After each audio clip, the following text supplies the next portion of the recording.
Mickey talks the truth. Okay. I got truth on my mind. Truth on my mind. I got truth on my mind. Truth on my mind. I got truth on my mind. Truth on my mind. Hey, listen, you are now rocking with Mickey Truth. She live up to her name, not the fame. So make sure y'all subscribe to her channel and stay updated on what's real. Bye. Good reporting ass Mickey.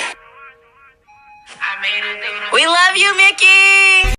Y'all already know all information contained on this live is for entertainment, heavy on the mother effing entertainment, educational purposes only. All information used on this live is per the Fair Use Act, and any conclusion that you draw is on you and your mama, not nobody on this channel, this panel, or in this chat. And another disclaimer for those who have not read the description to my channel, I am not a lawyer. Nothing I say should be used as legal advice because it's not legal advice, okay? If you do need legal advice, however, you can go talk to an actual licensed lawyer or attorney of your choosing, all right? And like the disclaimer says in the video, that you can actually see the consequences of anything that you try to run with from the channel is definitely on you, all right? So with that being said, hey, just sit back, enjoy my opinion based off my free thoughts of what I'm listening to, and y'all let me know what y'all think in the chat. Let's get started. You can't handle the truth. Make sure you like, comment, share, subscribe, tell a friend to pull up on your girl Mickey Truth. We is live with it. Good morning, Truth Team. We are back at it. Day 7. Boy, we've been at this thing for 7 days. Good morning, the kid, Next Level P, Ebony, Big D. Look, we are here. A lot of stuff going on today. ATK Scotty jury. Renata, good morning. ATK Scotty jury will start deliberating at some point this morning, okay? We have Ksoo that will be doing his final closing, and the state will do a rebuttal. Then his jury will be charged, and they will start deliberating. Y'all, a week, 7 days. This is day 7. A lot has taken place. Make sure if you are new to tapping in to do the recap videos. For the first 5 days, I did recap videos. First 4 days I did recap videos. Day 5 I didn't do one, but day 6 I did. And hey, catch up with what's been going on. Yeah, we are here, y'all. My house is so cold this morning. I woke up freezing. I'm like in a coat and all in here because I refuse to cut my air down. The trial should be getting underway soon. Yeah, this is where we at. I'm gonna try my best to find the best feed with the best audio. Okay. Yesterday we had a lot of issues with audio, and then I had to switch back and forth. So hopefully we can find the best feed with the best audio. Right now, I only see one feed that's currently live, so we're going to have to just take it for what it is. First Call Snooze normally be the one that come on time. Everybody else come later on. Most Hated Bronze, good morning. So yeah, we are back at it. Y'all make sure y'all hit the like button, share the live. Y'all know we be at this thing for 8 to 10 hours a day. So shout out to everybody that's pulling up. Space Pete, good morning. Pulling up early in the day. I'm going to see how many of y'all still hanging with me by 5 o'clock. Y'all do know once deliberations do begin, I'm staying live. We going to be live as long as they live, we live, okay? I want to do this the same way we have done other trials, like Wind Up and Melly. I want to see the verdict in real time, okay? So we going to ride out. Not sure exactly what we're going to do while we wait. We definitely probably going to do some reactions. We're going to chop it up. We're going to have conversations, stuff like that. I might even open a panel. I don't know. Y'all know I normally don't, but we might just to have something to do to fill in the time. Sky, good morning. So, yeah. So, that's what we got going on this morning. Hopefully, they start pretty soon. Y'all know I don't be ready to talk too early in the morning, okay? Too early in the morning, but I'm here, okay? Ebony said, I'm literally all day. I was on your channel from the time I drove to work and clocked in, and all the way till I drove home from work. Hey, I appreciate you for rocking out with me. Good morning, TT. We are back at it again. Y'all.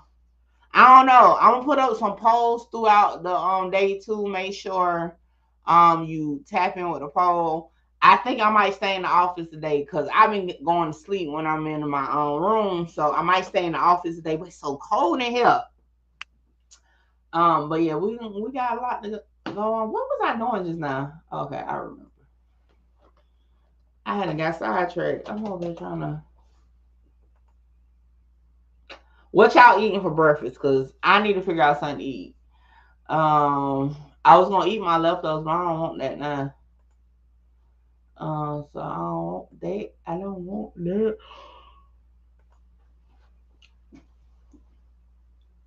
Country Malik, good morning. Said I got something to watch while I'm waiting to get my car service for sure. While y'all carry on y'all day, y'all pull up with me. I'll be here. Y'all know I take my live even when I have to leave out. That's the luxury of it, you know. I can take it and go. But hopefully I don't have to, okay? I don't plan on going nowhere after 5. So if I do have to take the live with me, it'll be after 5. Yeah, I don't know how long they will plan on deliberating every day. I really don't think it will take them that long to deliberate, but nevertheless, Mima, good morning. We gonna be here. We're gonna hear it in real time. Okay, now as long as they stream it, we're here. Y'all know yesterday I think was the longest day. We did like 10 hours or close to 10 hours yesterday. Ball player, good morning. Aaliyah, good morning. Yeah, I think yesterday was the longest day so far. It was like 9.5 to 10 hours. I think most of the other days were between like 8 and 9 hours, but that's still a long time. We be putting in job time. So I hope everybody, y'all make sure y'all get y'all money. GTA Dexter, good morning. Y'all make sure y'all get y'all work done at work. I'll be here to guide y'all through the proceedings today. And that's how we're gonna rock out. Oh, just FYI for those who wasn't here yesterday. Y'all know I'm not really a live channel, so don't get discouraged after this trial when you see that I'm not live anymore. I will not be live again until the Young Dolph trial starts sometime in August. Okay, so keep your notifications on, and I'll be back. But y'all know I'm not an everyday live channel. I drop videos, so I definitely will have content videos for y'all every day. But as far as trial lives, I only go live for trials. Okay, so I will be live again in a few weeks. I'll give y'all the exact date soon, so that y'all can know for sure when it starts. But yeah. Okay. They starting off with defense closing arguments. Yes, Ksoo's defense team will be doing their closing arguments. After that, well, hold on. No, we're not starting off with it. They have to charge ATK Scotty's jury and send them off to deliberate. So that's first. Scott said, I'm at home with my baby every day, so this gives me something to listen to. Hey, shout out to the baby. Okay. I thought Dolph trial happened. What happened? Mo3 trial. So Dolph has multiple defendants. So only one defendant already went to trial. Govan, for those who are familiar with the Dolph case, Govan is allegedly the mastermind of it. He was the connection to Yo Gotti's brother. He is the next to take trial. So that's who trial we're gonna watch in August. Black Butterfly, good morning. Good morning, Hood Queen. I'm off for the next week. Birthday shenanigans loading. Leo season. Hey, look, shout out to the Leos, man. So yeah, that's what we got in August. Then we got Wind Up Miller in September, Lil Durk in October, Mo3 in November, and then we'll figure out something for December, okay? And then go from there. Because a lot of these trials, take so long. These cases take so long to get the trial. We still got trials from years ago we haven't done. Like the takeout case. Will it ever happen? I don't know. Okay. We still got the Julio Fulio murder trial whenever that starts. That was supposed to start last year and didn't. We got K Shorty. Is it K Shorty? We got a few Jacksonville cases. Whenever Ksoo goes up for the Bibby murder, we got that one. So we got a lot of trials that we just wait around for it to happen and go from there. But for right now, those are the trials that's coming up. And that's what we're gonna be doing. I see a lot of regular content I got to get into. I do have some true crime content that's gonna start back up tomorrow I'm start back dropping reaction to true crime stories. Definitely got to get into the drill mess. Y'all know I try to give a little bit for everybody. Some of y'all may be into, some of y'all don't, but I try to find a little bit of something everybody will get into at one point or another. Okay. ECOP, good morning, good morning. So yeah, so we're just waiting for the feed to start, for trial to start. Is a little bit after 8. It's 9:08 a.m. Eastern time, so they should be starting soon. Y'all make sure y'all hit the like button. We got like 84 people in here, only 23 likes. Let's get like 25 more likes for me, okay? Like I told y'all, this is not my bread and butter, okay? I'm on here with y'all for all these hours for the love of content. I don't get paid like that off of lives. That's why I don't do lives. So y'all at least give me some engagement. Good morning, Street News Worldwide. Let's see what they got going on. Let me unmute it. Leroy Whitaker are both accused in the 2020 murder of Charles McCormick. First, we're expecting more closing arguments from Robinson's counsel. Then the case will be in the jury's hands. All right, thank you, and good morning, ladies and gentlemen. Welcome back to Courtroom 407.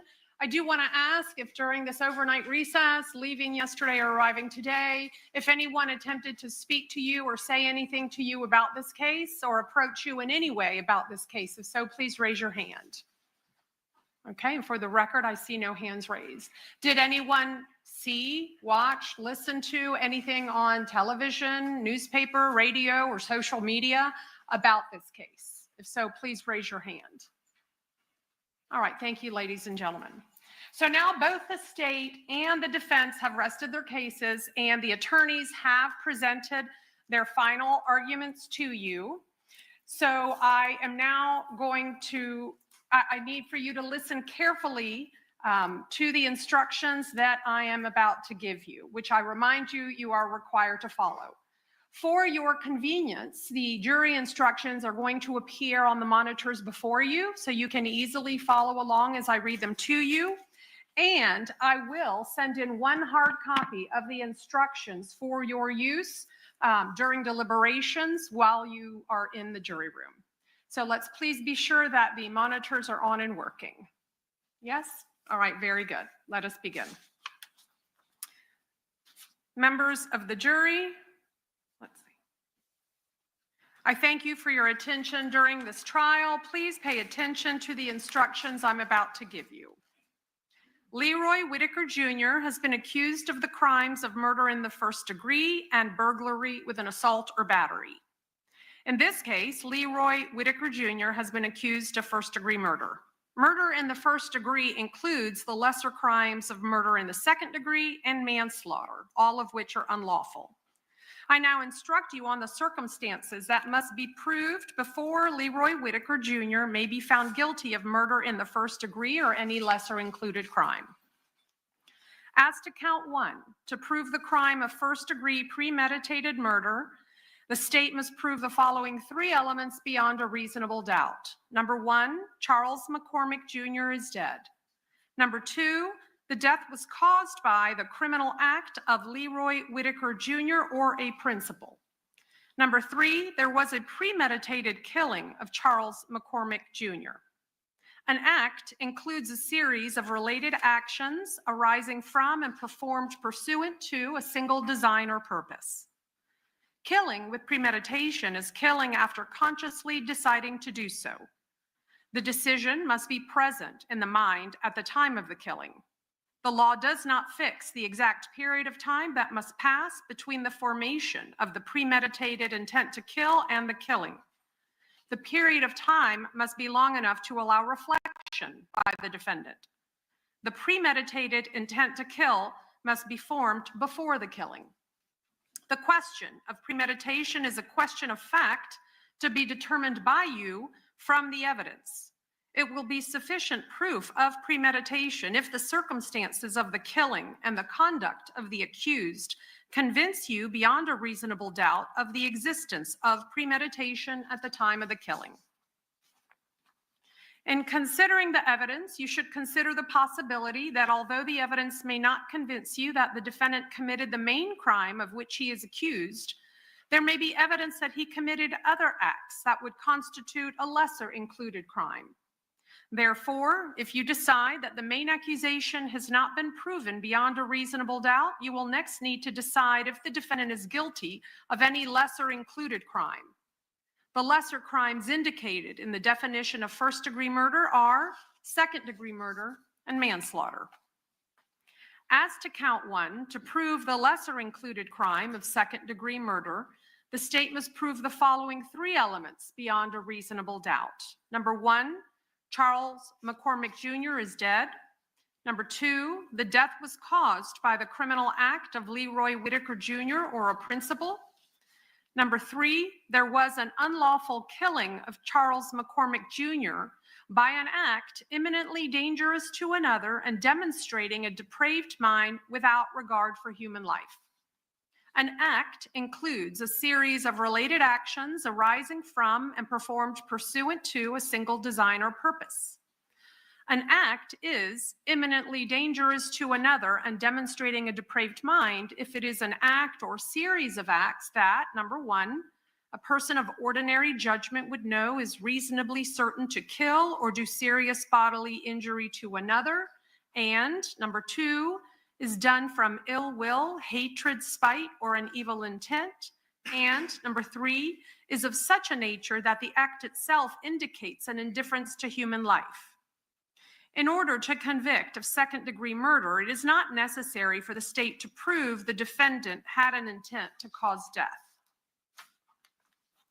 As to count 1, to prove the lesser included crime of manslaughter, the state must prove the following 2 elements beyond a reasonable doubt. Number 1, Charles McCormick Jr. is dead. Number 2, Leroy Whitaker Jr. or a principal intentionally committed an act or acts that caused the death of Charles McCormick Jr. Every person has a duty to act reasonably toward others. If there is a violation of that duty without any conscious intention to harm, that violation is negligence. The defendant cannot be guilty of manslaughter by committing a merely negligent act. In order to convict of manslaughter by act, it is not necessary for the state to prove that the defendant had an intent to cause death, only an intent to commit an act that was not merely negligent and which caused death. As to count 2, to prove the crime of burglary, the state must prove the following 2 elements beyond a reasonable doubt. Number 1, Leroy Whitaker Jr. entered a dwelling owned by or in the possession of Barbara Buckley. Number 2, at the time of entering the dwelling, Leroy Whitaker Jr. had the intent to commit an offense other than burglary or trespass in that dwelling. You may infer that Leroy Whitaker Jr. had the intent to commit a crime inside a dwelling if the entering of the dwelling was done stealthily and without the consent of the owner or occupant. The intent with which an act is done is an operation of the mind and therefore is not always capable of direct and positive proof. It may be established by circumstantial evidence, like any other fact in a case. If you find Leroy Whitaker Jr. guilty of burglary, you must also determine if the state has proved beyond a reasonable doubt whether, in the course of committing the burglary, Leroy Whitaker Jr. assaulted any person or battered any person. An assault is an intentional and unlawful threat, either by word or act, to do violence to another, at a time when the defendant appeared to have the ability to carry out the threat, and his act created a well-founded fear in the other person that violence was about to take place. A battery is an actual and intentional touching or striking of another person against that person's will, or the intentional causing of bodily harm to another person. If the defendant helped another person or persons commit a crime, the defendant is a principal and must be treated as if he had done all the things the other person or persons did if the state proved beyond a reasonable doubt, number 1, the defendant intended the crime to occur, and number 2, the defendant did some act or said something that was intended to and that did incite, cause, encourage, assist, or advise the other person or persons to actually commit the crime. To be a principal, the defendant does not have to be present when the crime is committed. For first-degree premeditated murder, the state must prove the defendant intended that the killing of Charles McCormick Jr. to occur. It is not necessary for a principal to know every detail of how the murder in the first degree or any lesser included offense, as the evidence supports, will be committed as long as the principal intended the murder in the first degree or any lesser included offense, as the evidence supports, to occur, and did some act or said something that was intended to help and did help the first degree murder to occur or any lesser included offense, as the evidence supports. The state must prove that the crimes were committed on January 15, 2020. It must be proved only to a reasonable certainty that the alleged crimes were committed in Duval County. The defendant has entered a plea of not guilty. This means you must presume or believe the defendant is innocent. The presumption stays with the defendant as to each material allegation in the indictment through each stage of the trial, unless it has been overcome by the evidence to the exclusion of and beyond a reasonable doubt. To overcome the defendant's presumption of innocence, the state has the burden of proving the crime with which the defendant is charged was committed, and the defendant is the person who committed the crime. The defendant is not required to present evidence or prove anything. Whenever the words reasonable doubt are used, you must consider the following. Proof beyond a reasonable doubt does not mean proof beyond all doubt. A reasonable doubt is not a mere possible doubt, a speculative, imaginary, or forced doubt. Such a doubt must not influence you to return a verdict of not guilty if you have an abiding conviction of guilt.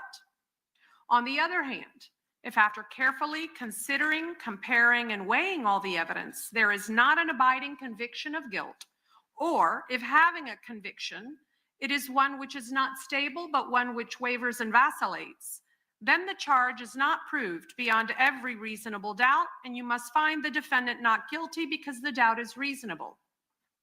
It is to the evidence in this trial and to it alone that you are to look for that proof.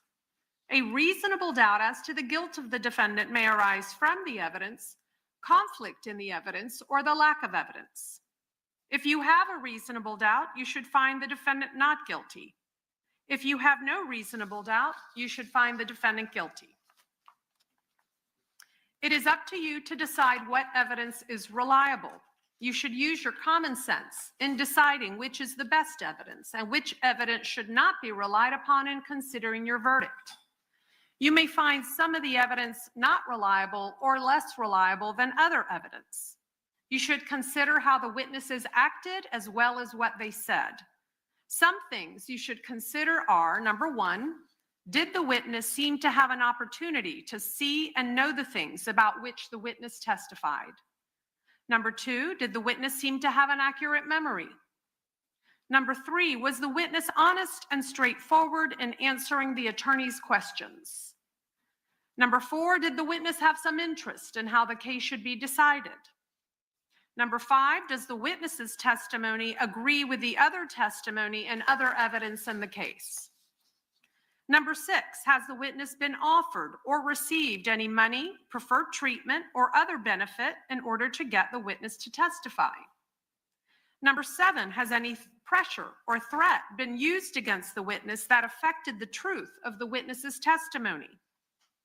Number eight, did the witness at some other time make a statement that is inconsistent with the testimony he or she gave in court?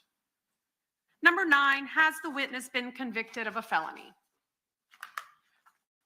Whether the state has met its burden of proof does not depend upon the number of witnesses it has called or upon the number of exhibits it has offered, but instead upon the nature and quality of the evidence presented. The fact that a witness is employed in law enforcement does not mean that his or her testimony deserves more or less consideration than that of any other witness.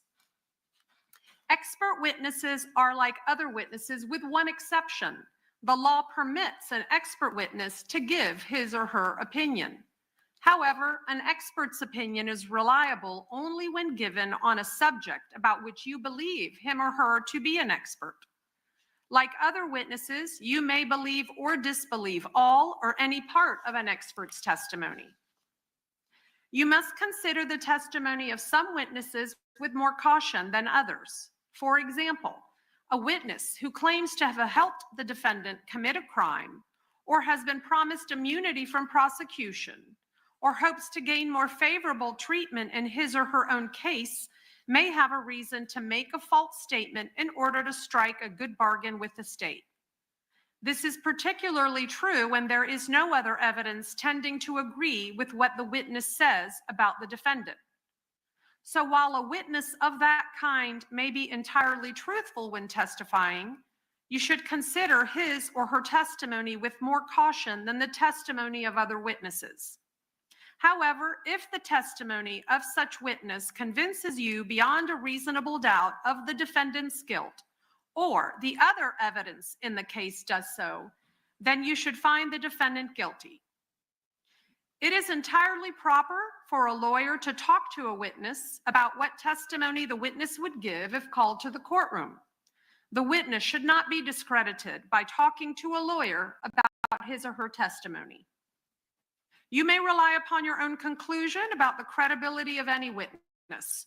A juror may believe or disbelieve all or any part of the evidence or the testimony of any witness. The Constitution requires the state to prove its accusation. Not necessary to prove anything, nor is the defendant required to prove his innocence. It is up to the state to prove the defendant's guilt by evidence. The defendant exercised a fundamental right by choosing not to be a witness in this case. You must not view this as an admission of guilt or be influenced in any way by his decision. No juror should ever be concerned that the defendant did or did not take the witness stand to give testimony in the case. These are some general rules that apply to your discussion. You must follow these rules in order to return a lawful verdict. Number one, you must follow the law as it is set out in these instructions. If you fail to follow the law, your verdict will be a miscarriage of justice. There is no reason for failing to follow the law in this case. All of us are depending upon you to make a wise and legal decision in this matter.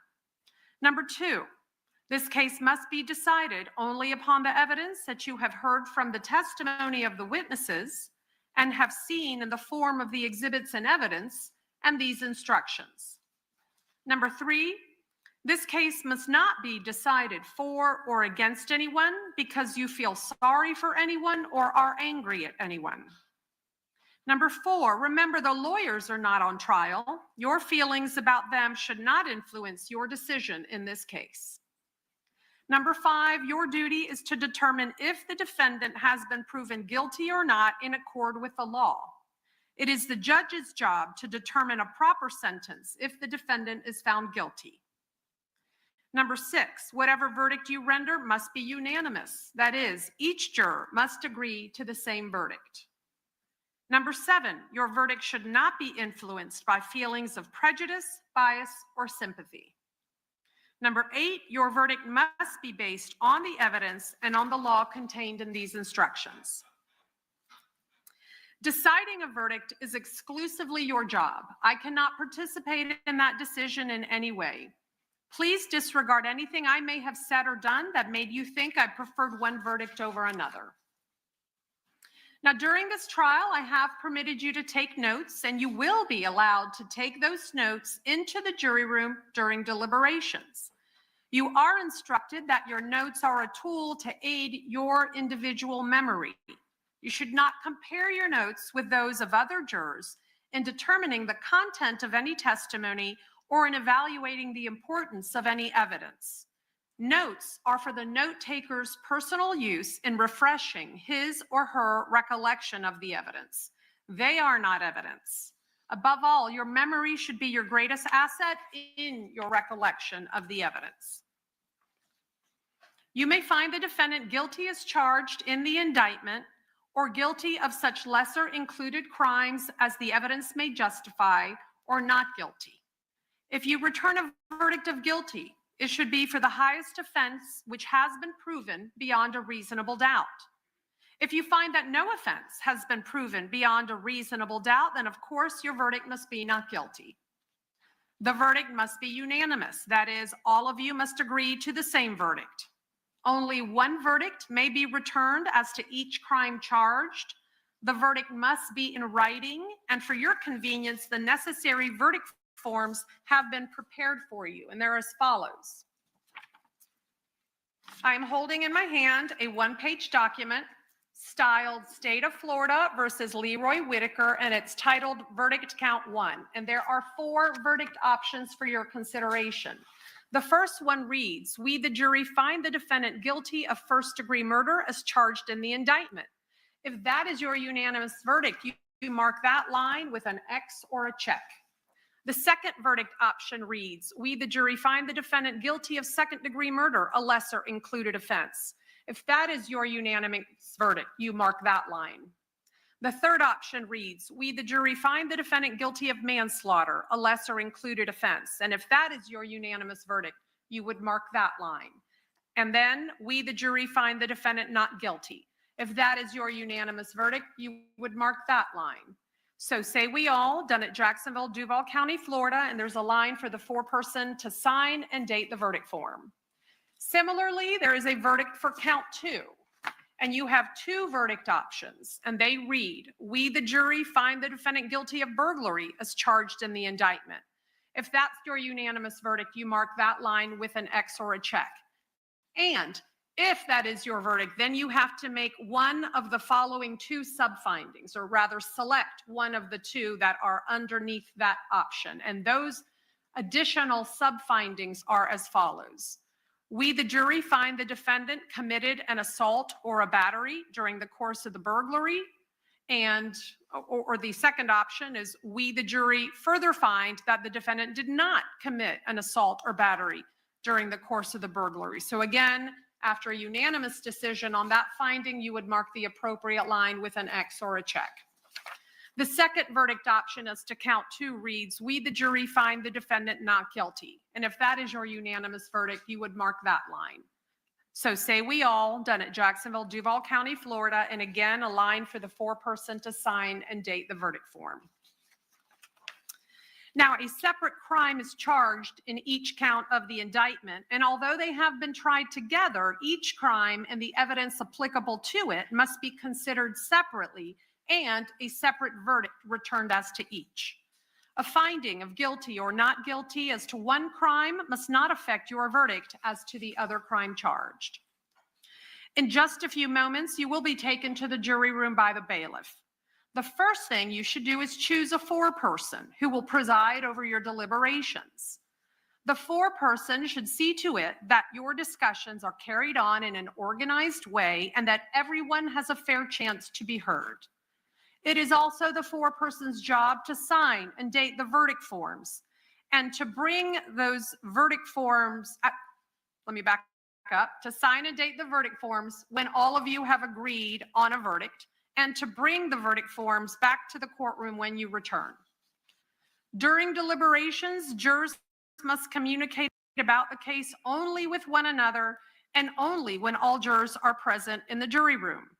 You are not to communicate with any person outside the jury about this case.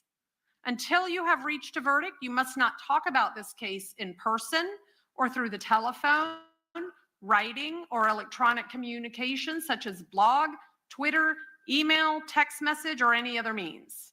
Do not contact anyone to assist you during deliberations. And these communication rules apply until I discharge you at the end of the case.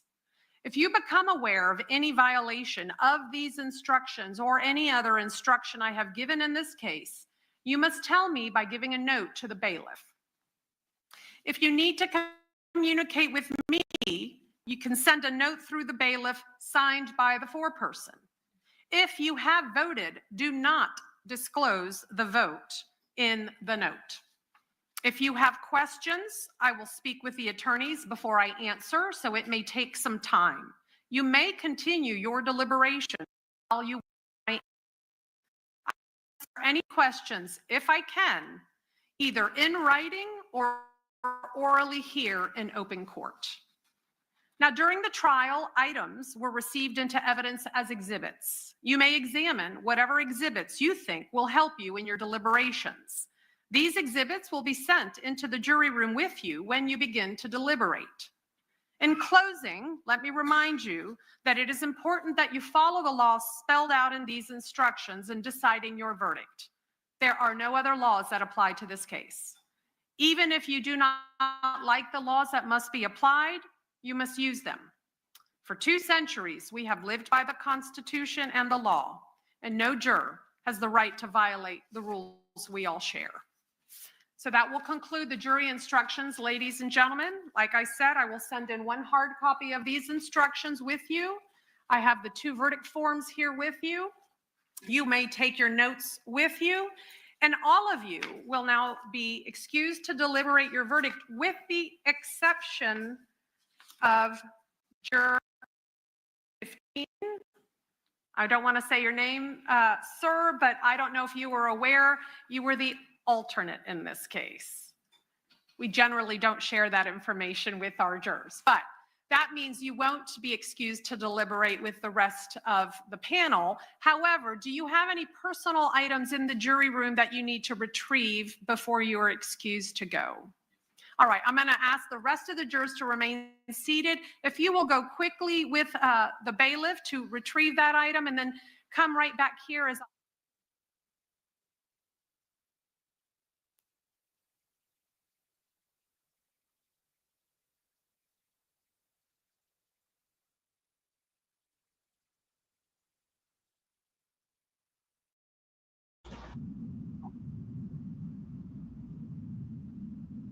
back to your jury room. There is a buzzer that you would normally ring if you have a question for the court or if you have a verdict. And that's the buzzer that you would normally press. However, once I excuse you to deliberate, we here are going to be doing the closing arguments for Mr. Hakeem Robinson's case. So what I ask is that you not use the buzzer. It's rather loud and distracting here. But instead, we're going to have a bailiff seated outside of your courtroom, and you can simply knock on the door and let him know if you have a question or a verdict. Likewise, if it's a question or a verdict, I would ask that you be patient with us, because if we're in the middle of closing arguments or in the middle of my instructions to Mr. Robinson's jury, we don't want to interrupt those. So I respectfully ask that you continue being patient, as I know you have been, so that we can take an appropriate break at the appropriate time, and then I can answer your question or receive your verdict. Lastly, there are several exhibits, of course, and we're going to send the vast majority of them with you now. What we can't send in now are some of the physical objects, which can't be duplicated. You have your own copy of these binders and the photos and the documentary evidence. You will be able to take that. However, some of the physical objects are going to be used during Mr. Robinson's closing argument. And of course, once they go out to deliberate, the 2 juries are going to have to share looking at those items. So we will swap them back and forth. But if there's any particular item that you wish to view, if you will put that in a note, knock on the door, give it to the bailiff, and he'll notify us, and we will send it in to you for your review just as soon as we can. And to make things a little easier, there is an index or a list of the various items that have been moved into evidence, so you can identify it by its number. And then we will be sure to send it back to you as soon as we can. One rule I have for all my trials, however, is I do not allow firearms and live ammunition to be sent together. So if you want to see the firearm, any ammunition has to come out, or vice versa. If you want to see the live rounds, and the firearms have to come out. That's regardless of the fact that we have 2 juries. Lastly, as you'll see and have seen in the jury room, you have a big smart television, smart screen, and some of the items and evidence you've received are discs, videos, audio calls. If for whatever reason you are having any IT issues, if it's not working or it's not playing, and we haven't had those issues in a long time. But if there are any issues, again, knock on the door, let the bailiff know, and we will certainly get you IT assistance to make sure everything is up and running. All right, so let's see if our alternate is ready to come out. Okay, all right. Then, ladies and gentlemen, you may take your notes, and you are now excused to deliberate.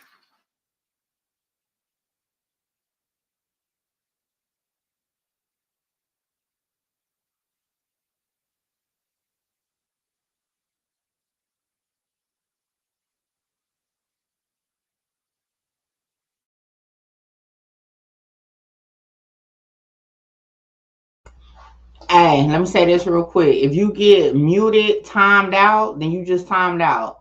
But if you come back in here after being timed out with that rah-rah, you're going to get blocked. Because I don't time people out. I block people, okay? My mods, they time you out, but I will block your ass, okay? So don't, if you get timed out, just take your time out, come back, and be all right, okay? Learn from your mistakes. Because if you get in the comments popping it, you're going to get blocked. Okay, then you'll be looking out the window for the rest of what anytime I go live. All right. So yeah, so we're about to get into Ksoo's closing statements and state's rebuttal. Hey, I know ATK Scotty. The fact that he said he wasn't ATK and we literally call him ATK Scotty is wild to me, okay? It's wild to me. But ATK Scotty jury is officially deliberating. Okay, I got a poll up. I want to hear from y'all how long y'all think it's going to take for them to come back with a verdict. I ain't gonna lie. I'll have man, my stomach will be in knots right now if I was Scotty. Like, I'm not even gonna lie. This literally is about to change his life. If he gets found guilty, he can be in there forever. Ever. I already told y'all my theory. I do feel like he will get found guilty. You know what I'm saying? So that's just how I feel about it. I could be wrong, but we'll see what happens. You know, some people feel like he's gonna beat the M and take the burglary. Some people feel like he's gonna beat it all. I'm just telling you, I feel like he's going to get found guilty on both. Now, my question is, I don't know if he's going to really get found guilty of the M per se instead of a lesser charge, but he's definitely going to get found guilty in my opinion. I could be wrong, okay? So, yeah, once they get back, we're going to get back into it. It's up to Ksoo at that point. I do have to record a quick video, so I'm going to step away once to get started, but I'll be listening. I just want to be in the chat because I do got to record a video. Other than that, what y'all feeling? Ebony said that's why I could never be out here sliding if I was a ninja. LOL. I'm straight legit not doing on time. Facts. I think once they understand they ain't doing on time, be cool. Okay. Get back to it. Numbers with Madam Clerk in the event the jury has. Oh, you're going to remain? Okay. All right, then why don't we transition over to Mr. Hakeem Robinson's jury? Are they all present and accounted for? Okay. We just need Mr. Hakeem Robinson. Okay. Oh, they're in 405? Oh, okay. Yeah, let's get him out first. So, Your Honor, thank you. Yes. Yes, all right, we'll take a brief recess. Everyone use the facilities, whoever needs to use them, and let's get the defendant brought out.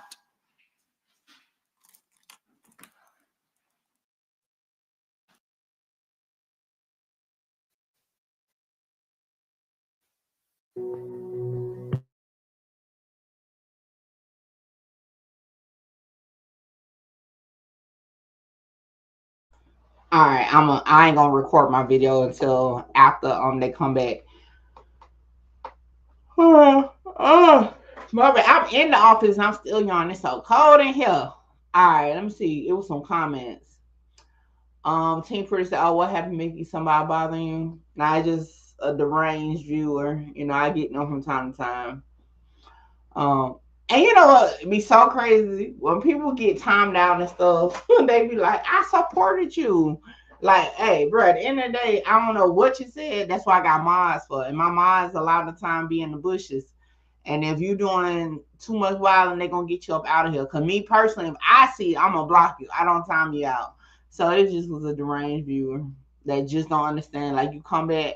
I done timed out. A couple of them got timed out, though, since the trial. And they come back and they be on their best behavior. But when you come back talking shit to me, your ass going to get blocked.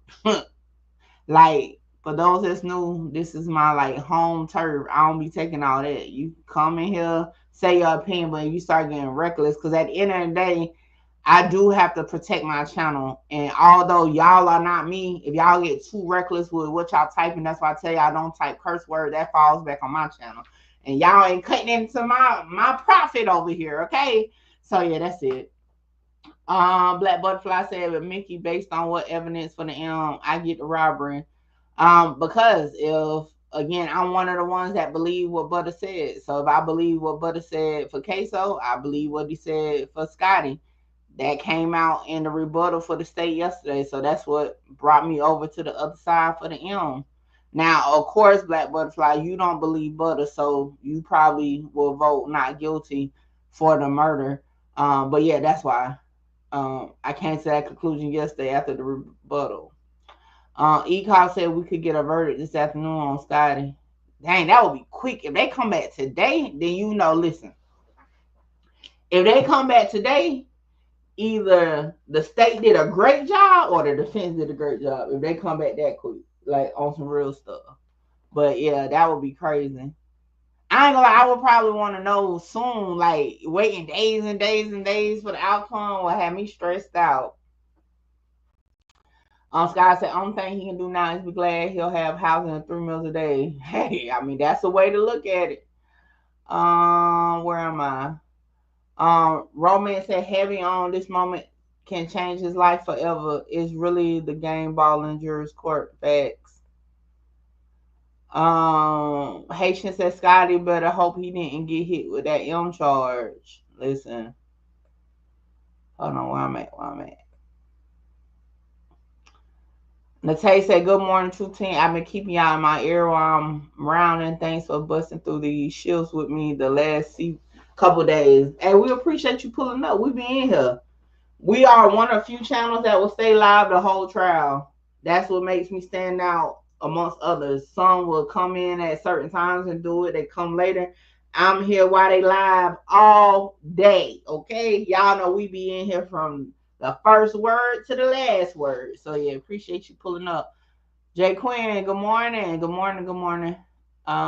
King Cooper, is that the type of what you mean he being charged with jury instructions? That's what they call it. When they say charge the jury, that just means give them the jury instructions so that they can deliberate. That's it. That's what that means. Let me see. Jesus is Lord. So, what do you think about the main evidence? Them both being guilty. I think the state presented a good case. Circumstantial evidence, however, they had witnesses to go along with the storyline.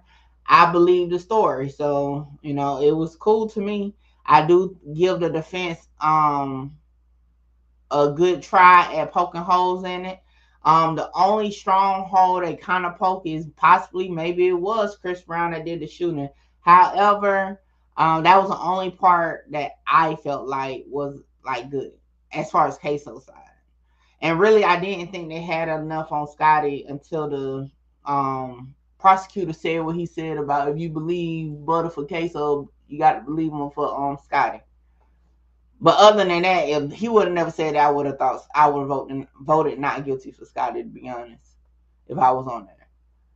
Ryan said Ksoo is really done. Let me put these on the screen. Ksoo is really done. If he somehow beats this, he'll be either dead or back in jail within the next 5 years. Dang. I will hope if he beat it, he'll get, change his life. But you can't help but think normally, especially if he is a killer, yeah, he'll probably be back, for sure.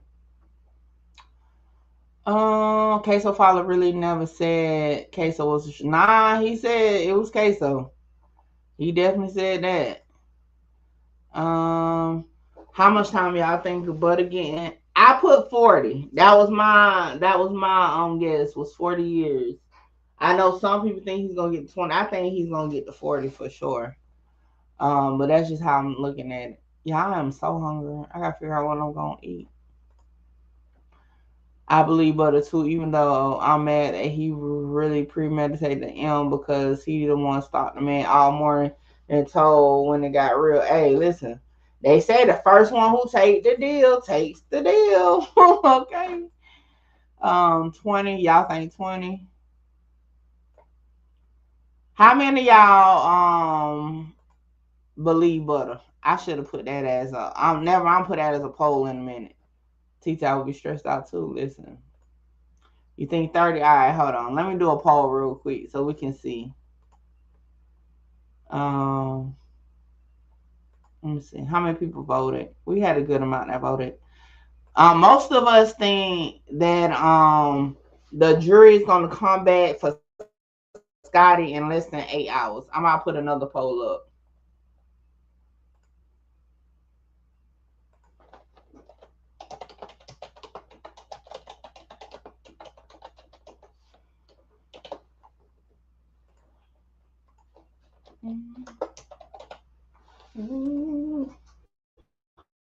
I got a new poll up about Butter because I do wonder, because that has been the dividing factor of the Truth Team. Half of us believe Butter, the other half don't. Where I'm at. Joe Quinn said Butterface look untrustworthy. Him admit to have a phone register and a fake name. How can his words be credible? I mean, I got a phone that's not registered in my name. Like the prepaid phone, one of my phones is definitely in an alias. The whole point is for people not to be able to get your number. So I mean, I ain't gonna lie, I got a phone that's not in my name. As far as like the actual, thing, if you look it up, it's not gonna say my name. So I mean, to me, that doesn't, because I mean, I do that, especially with prepaid phone. That's the whole point of prepaid phones. Like, why would you put in your name? Now, of course, if you're not, and you ain't got, let me make sure I say this right. It's not even got to be illegal, just like for protection. Like I said, I do it because I have, I'm Mickey Truth. Like, people would love to get Mickey Truth phone number and play on my damn phone all the time. So if my number actually comes back to me, like that just opens the door for it. But if it's in a whole nother name, you're not gonna think, oh well, of all names, this is Mickey Truth phone account. So, because I got 4 phones, for different reasons, and the prepaid ones are not in my actual name. Bronco said, does anyone know the race and gender makeup of the jury? No.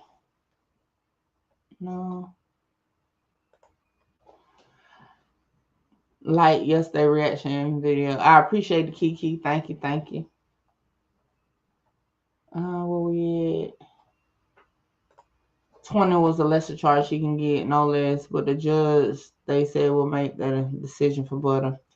Yeah, I don't know. 20 just being that not just in this case, other cases, like he's known for murders, like giving him 2 less of a time, you already know he gonna murder again or be part of a murder. That's just my opinion.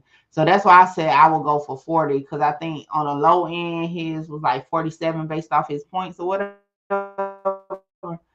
If I was a judge, I would give him 40. Like, I'm gonna give you a cut, but at the same time, you know what I'm saying? I don't want you back out on the street to be a part of another murder, right? Ecop said Ksoo is not beating both murder charges.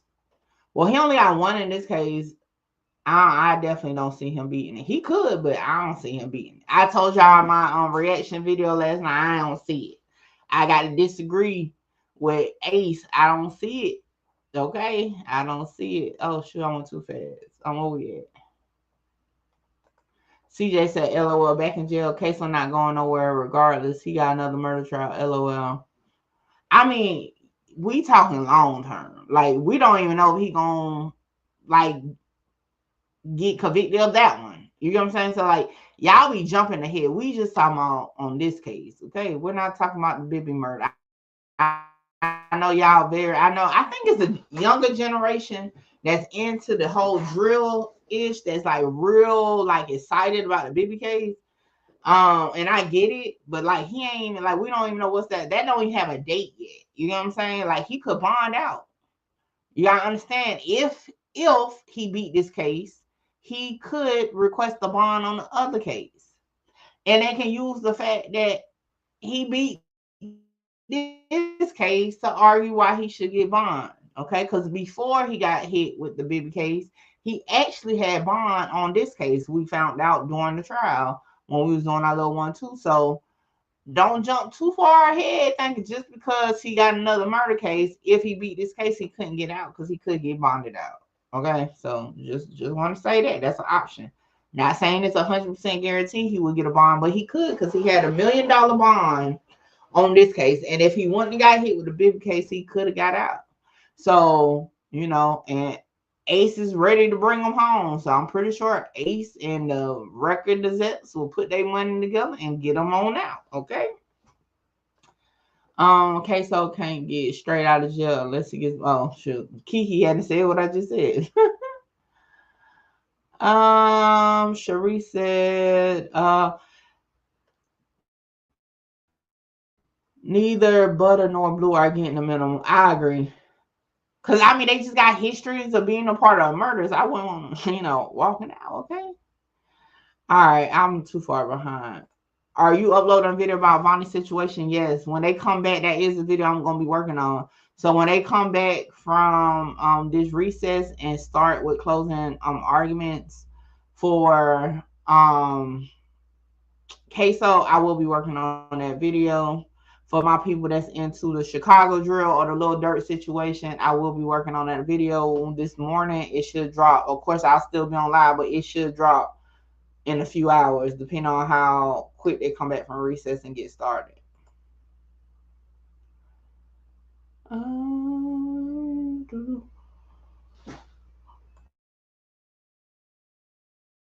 Not me yawning already. I woke up with so much energy. I got to eat because it made me sleepy. Hold on, y'all.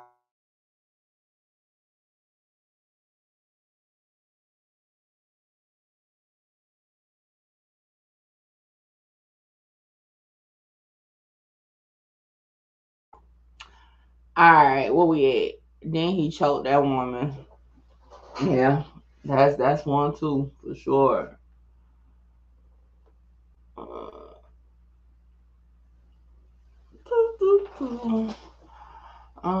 Mickey True Ksoo got a bond hearing when he first charged for second-degree murder in Florida. It's extremely rare to get a bond for first-degree murder. I mean, rare don't mean impossible. Like I said, I'm not saying he absolutely, positively could get a bond, but requesting a bond, I mean, he may be the rare case, you know. Just like and down there with the Melly case, Portland was able to get a bond. Of course, it's not the same situation why Portland was able to get a bond.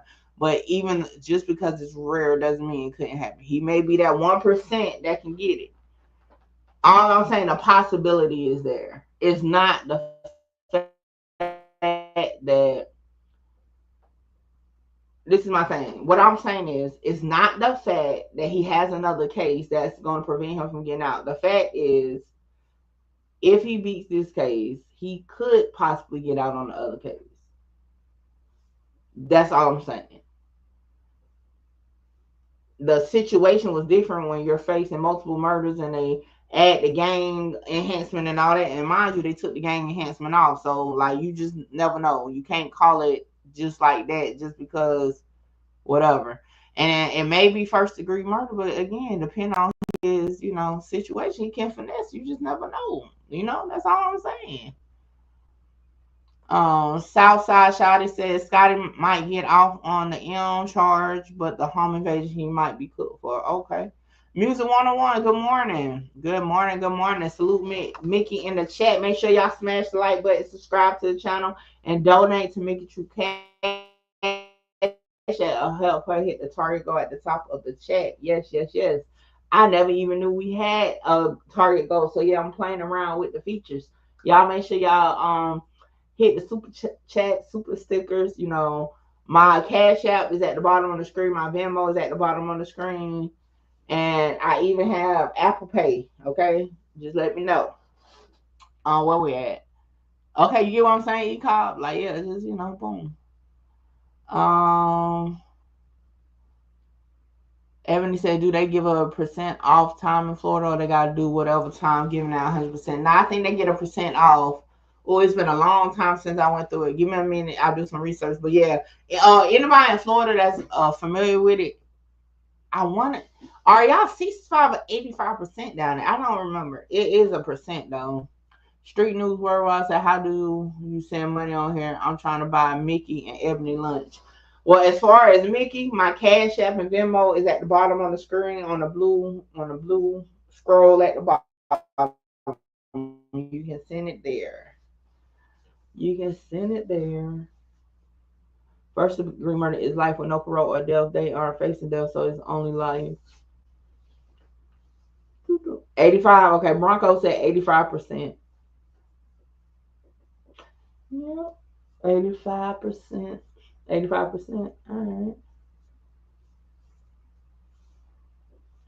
What was that? All right, they back.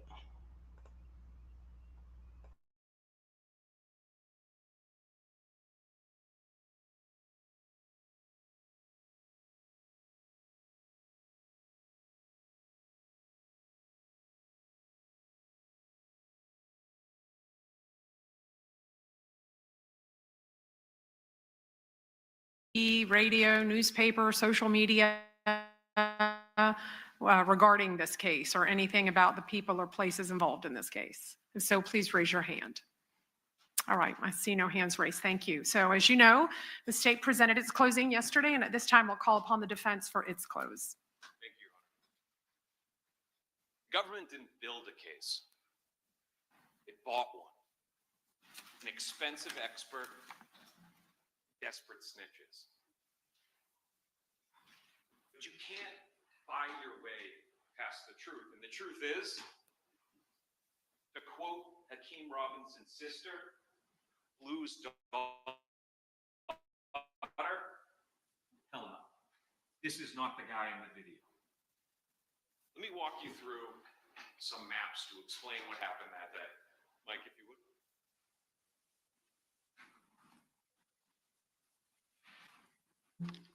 So on January 15th, 2020, Charles McCormick was at 7001 Merrill Road.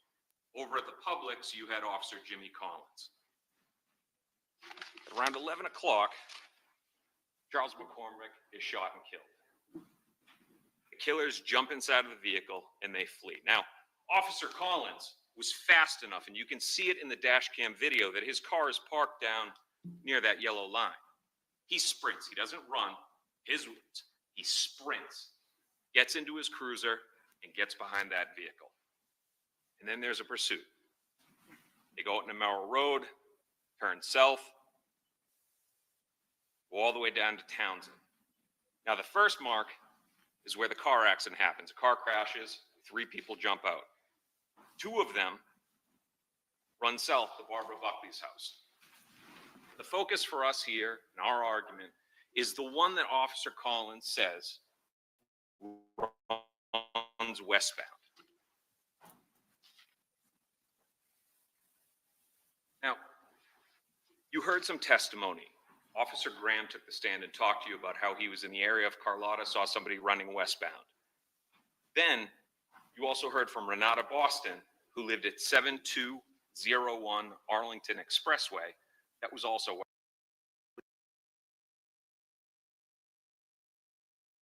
person that ran westbound. An opening statement, which feels like months ago. Ms. Kawas got up here and said, watch what the government's going to do. They're going to tailor their evidence. They're not going to give it all to you. When you trust the facts of your case and you believe that the facts of your case are going to prove it beyond a reasonable doubt, you don't tailor it. You give it to the jury. As a government, you give it to the jury and let the jury decide. But that's not what we saw. Victor Kruger, he was back. He was in his vehicle. Dash cam, eerily music comes on when the shooting starts. He took the stand. The government didn't ask him for the description of the shooter. They left that out. I had to pull it out of him. I shouldn't have to do that as a defense, to pull it out of him that what he saw was somebody that was very slight. Don't let this government get up here in their rebuttal and not answer the question to you why they didn't give that to you. Why are they tailoring it and giving you only the things that fit their case, but not those that are against it? Now, that applied to the witnesses as well, too. Jarvis Roberts, admittedly, he's far away, but he's a witness. Why did we have to call him? Jarvis, working at Hibbett Sports, that his vehicle. It's only a couple of seconds. And he sees somebody and he describes it. It doesn't fit their case. They choose not to call that witness. I agree, they don't have to call everybody, but there's a handful of eyewitnesses. His testimony took minutes. Why did we have to call it? Don't let them get up here and not answer that question. Instead, they want to focus and get into a back and forth with Mr. Roberts that he was maybe 5 yards further away than he said. Was it 25? Was it 30 yards? Meanwhile, they're overlooking the inches and pounds discrepancy in between the descriptions in their case. Now, the reason why we're bringing the defense, we shouldn't have to, bringing all these witnesses to you, is for one simple thing. A dozen people, including police officers, are not going to consistently get it wrong. 12 people would have to be wrong, but consistent. Not tall and stocky, short and skinny. That doesn't make sense. Also, us as human beings, we understand that if somebody's running, that's going to drop their height. If they're far away, it's going to drop their height. I don't think that the people that are in the back of the courtroom are 12 inches tall. I have depth perception. I have the ability to be able to say it's at a distance. But there are some people, when you get up over 6 feet, when you get up over 200 pounds, not a lot of human beings are that size. And you can very quickly determine that is not a normal size human being. That is not a normal size human being. Stand up. I'm a big guy. He makes me look small. Take a seat. So, talking about the witnesses that consistently, according to the government, get it wrong and describe somebody who's short and skinny. Michael Williams, military vet, undoubtedly has training in stressful situations. He gives a description that doesn't fit their case, so they don't call him. Maybe hoping that we won't call him. Why wouldn't they call him? His testimony was minutes. But he says stuff that goes against their case, consistent with everybody else. Next, we have Renata Boston. I'm sorry, I forgot somebody, and this one's important. Tashita Saunders. She was the one that was inside of the staffing place where Charles McCormick was right before. Now, anything that I'm saying here, I beg you, ask for the transcript. Fact check everything that I'm saying. Yeah, sustained. You've taken copious notes. I trust you remember the testimony, and you'll be able to fact check me in your own mind against the government. Tashita Saunders got up here, and the government questioned her. How tall is the shooter? Mr. Cooper then argued in his closing argument, taller than Charles McCormick. That is not what she said. We had to bring it out of her. Ms. Kawasa on cross-examination, 5'8", 5'9", skinny. It's as if the government is trying to blur the lines to increase the height of the shooter and decrease the height of my client because it's the only way they can bridge that gap. We shouldn't have to give you what is the truth of what the witnesses said. Tashita Saunders said 5'8", 5'9". Not because if you say taller than Charles McCormick, well, that could go all the way up. She put a cap on it. We shouldn't have to bring it out. Now, Renata Boston. Renata Boston was not upstairs and ran downstairs. She was sitting on a wall talking to her friends. She sees somebody come out of the woods. She also gives a description that we had to get out, which is consistent with everybody else, short and skinny, and also the same height that Tashida Saunders gave, which was 5'8" to 5'9".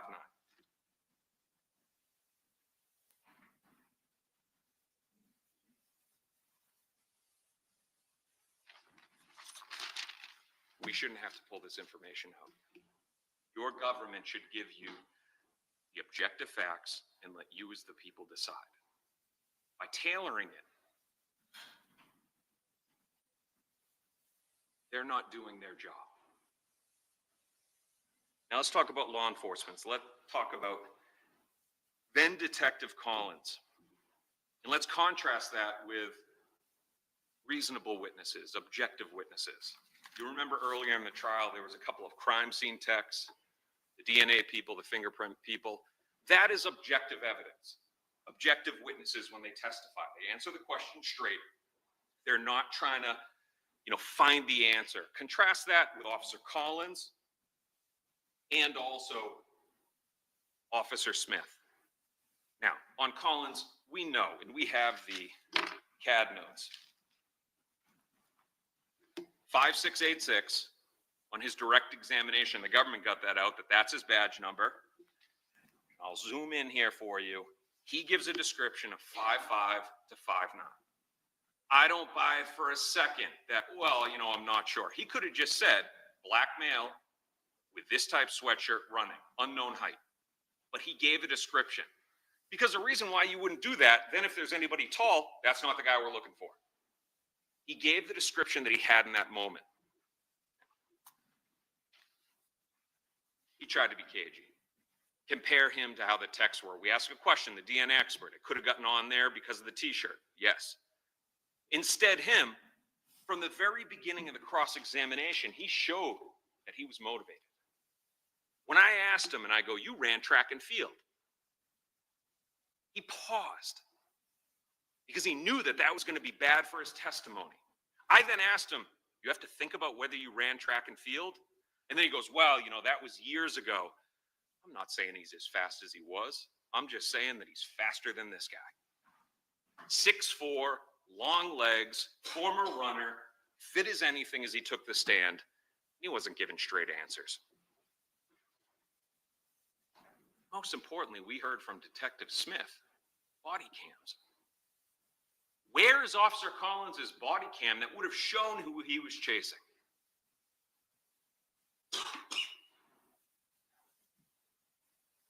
At one point in his testimony, he talked about how recently he looked at the video and, he determined that he was wrong. People ask a question a lot on how wrongful convictions happen. That's how it happens. Because witnesses on the stand, Ms. Kawas and I have lived this case for years. We know the facts. And when he testified to that, you probably saw us jump up and our faces go beet red. Yeah, sustained. You saw the evolution of his testimony. He did what we're saying that the government is trying to do. They're trying to increase the size of the shooter to fill that gap. But what he doesn't realize is where he thinks that he's growing of the shooter, it's actually his own nose like Pinocchio. Because his lies, his attempt to lie, actually prove our point. Now the government, they showed a very small photo. This is their exhibit focused in. There's your shooter. All right, you can see right above him a black line in a window. That's Officer Collins. Now, if you toggle back and forth, you'll see that the shadow of the two is different. Now, I'm just pointing out a fact on what they didn't do. They talked about how there was a gradient at Renata Boston's home. What we don't know and what we can't tell is if that is perfectly flat, if there is a drop-off even of an inch from the driveway to the grass, and whether the grass is flat. I can assume the driveway is flat. But there may be a slight deviation. Now, in a case like this, an inch matters. But when you go back and forth between these two, it's important to notice that the shooter, and we'll talk about this in a moment, has something up underneath their hood. Latham testified that that would add easily a couple of inches. Now, Officer Collins got up there and said that he's 6'4". He looked about that, maybe 6'3". Sometimes guys will exaggerate, round it up, round it down. When you compare the two and put them side by side, and I'll draw a line in here for the window, right? And then I'll also do it for the window on the other side. So that's our point of reference. Now, if we estimate where the top of the head of the shooter is, because of what they have up underneath their head, that brings them roughly to the chin of Officer Collins. I don't know what the length of the average human head is from the top to the bottom, but I'm thinking it's at least 8 inches, 10 inches. They were hoping you wouldn't look at this closely, that he could just come in here and go, oh, I looked at this video years later, this very grainy, difficult to see video. And you want to know what? I was wrong. He was my height. That's preposterous, and the evidence shows that that is preposterous. We also heard from Officer Graham. We had to call him. They didn't. That's a police officer. Former police officer. We had to bring him in. He's one of the 2 police officers that chased on foot the shooter. Unquestionably chased the shooter. Why are we calling that witness and why are they not? They're not calling the witness because of the height description that he gives. It conflicts with their case. It's consistent with all of the civilians that we brought in, all of the civilians that testified, and Collins. The important thing is this. And any big guy knows this. There's no way a guy that's 6'2", 6'3", 230 is going to outrun a cadet that had just gone through the academy, that is going to outrun a former track runner. That's going to be, and remember what Graham said, he was jumping fences. He was fast. They were even in their cruiser for a moment trying to chase him. He was that fast. That ain't him. Again, quote his sister, hell no.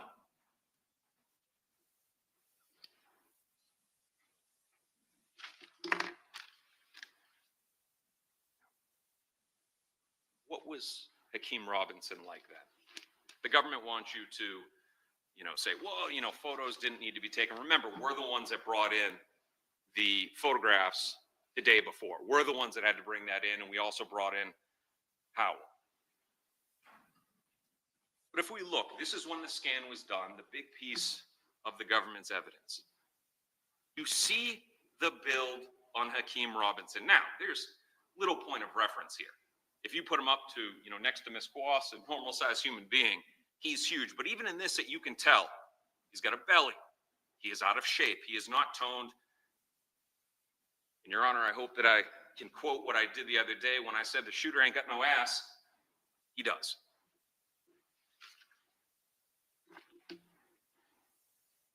In the video that we had to enter in from the JSO property room where they show, and it's in evidence, you can look at it. I'm not going to play it now.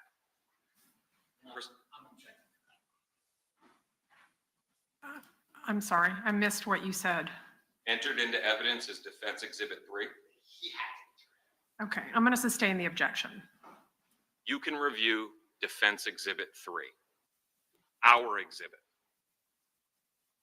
It shows Sergeant Howell walk out. And Sergeant Howell's 6 feet tall, like 300 pounds at the time. And Hakeem Robinson's taller than him. But you'll notice something as he's walking. Now, admittedly, he's wearing slides and he's walking. But big guys know this. They waddle a little bit. You ever seen a linebacker? The way that they walk, it's not the same as somebody who is fit and who is fast like the shooter.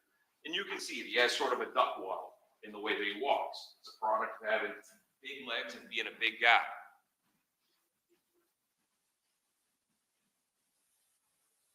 Now,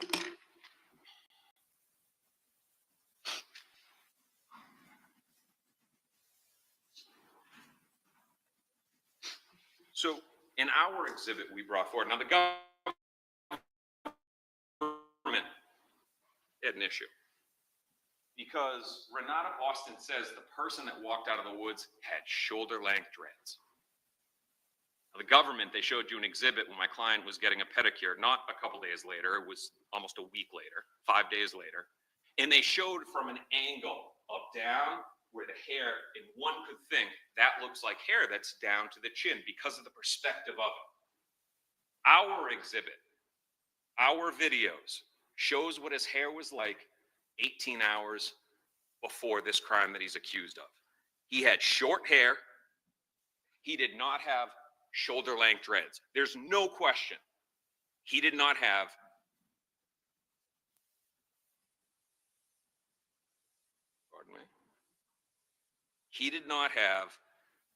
shoulder-length dreads. He had short twists. The government, though, has tried to fix this. They brought in a photograph of all of the photographs on Hakeem Robinson's phone. There were thousands, over nearly 5,500 photos. They find photos of the hood. They only show you a few of them. They tailor it. But again, this supports our argument.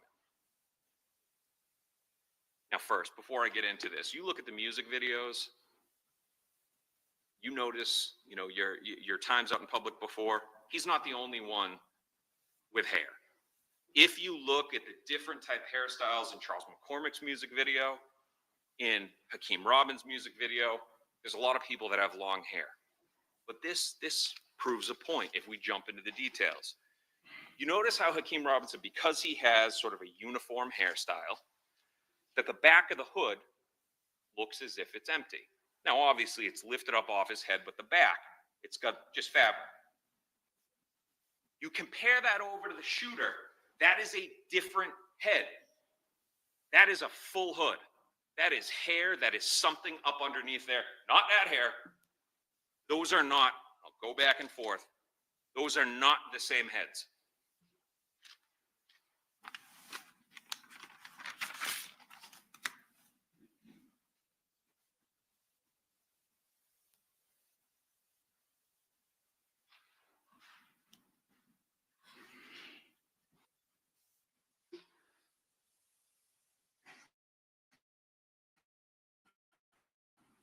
Mr. Cooper got up on his closing argument and he said, Hakeem Robinson is 6 feet. And again, we're talking about tailoring the evidence, trying to shrink Hakeem Robinson, trying to grow the shooter, trying to jam a square peg into a round hole. That is not what the evidence was. The evidence for his height from first Blue, are we to trust him or are we to not? Because he said 6'2", 6'3". Johnny Shipes, no motivation whatsoever, not in handcuffs, not looking at prison. He said, I'm 6 feet. He's a lot bigger than me. He doesn't even fit into my clothes. Latham got up on the stand. And that's not what Latham testified to. He goes, the government did not ask me to do a height assessment. He agreed that the poor posture, not measuring for height, was 6 feet and a quarter inch. But he also said that there is a error of margin, very small. And we talked about the black tape line. I asked him, and I go, how thick is that tape? And he goes, could be 1 inch, could be 2, could be 1.5 inches.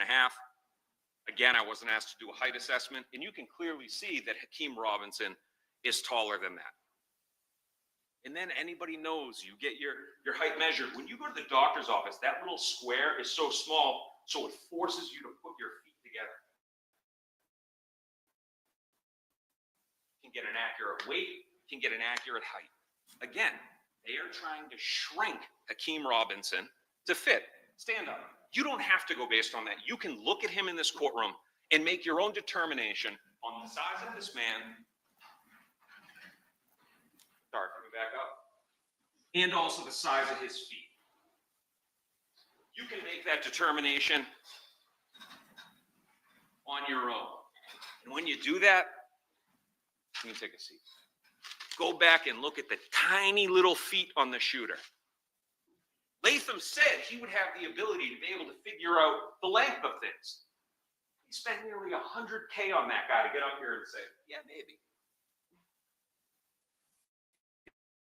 Don't throw in a few more dollars to get an accurate measurement of that foot.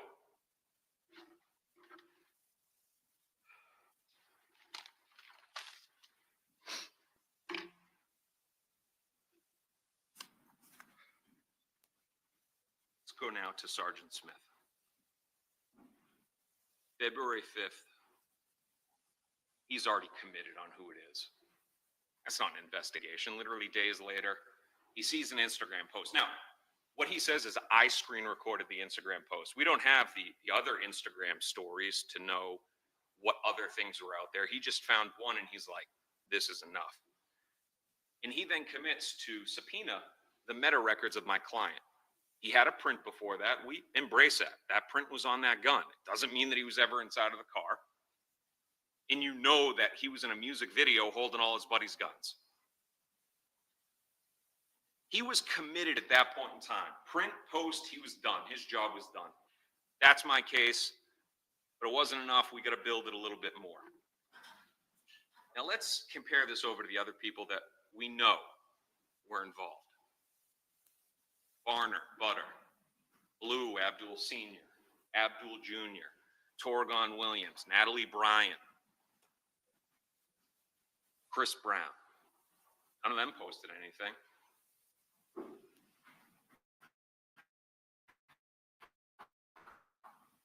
We use a phrase in these courtrooms every now and then, consciousness of guilt. That's consciousness of innocence. I'm going to post something would be wildly, days later, wildly stupid.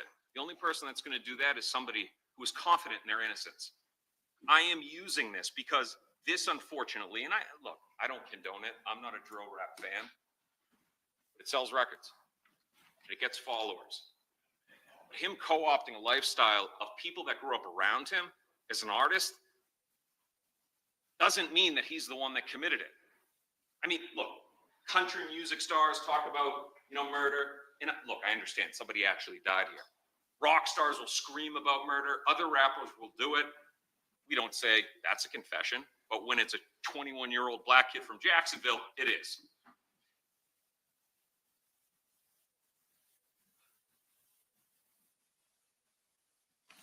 We're talking about the government and the way that they're trying to tailor the evidence. An opening statement. Mr. Cooper got up here and he showed you that post and he read it. I am never going to read that post. I don't have that right.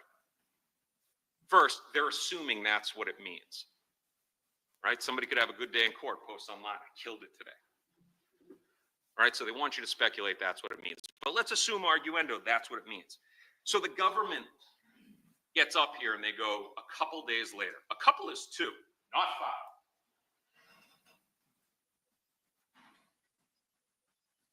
And then he says, getting his tired feet to try to say, he ran and then went and got a pedicure after that. Again, 5 days later, nobody else is posting stuff. Everybody was trying to get away with this crime. And apparently he just goes out on public to his hundreds of thousands of followers, JSO watching, and confesses. The problem is that, look, there's 2 ways that you can look at the world. You can look at it through clean windows or dirty windows. You look at the world through clean windows, you're looking at it objectively. You start looking at it through dirty windows, everything you see is dirty. And that's what former Detective Smith, now Sergeant, did. He committed, and everything he looked at for Hakeem Robinson was through dirty windows. He was a hammer. That kid was a nail. He didn't look at anything else, despite the fact that there is clearly motive of other people. Chris Brown. We're not arguing that Chris Brown is the one that committed. I don't come into court and make speculative allegations. There was more than enough to look at it.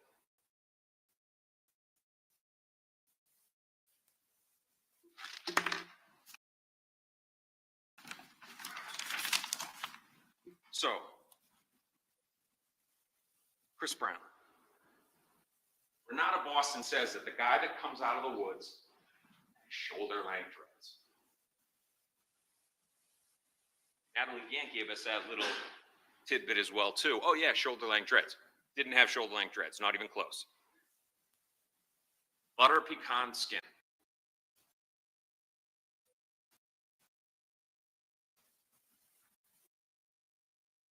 It's clearly more brown than it is my client. I can't say that I confidently know what butter pecan skin is. I'm thinking of ice cream.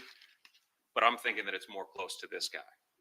But there's one other glaring issue with that. Rothermill case. The murder crew is Blue, Butter, and Brown. Crazy Chris. They literally have another murder case tied to Willie Addison. Smith gets up here and he goes, I don't even know his phone number. Talked about it in voir dire. You have to objectively investigate. You can't commit to a case, to a murder case that is going to change the lives of so many people 2 weeks into the case.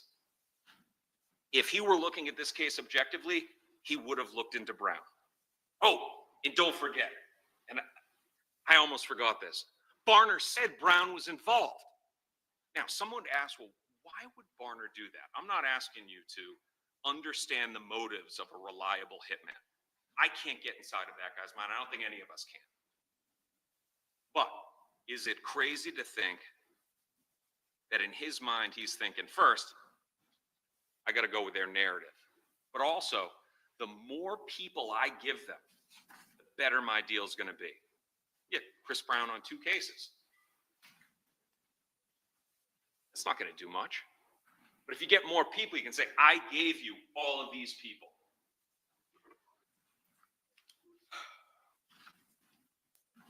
There was plenty of people that had a motivation.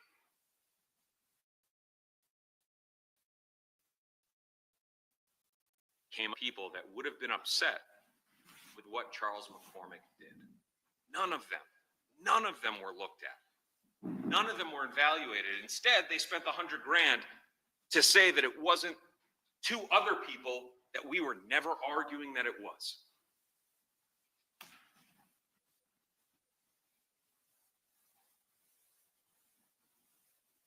They never acquired any records of Chris Brown, his Instagram, his cell phone records, nothing. Same thing with Dominique Barner as well, too. They don't get his Instagram stuff, and he said that he was on Instagram. He used it to stalk his prey, and also his iCloud stuff. It's willful ignorance. Now, I'm not saying that Smith sat down and go, you know what, I'm going to jam this kid. I'm going to make a choice not to look at it. But he lacked all objectivity within minutes on the case and didn't look at anything else, wouldn't even consider it. Let's change gears now and talk about House of Pain. So we're going to go into the topic now and talk about all the communications and the cell stuff. The government, like they're trying to link, they're trying to shrink Hakeem Robinson, grow the shooter. They're trying to bridge a gap as well, too, with the cell phone communications. They're invisible dots, imaginary lines. They're trying to get you to speculate. Now, first, they're trying to both say that Hakeem Robinson was involved at that 478-305-9583 number. That was his, that he was using it. They're trying to connect all of that. But that's not what came out. They'll argue it, but it's not what came out, and that's why we're going to go over it here. First, with respect to the House of Pain email account, and they're trying to say, well, there's selfies of Hakeem Robinson in that account. Now, we know that Blue was trying to be the manager of his son, especially when his career was taking off. And any Apple iPhone user knows that you can combine, you can share photo albums. You know what makes sense as well? Something that they haven't disproved because they didn't get any of the further records, that he's uploading photos to his father's account so that his father can manage his Instagram page, to do something as a manager to justify getting payment. I'm not saying that's what happened. I'm saying that there is a hole in there that they're saying, well, they're selfies. It must be his phone. It must be him that's doing it. They could have gotten to the source of it. They could have gotten the Gmail records for that account. They could have gotten Blue's Instagram account, literally HOP, House of Pain CEO. But they didn't. Some could say willful ignorance. I'm saying that it's committed on what it is. Now, there's anomalies within the cell communications. Now, they've never actually tied Hakeem Robinson to that 478-305-9583. Smith got up here and he tried to say, well, the IP address, the first four. He's not an expert. We heard from two other cell phone experts. They were never presented with that information. He tried to say, well, the provider told me, that's hearsay. The provider told me that, you know, it's the first four, not the last four, but I subpoenaed the wrong one. It was a 7, it was a 1, but yeah, it could be. Now the government tried to say that based on what he said, it's a link. His words, could be. But even that is not even close to a connection. They had an FBI cast member agent up on the stand, didn't ask him any of those questions. You best believe that if they tied the IP address of that phone to my client, you would have had an expert from T-Mobile sitting in here going, here's your link. But instead we had Smith get up there and go, yeah, it could be. They're trying to blur the line, trying to connect him to the shooter and the phone to Mr. Robinson. Now, Blue says that he was worried about his son. In his testimony, I don't think he cares about his son at all. But he says, you know what? I cared about my son. Whether it's him caring or not, there is not a single phone call to that number. You would think that if this is the phone that is being used in the commission of the crime, that somebody would be repeatedly calling it. Now they'll get up here and say, well, it could be a FaceTime call. We have no record of it, the date of it. Translation, they want you to speculate. They have never connected that phone over to the shooting. There are communications with one of the people much earlier, not during. There's a pin drop, could be in an area. They're wanting you to speculate. They need you to speculate because they have not made the connection. You remember they have the color code that they even want to connect it before they've connected it, because the 478 number is in red, and so is my client's known 1595 number. They have it both in red. The interesting thing is that throughout the entire time of the commission of the crime, you see no red. It's everybody else.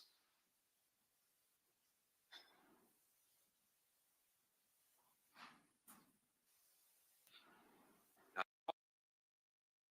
mistakes and anomalies with respect to glaring mistake.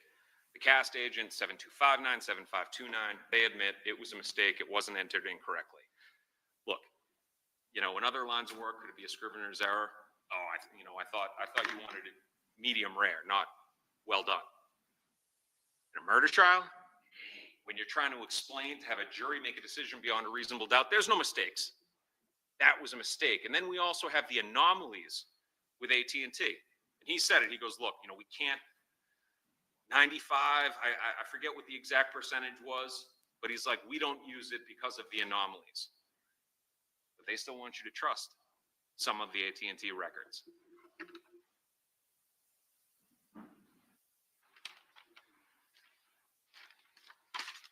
So, staying on the topic of the phones. Now, they brought up in the closing argument that Abdul Jr. had a phone that was registered to Darrell Watts, and that the 478 number is tied to Darrell Watts. What they're leaving out is that Blue's main number was also registered to Darrell Watts. They also brought up this exhibit. It's a nice picture of Blue. He looks like he's, you know, indecisive, not the felon that he is. And they said, he's not going to send a message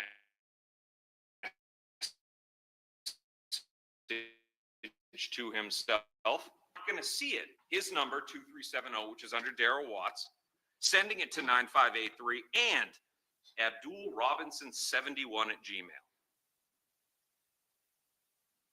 Abdul Robinson Sr., born in the 70s, definitely not my client's email. They showed you this photo and made the argument he'd never send it to himself, where literally it shows that he sent it to himself.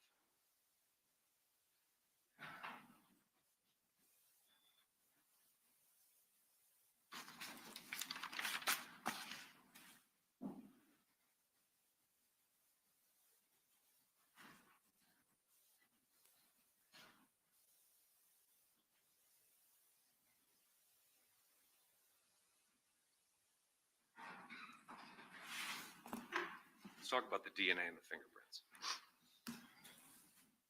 We, of course, embrace there is DNA on a shirt. I think it may be out here, maybe, with the white shirt. Doesn't prove that he ever wore it. We talked about it with the expert. If I were to take my client's handkerchief and wipe my brow, my DNA is going to be on it. And she also testified how that very easily could be the reason why there was a mixture, because they take a swab and they do the entire compartment, and that very much could explain, well, the t-shirt's sitting there, then we wipe everything, why there's a mixture and why it's so low. But we embrace that. His DNA is showing up on the compartment, and that very much could explain, well, the t-shirt's sitting there, then we wipe everything, why there's a mixture and why it's so low. But we embrace that. His DNA is showing up on a shirt that's in the car and also on the dash. He was friends with these people. He rapped about the life that he lived. We are not denying that. He was around them. He knew them. Wasn't doing what they were doing, which is why he isn't covered in tattoos and bullet holes, because he's not living that life. Fingerprint, the music videos. So again, we embrace this, but none of that, and I don't need to go over it because I know you saw the testimony. But they both agreed objectively in their testimony, I cannot say he was ever inside of that vehicle.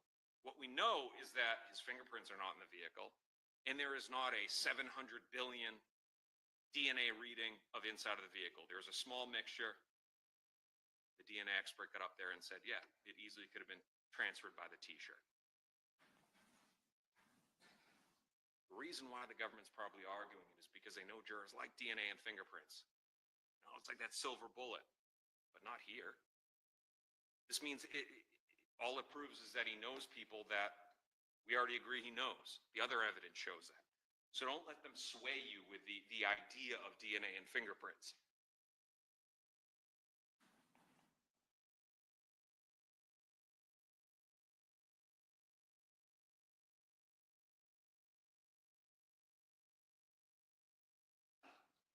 Same time too, we have Chifton Hogan. If their rationale of anybody whose DNA is found inside of the car, well, they must be involved. Chifton Hogan and Blue said, oh, yeah, that's a family member to some extent. Anything that supports our argument that if you know people, your DNA could show up inside of their vehicle.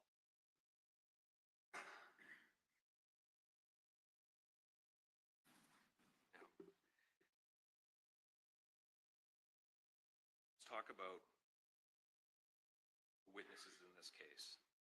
Latham, the expert. The government, and I said this before, they paid $80K, $70K, $80K. I don't know how much his expenses were flying back and forth and lodging to come in here and say, yeah, maybe. Meanwhile, all of the witnesses consistently describe somebody that's short and skinny. Then they arrest a guy who's 6'2", 6'3", 230 pounds. That's not how the truth works. How desperation looks. Latham up on the stand, and I asked him, and I go, can you exclude me? Without scanning me? His answer is no. And from that you can take, there's nothing unique about what he's saying. He can confidently say, well, it's not Leroy Whitaker, it's not Dominique Barner, not being argued here. But nothing more. Now the government, in their argument, they have brought up this photo. Now we have to talk about Charles McCormick's height and weight. Latham said, well, they provided the information to me and I do the analysis. And what they gave me is that Charles McCormick was 5'10". There's a problem with that though, because I had to bring it out through the medical examiner. He goes, that's just an estimate. Post-mortem, there are differences. Could be 5'9", could be 5'11". Also, this person is wearing shoes. So when that was brought up with Latham, he goes, I was given 5'10". I then. They call the medical examiner, and the medical examiner tells you that's not, I can't say that's an accurate height. But they want to do this comparison in between somebody who's 5'10" and then over to the shooter. We know that Charles McCormick was 143 pounds. We know that definitively. When you compare that over to the person next to him now, Charles McCormick is obviously turned a little bit, and they're not in the exact same posture, and I'm not denying that. But I could also make the argument that he's wearing darker clothes, which makes things look smaller, and the shooter is wearing light clothes, which make things look bigger. What you don't see is a huge difference, 100-pound difference between the two people. See two skinny guys. Also, as for the height, yes, they are moving, they're dropped down. Let's do some math here.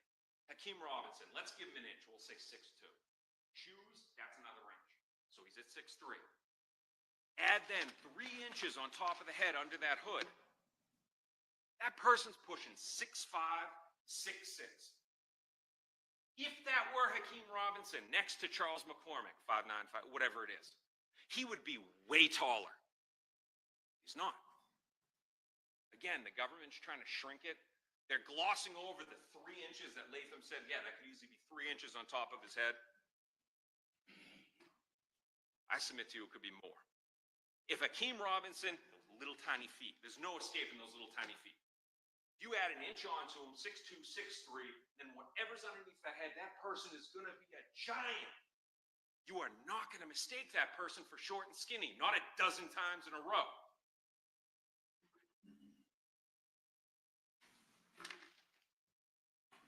But they want to get up here and say, Charles McCormick, 5'10", despite what the witnesses said. Hakeem Robinson, 6 feet. They're tailoring their evidence because they know that the evidence itself, the facts, suck. Now, they may get up here and say, well, you know, we didn't need these witnesses. You cut a deal with violent felons and you don't need them? You cut a deal with Barnum, who's a reliable hitman. You only get the reliable hitman term if you have killed. We know that in these cases, there's nothing to establish him as reliable. In Rothermill, they killed the wrong person, an innocent guy in a bike. On this one, he gets caught, but he's a reliable hitman. Sounds more like he's a serial killer. They may get up here and say, well, you know, we didn't need these witnesses. Our case was strong enough. Then why cut those deals? He could be out in a matter of years. Blue has a likelihood of being out in a matter of months. That's desperation. Don't let them get up here and say, well, we didn't need it. They did. That's why they cut reprehensible deals with violent criminals.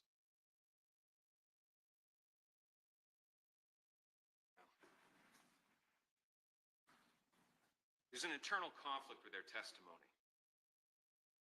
Right? Now, they're felons. They're cooperating to get a deal. Let's put that aside for a second. So Barnard gets up on the stand and says in the Rothermill case, implicating Blue on how he could have been charged with much more than accessory, provided items. Blue got up there and he denied. So which one's lying? It's not our job to prove it, it's theirs to prove, okay, well, this one's lying, but that one's telling the truth. As it stands before you right now, you have no idea. Schrodinger's cat. You have no idea who is telling the truth. But they want to put them up. They want you to trust these people, that they're pillars of truth. Because they came to them in handcuffs. Don't trust Johnny Shipes or Blue's daughter, who have no motive, and if anything, reasons not to come forward and testify. Mr. Shipes, Mr. Shapiro, because of his business. Blue's daughter, because she's basically saying that her father's lying in front of the judge that we'll be sentencing him. They have no motive. But no. Trust the people that came to us in handcuffs. Trust the people that we have on a physical leash to tell the truth. And again, we set aside the fact that they are murderers and felons. Don't let them get up here and tell you. They're both telling the truth, that either of them are telling the truth when they didn't clear up that internal conflict in their own testimony.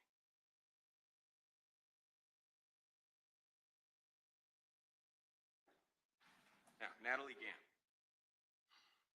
They said in their closing argument, well, she had no motive. She absolutely did.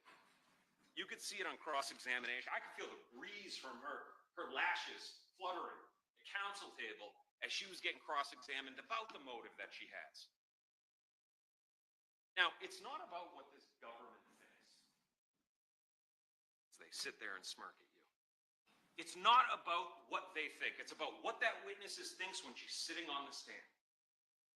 She knows Dominique Barner has implicated me in this case. I don't want to get charged. I'm going to do whatever the government says. Oh, and her husband sitting in prison being prosecuted by their office. It's about what's in her mind and the reason why she would have to tailor her evidence. Now, the government says, well, she didn't have all the details. She's older. She's not like the men she dates. She's smart. She knows if she commits too much, it could actually cause a problem. Well, I don't remember what he was wearing. Because if she were to say the wrong thing, she's not usable. She hurts their case, potentially gets them mad, which is bad for her and her mind and her husband. The handguns. How would Barner know to say that the handgun was, well, Barner is not, I'm not saying he's book smart, but he's definitely street smart. He knows that there was, okay, and look, he was sitting on his case. He was getting prosecuted for months, looking at discovery before he ever made the decision to flip. He was arrested on the home invasion robbery. He had a whole bunch of records, and we're going to come back to that, on how he could have done what he did. But why would he claim that gun? Well, he knows that there's 3 guns in the vehicle. All right, one of them was used to commit a murder. The other one is a big machine gun. Yeah, that one's mine. Gave him musical chairs. He had to claim one. 3 people in the car, 3 guns. That one's mine. I'm not saying that the government, and if it's ever come off like this, I want to make this clear. I'm not saying that the government sat down with these witnesses and said, we need you to say this. Not saying that. Never would. But what I am saying is that they gave an opportunity to some really dangerous people. Dominique Barner is resourceful. He went on the court's computer system to stalk his prey, created fake Instagram accounts to figure things out in locations. He has a discovery on his case. We know that the first thing that was collected by Sergeant Smith were my client's meta records. The very first thing. Florida's a discovery state. This guy wants the government to be happy with him. They gave him too much of an opportunity. Now, the argument that we make over the recording, look, and we won't say it, the government has a right to talk to their witnesses. They're doing the work they need to do. They're talking to their witnesses. That's not our problem. Our problem is that the first and the second time they spoke to him, we have no idea what happened. Now, again, I'm not saying that these prosecutors told him what to say, but I do have any concern when the government is doing things behind closed doors, our government, without an ability to see it. And when they spoke to Dominique Barner the second time, Sergeant Smith told us they were leading questions. If you're getting the truth out of somebody, you don't have to lead them. You were driving the car. Hakeem Robinson was in the car. They're giving an opportunity for somebody to say the facts that they know the government wants to hear. And that's a problem that I have, that they allowed him that opportunity. Somebody that they knew was dangerous. Look, that serial killer has no problem taking a life. He has no problem lying to save himself.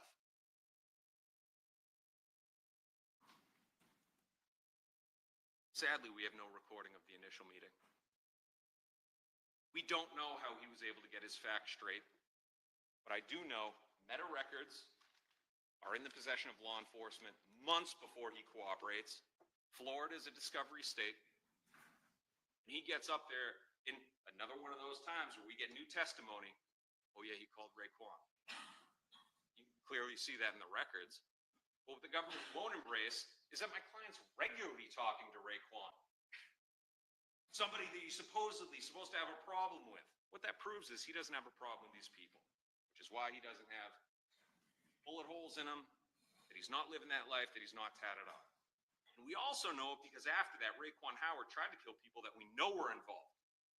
He didn't go after the guy that he's talking to regularly and joking around with. So, it's very easy for somebody like Dominique Barner in a meeting. You know, Dominique's sitting there. Did Hakeem make any phone calls in the car? In the questions being asked by a prosecutor that's holding a stack of papers. Barner's smart enough to go, yeah. It's that simple, and it's that easy for that to evolve into, yeah, he was talking to, yeah. And that's ruling out the fact that he has the records. He was involved. He's going to get some of the facts correct. But he's also resourceful, again, on hunting his prey. This time, the prey was Hakeem Robinson. Now let's turn to Blue. Sat up here, fake tears, my son. Y'all saw it, there was no tears. He had that emotional pause. Yet he had no emotion when he was talking about the murder of his other son, Willie Addison.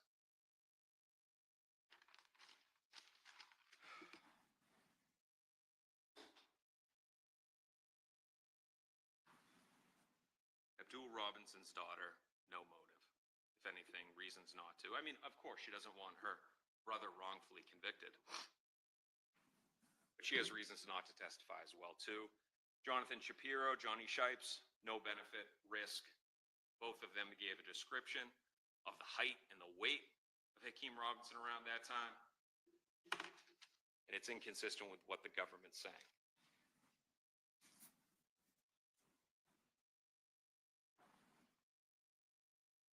So, the government may get up here and talk about the fact that Barner and Blue are not sentenced yet. And that they don't know what they're going to get. That's by design. They got to make sure that they're dangling that carrot in front of them so that they do what they want them to do. It's also so that you as the jury don't hear what is potentially an offensive sentence that they get because of their recommendation. They want you to think, well, they could get life. There's no reason why they couldn't have been sentenced before coming in here. Now, one thing I want to go back on that I did miss. It's a really big point. And it's that both of them said, in government, I invite you to get up here and explain this one, that both of them said, Dominique Barner and Duval Robinson Sr., have to say Ksoo to get the deal. Those are their words. I have to say Ksoo to get the deal.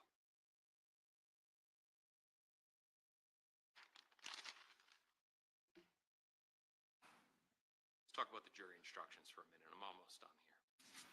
So, when you go back into the jury room, one of the instructions you're going to get is weighing the evidence. And this is an opportunity for you to evaluate a witness's testimony. And these are things that the law in Florida says you got to be cautious of. We need to point this out to you because this could lead to a miscarriage of justice. Did the witness have some interest in how the case should be decided? And they're not spending life in prison. They're not getting prosecuted on multiple cases. Does the witness's testimony agree with the other testimony and other evidence in the case? I submit to you it doesn't. There's not massive conflicts, but there's definitely irreconcilable conflicts between their testimony. Has the witness been offered or received any money? We've already talked about Latham. Preferred treatment or other benefit in order to get the witness to testify. We are going to charge you with principle to murder. You're looking at life. You're a convicted felon 2 times prior. If you say what we want you to say, we'll recommend 72 months. Has any pressure or threat been used against a witness that affected the truth of the witness's testimony? You'll get out in 72 months, but you got to say Ksoo or otherwise you're looking at principle to murder. Did the witness at some other time make a statement that is inconsistent with the testimony he gave in court? Yes. Has the witness been convicted of a felony? Both of them, yes. Just one of these is enough. They're hitting almost all of them.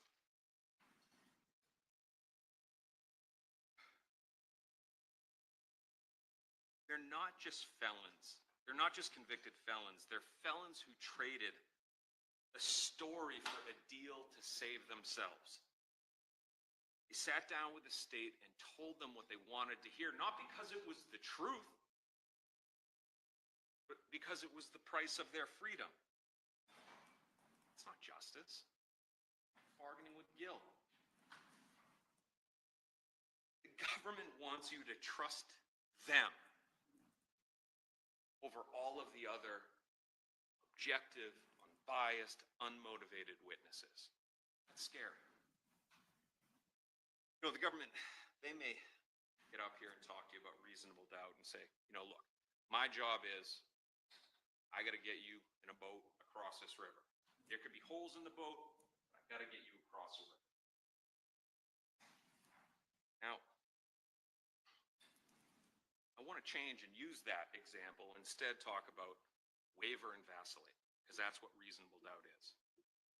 You're standing there on the shore, you're looking at the boat. Boat, got some holes, some water's coming in. You're told that there are anomalies with the boat, it was manufactured incorrectly and there's problems. A reasonable person's going to be sitting there going, I don't know. That's waiver and vacillate. But add on top of that, the two people that are captaining the boat are violent felons, and they're telling you, hey, this boat's fine. No reasonable person's getting into that boat, and that's what they're asking you to do.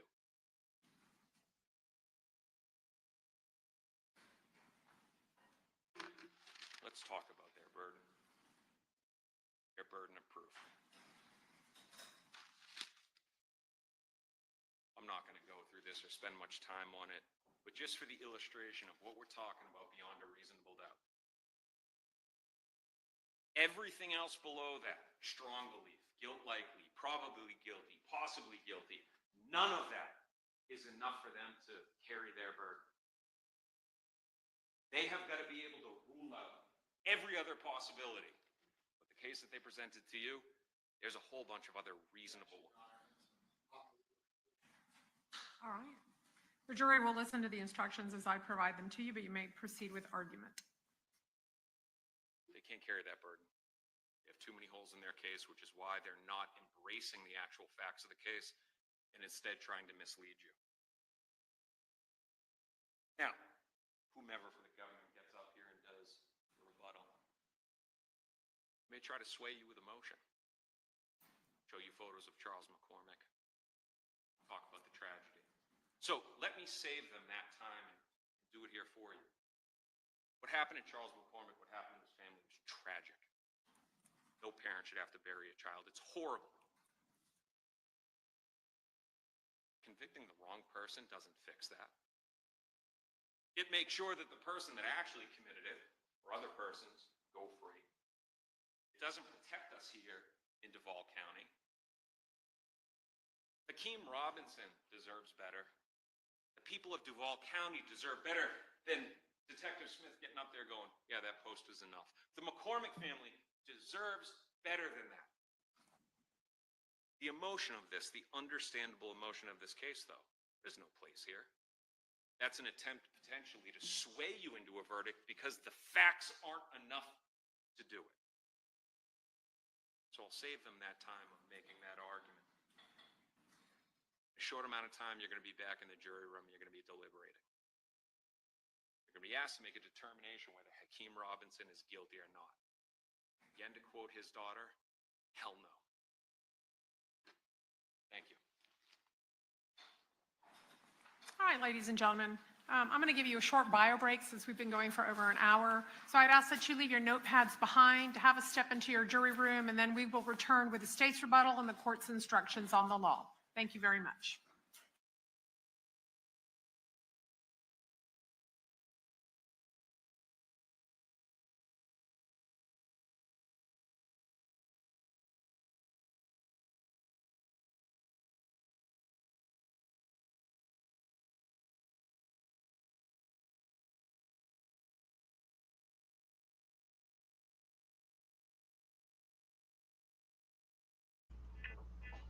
Woo, that was some good shit. Okay. I ain't gonna lie, y'all know I have been on the other side. That was good. Before I say if they swayed me, I gotta hit a rebuttal. Woo. Oh, I'm still yawning, y'all.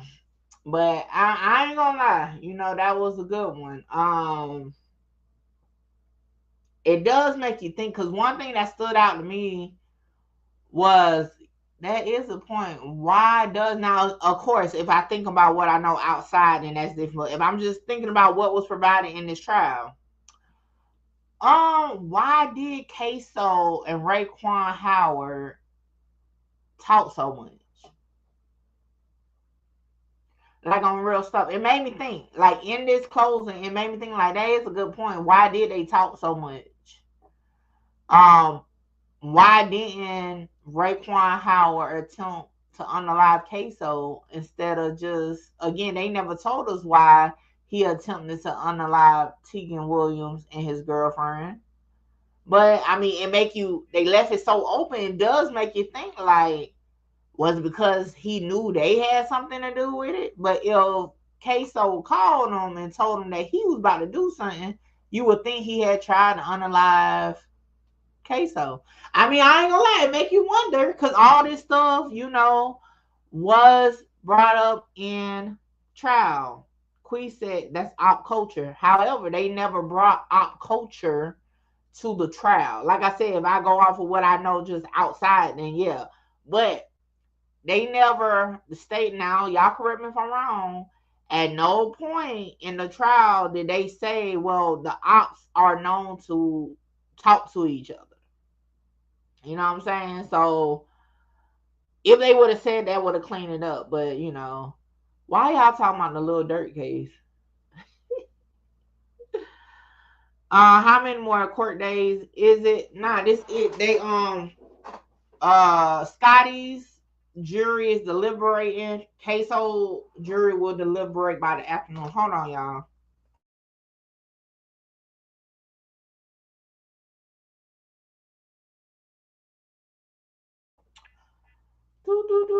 What's up, T? T said, will they release the video when the trial is over?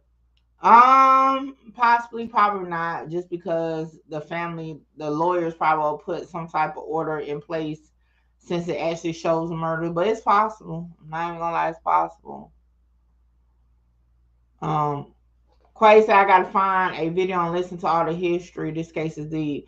Yeah, just be mindful of videos, because some of them be a lot of cap and some of them be accurate, but you definitely gotta do your research on it. As far as the stuff that they have going back and forth, for sure.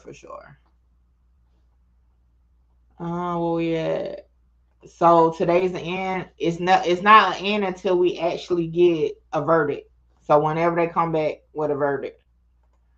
When fully okay start. Don't have a trial date yet. One of the defendants is going up for a mental health evaluation. So I know the girl was supposed to go to trial like months ago, but she didn't. So it just depends. Big Wilson, I'm sorry, but the state just gonna say Butter and Blue are the type of people who plan, commit, and help clean up M's. Good people, perfect witnesses don't plan to clean up people crimes. Makes sense. See where we at. Y'all make sure y'all don't write out curse words in the chat. Big Six said we're not finna get a verdict till Monday. A lot of the truth team said we're gonna have it by Friday. I kind of had a strong feeling we might have it by tomorrow too, but it could be Monday for sure.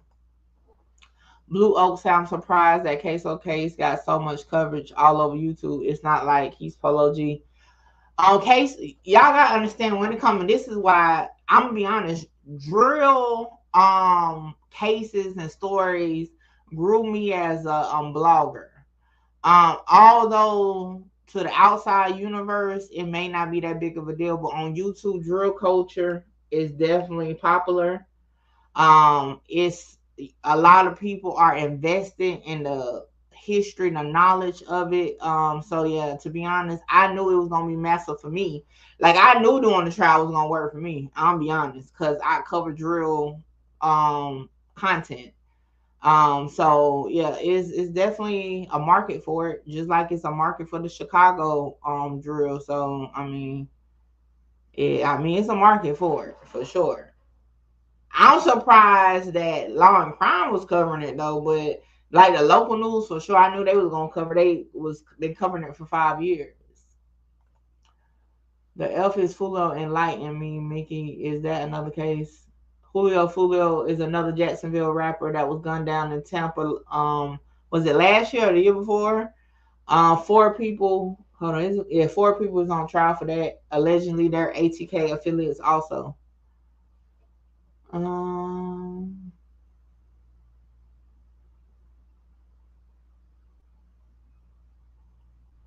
The Fulio video looked like some Call of Duty gameplay.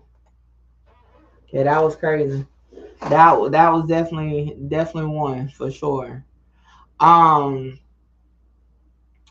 yeah, I know it wasn't 2020. I want to say it was last year. I really feel like it happened last year for some reason. I could be wrong. Oh, let me see. I kind of feel like it happened last year. It don't seem like it been 2 years. Because his case moved fast. I ain't gonna lie. Yeah, it was last year. Never mind. Because last year, covering the Fulio case was when I was hitting like 30 to 80,000 on live. So yeah, that was a time. Who was around when I was doing verticals? Boy, no views was coming in on them verticals. If only I knew it wasn't gonna bring no money. Okay. But yeah, that was definitely a time last year.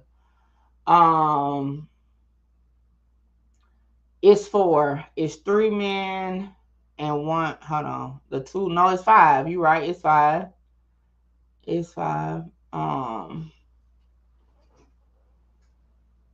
That was definitely a time. But yeah, so like I say, it's definitely a zone. I think she definitely should have had the baby by now, because the girl suspect in the Fulio case was due in like February. I haven't done any like I haven't looked at that case in a long time, but she definitely should have had the baby. Like the baby should definitely be out of the womb at this point. I said I was gonna take some time and catch up, see what happened. I think the last thing I covered on that case was when one of the cousins pled insanity. So I'm gonna do an update. I'm gonna go back through my files and see what cases we haven't updated on in a while. For those, since y'all was talking about it earlier, for those who followed the Lil Durk case, I have heard the chatter online. I did drop a video since I've been live that's out on my opinion about it. So that's out. Yeah, she was pregnant by the one who is allegedly an ATK member. I forgot his name. Don't get me the story. I forgot a lot of these people. It's been so long. But I'll do a video on it for sure, okay? But like I said, a lot of people definitely don't talk then, Parker.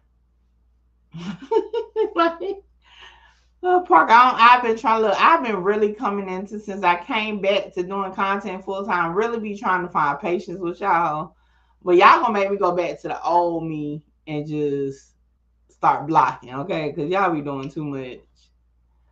I think Yellow cooked Mickey. They said he unalived the baby mom. Who is Yellow? Yellow who? Unalived the baby moms?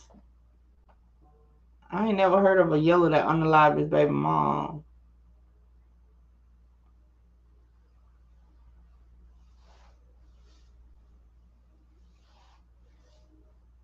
Hey, y'all can have any type of opinion y'all want, just as long as you say it in the right way. Yellow Bees unalive his what? Where y'all be getting this from? What you mean he unalive his baby mama? He ain't got number one baby mama. She ain't here no more.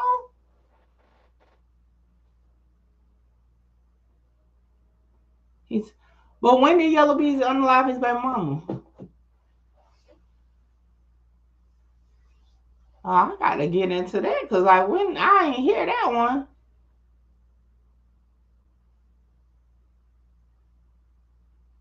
His baby mama that he got the 2 kids with, the hair lady. When the fuck did that happen? Oh, that's what I might be working on when they come back. Cause what? I ain't hear that.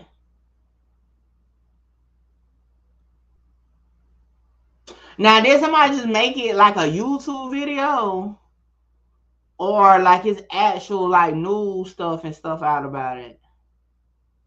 Honey, y'all got me confused. So who is y'all talking about the baby mama? He ain't got number one baby mama. He only got one. Well, hold on. When did Yellow Beezy get a second baby mama? Hold on. Yellow Beezy literally got 2 kids by the girl who. He said, Mickey, I think they are talking about the video I sent you. Watch it to the end. I never even watched it. I ain't gonna lie. But Yellow Beezy literally only have one baby mama. Both of his sons is by the same girl. So what y'all talking about his baby mama?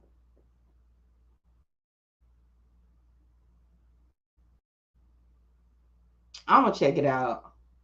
Yeah, that one said I ain't never heard him having another baby mama. I said legend. Oh my gosh. Look, I'm over here like, damn, when he killed the girl that said a weave.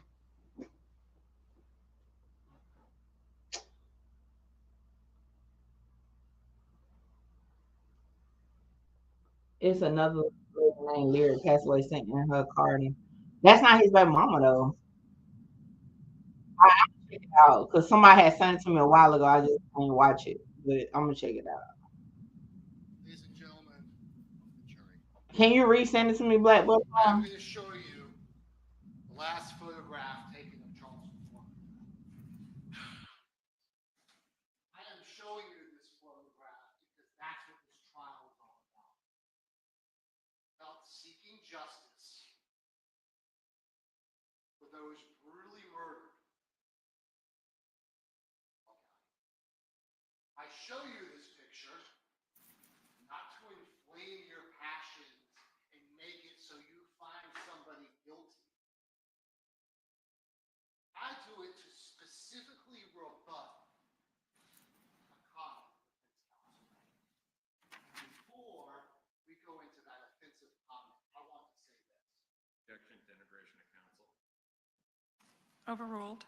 What I am commenting about the defense, I wholeheartedly believe the Sixth Amendment of the United States Constitution and Mr. Robinson's right to have all the witnesses against him cross-examined by a zealous advocate. My criticism is not that they have tried to do their job. My criticism is that the defense stood up after the young black man investigated by a black detective tried to imply that this case is somehow about race. Somehow country singers or hard rockers don't get investigated. Only young black men who do rap songs. That's not true. Detective Smith poured out his life into this case for hundreds and hundreds of hours. And he didn't do it because of the race of the victim. He didn't do it because of the race of the victim. He did it because Lady Justice is blonde. This courtroom doesn't consider those things. This courtroom says that that bias cannot come into your decision making. Judge Salvador will tell you as such. This is about whether or not the state has proven its charge beyond the exclusion of every reasonable doubt. And we embrace that. It is not about young black men that rap. Somehow us taking it out. Charles McCormick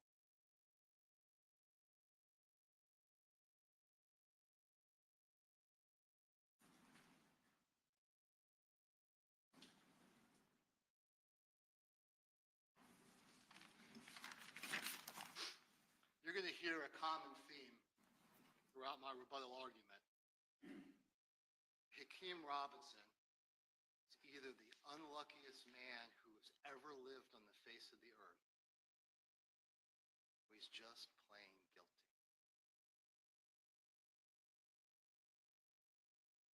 The vast majority of the defense closing argument about how an incredibly lucky piece of evidence, the dash cam video, somehow implicates that we have the wrong guy. That's been their defense since day one. Countless parts of his closing argument are about that. January 4th, January 14th, January 15th. It's not just about hairstyle underneath the hood. He screams over and over and over again, 6'3", 230. And then we have the photographs that show it's just not true. It's just not true. We have digital laser scans that say it's 6'125".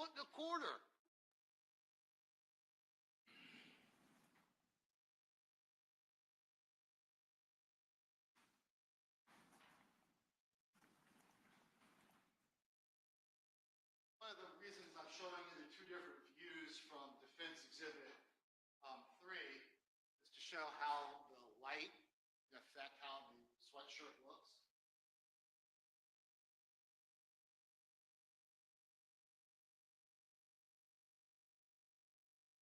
It's 3,230.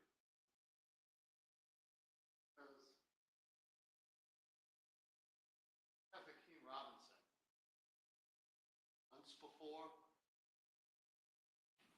couple days after, wearing identical. I see what it is. The evidence proves that's the same sweatsuit. Just from that picture, no. But it's a pretty dang good piece of evidence. In the video,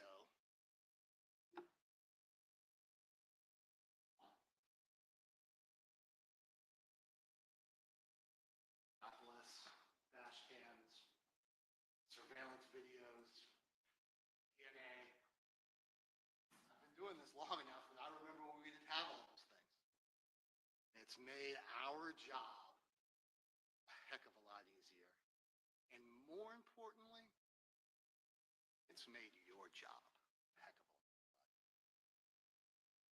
Because artful defense attorneys pounding their fist on tables, which they should do, their client.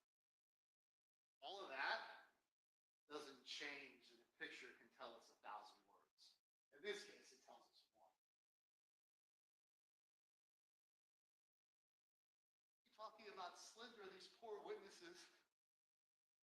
Okay, challenge number 1 from the defense. Get up here and explain why you didn't call witnesses that were working out in Bailey's and looking through glass. He said there's clean and dirty windows. Was Mr. Williams looking through a clean Bally's window or a dirty Bally's window when he was half a football field away with a guy crouching down? That his testimony to you doesn't help you make this decision because we haven't. Descriptions are totally irrelevant.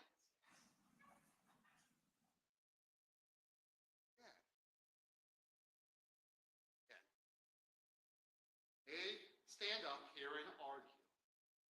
How dare we pay $70,000 to $90,000 for a paid extra? We're just buying our conviction. You know who deserved that? Hakeem Robinson deserved the state of Florida to spend tens of thousands of dollars to figure out all these descriptions, and mind you, they're not all. That are closest put it right on more better descriptions. And when you look at the photographs of him at the time, much smaller. But regardless, we wanted to invest that money. And the defense attorney gets up here and glares about how concerned he is with the government. Know that your government spent your more money to make sure that all the corroborative evidence was right. That we could exclude Barner and Whitaker from that video. By the way, they match the description that everyone gets. They put so much stock into these kids. They match it. And we invested that money to see. He's never going to be, no expert's going to be able to look at those and say and identify a particular human. Does the body morphology? He says there's no way these two guys that match the description of the shooter given by people who admittedly don't know. You know, guessing someone crouching after they watch a shooting for 2 seconds.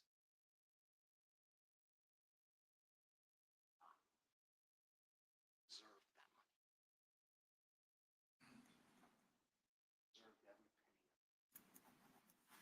Give that to you so you can have confidence. All the other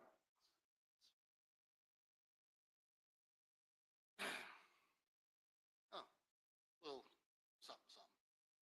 Talk about it's actually, it's been a long time. Cross-examining the medical examiner. Arguing about 5'9", 5'11". The doctor, in his report, in his measurement, says the victim, Charles McCormick, by the way, that's his address for all their cell phones. It's 5'10".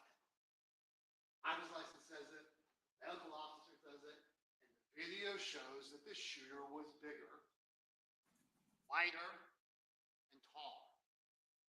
I wouldn't call it an insignificant amount, which perfectly matches the way Hakeem Robinson looked the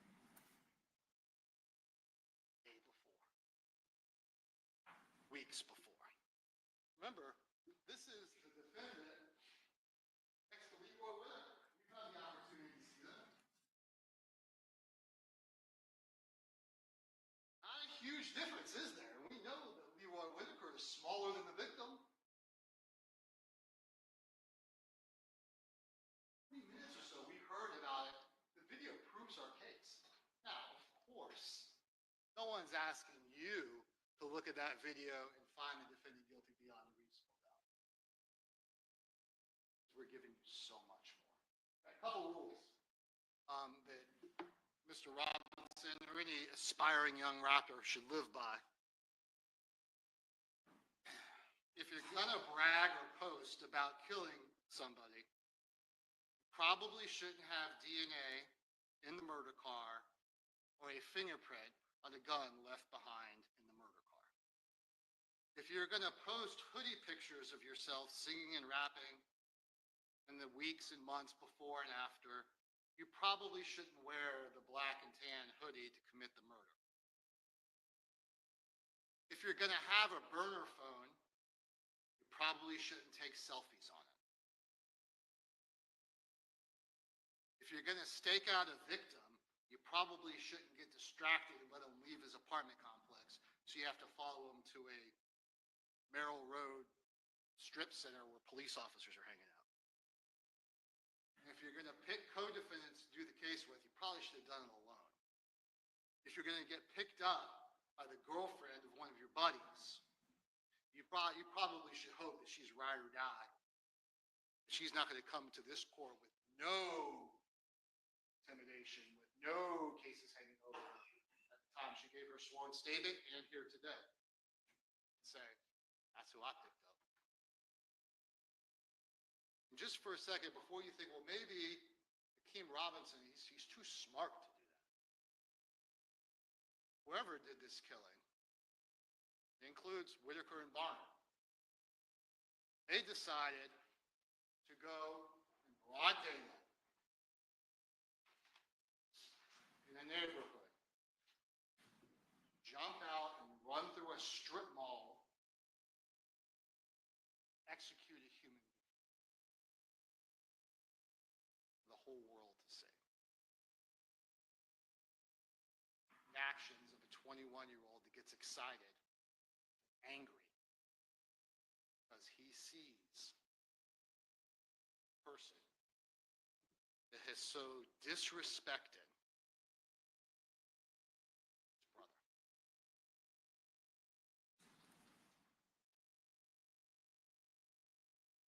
Has dared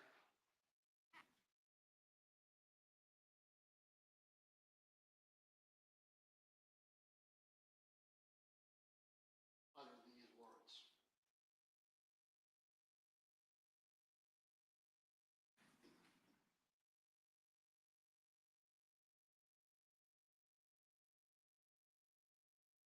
Smoking on Whitley, Park, I'm screaming up for help. Headshot instantly.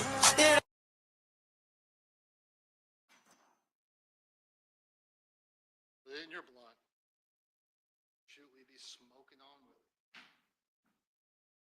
Picture to the left, rest in peace, brother, is posted less than 24 hours after the defendant took care of the person that spoke on Willie.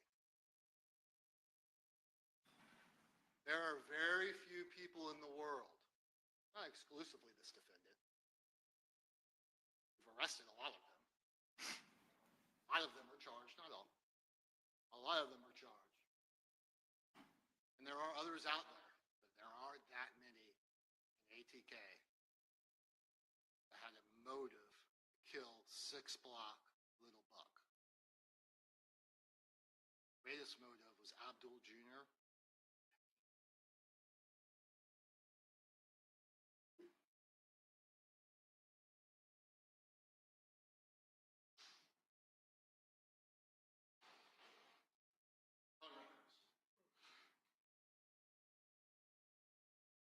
Both defendants, Leroy Whitaker and Nigel, we tried these two cases together. All the evidence against Whitaker corroborates what Barner says, what the entire investigation leads to, and all of that evidence helps prove Robinson did. That's why we tried them together. So while you're not deciding Whitaker's case, you're going to have to know some of that evidence to know why Hakeem Robinson was guilty. And some of that is the phone records. We have the opportunity by both defendants. Barner's admitted it. The opportunity by both defendants. Either the cell site is off or it puts them there. The defendant, by the defense's own admission, his known cell phone. Known cell phone. Now, 21 years old. Want to get the times right. He has his cell phone powered off for the exact amount of time it takes to do this case, do this crime. And his cousin and friend, overwhelming evidence, also overwhelming on him, when they're doing this crime. It just happens to be powered off. And the defense, I submit to you, was trying to show that the data on the phone, because you see there it's data, and this is the situation where the FBI analyst was unwilling to map the data sessions.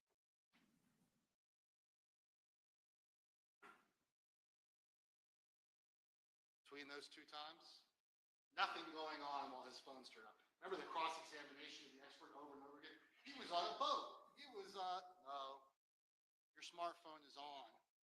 It's getting data.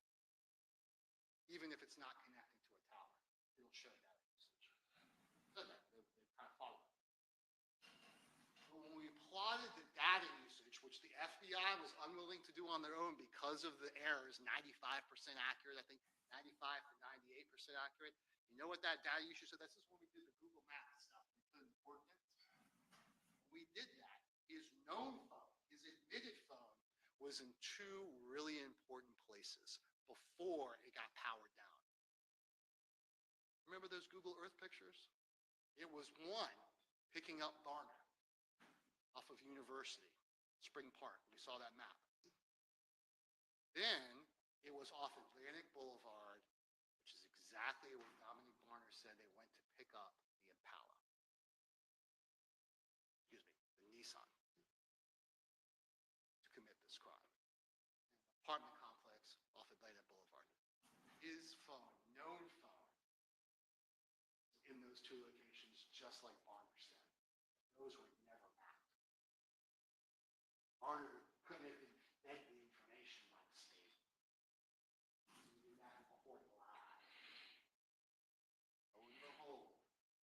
said, like Barner said. So the other phone records show that you can see the red is going to be Mr. Robinson's burner phone, the phone that he takes selfies on. Hakeem Robinson got his dead friend's name that he handed him. It existed for about 2 months.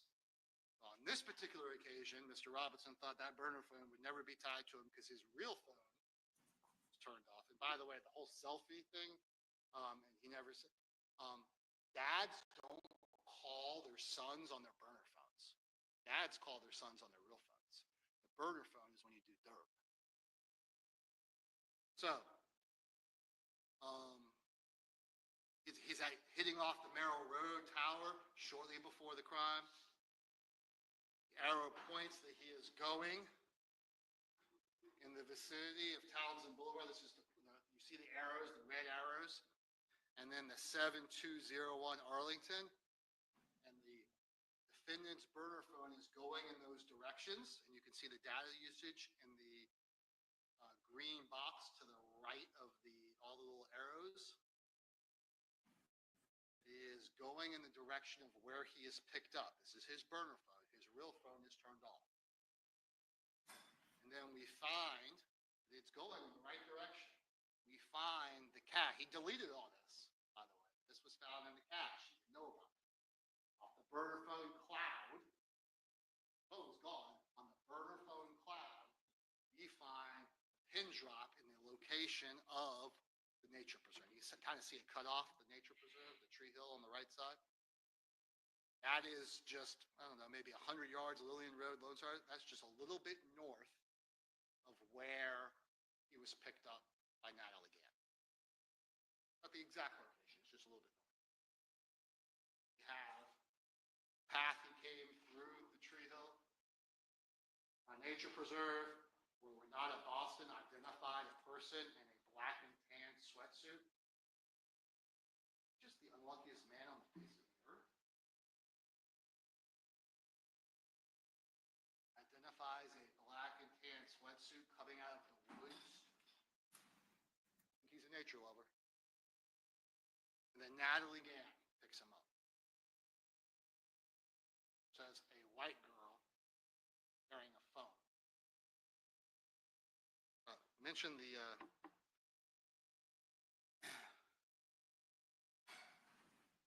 IP address. The defense makes a big deal about Smith not being an expert because the IP address helps prove that the burner phone is Hakeem Robinson's burner phone because the IP address.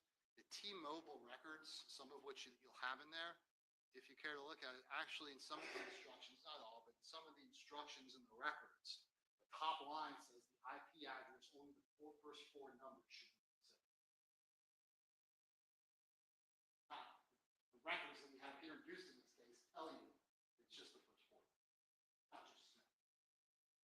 That's just a side note. So we have them all together, meaning back safe on Brown Jersey Court, Hakeem, Kareem, and Barner, and Whitaker. Look at that.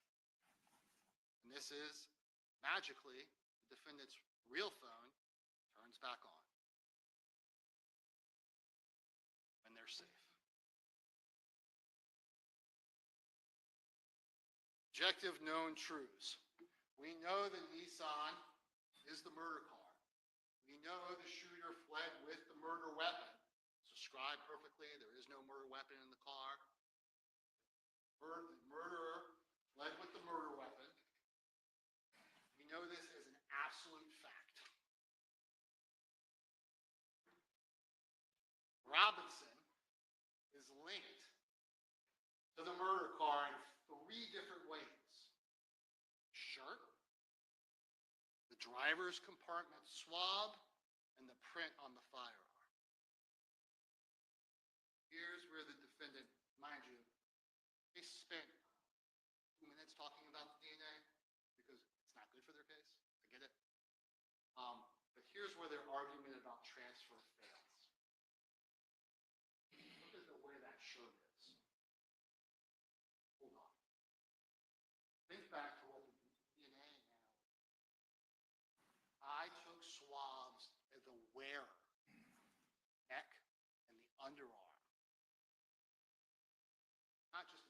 the shirt that's balled up in between the seat. Somehow, their argument is that this balled up shirt, wrapped up shirt that has wearer DNA of the defendant, oh, by the way, and Leroy Whitaker, of the defendant, somehow that jumped off of the shirt and got in the driver's compartment and it's balled up in the corner of the seat. Maybe he's the unluckiest person on the face of the earth. Maybe he's just guilty.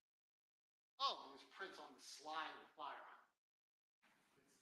It's right next to the shirt that has his Leroy Whitaker Jr. Maybe you shouldn't be bragging about killing Willie with that evidence. I mean, killing Willie's killer. Brag about killing Willie. Incredibly powerful evidence. No chance that could be tampered with. Remember, they sealed the vehicle.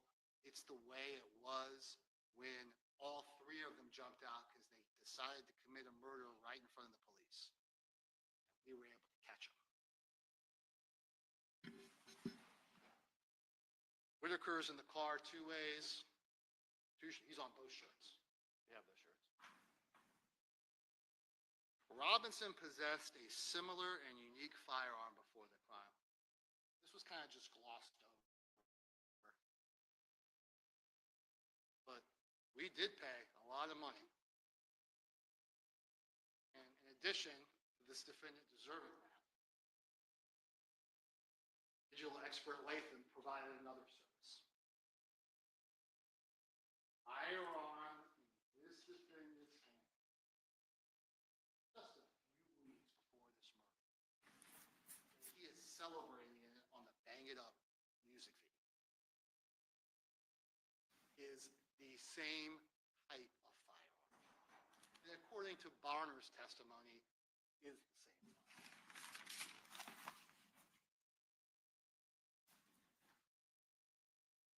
We hear from the FDLE firearms expert, Emily Amahir.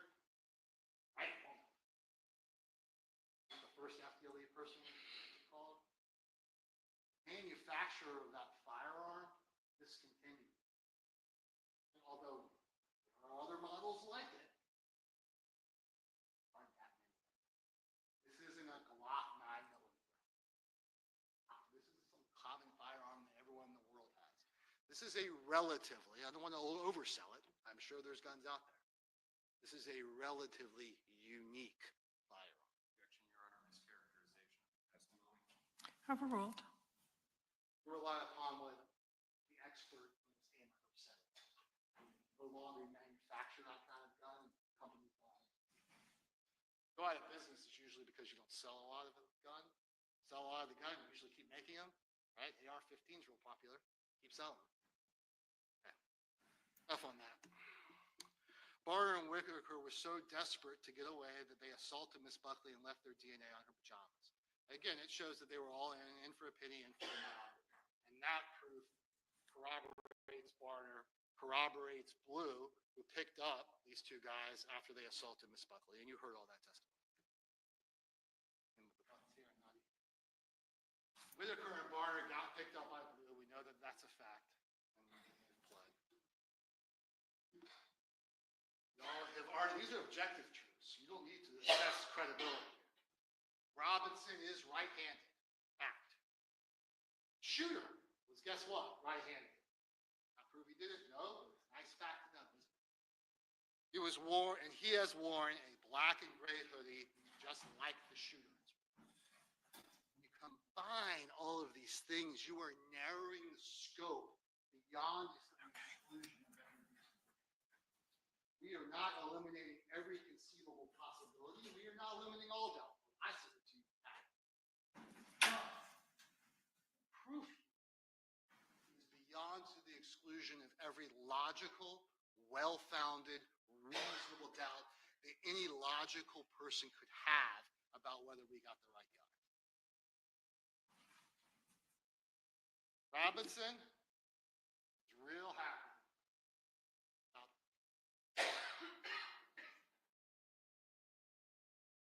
Defense wants you to think that he's arrested because of this post. Sergeant Smith has his fingerprint on a pistol in the driver's seat console in between the seat and the water. His print on the slide. In between the seat and the console. He has his print. And that's the post he sees. It's context. You know, they said we're gonna explain the context of all that. That's the context. Context is Smith goes, holy cow, the guy's bragging about it. Kind of person that would brag about this. Same person that would go out, Bell Road, 1058, and gun down another human being in front of everyone in the world and dash Kansas. It's the same type of person.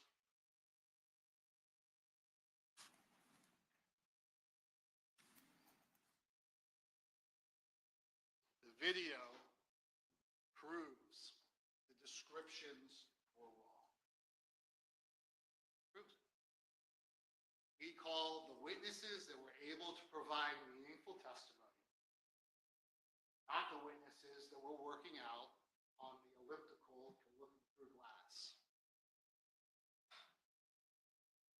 For them to say, I guessed, when none of them were sure, I guessed about the person, and the video proves me wrong.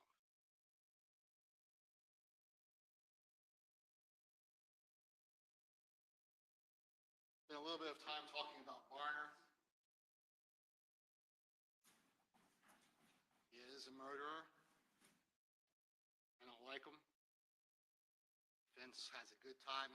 He got beat up twice by two very seasoned, experienced defense lawyers. It's hard to sit there and listen to them beat him up. Fine. We expected that. Because he deserves it. Reprehensible deal. They turned around and screamed at the state of Florida. He got a convicted murderer to subject himself willingly his own free will. Have Judge Salvador sentence him to life without the possibility of parole. The only benefit that we gave him is you get to testify, show your remorse, stare at the face of your community, your friend, and do what's right for Charles McCormick. Do that. Judge can consider it anything she wants. Including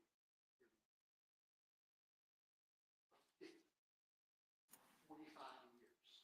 He knows that. There's nothing he can do. I wish all prosecutors were that unsuccessful in convicting murderers. Lou is looking at 20 years. He's a middle-aged, 50-something-year-old guy, 55 I think he is, with diabetes and kidney failure. Not very different from the deal worked out for Barner.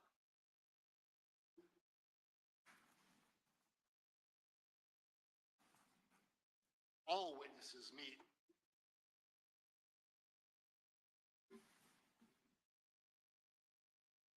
It is entirely proper for witnesses to meet with us. The defense wants to say, well, I'm not going to argue they shouldn't meet with their witnesses, but they shouldn't meet with their witnesses unrecorded. Scenario. Dominique Barner, you're going to plead guilty, subject yourself to life. Lawyer is here.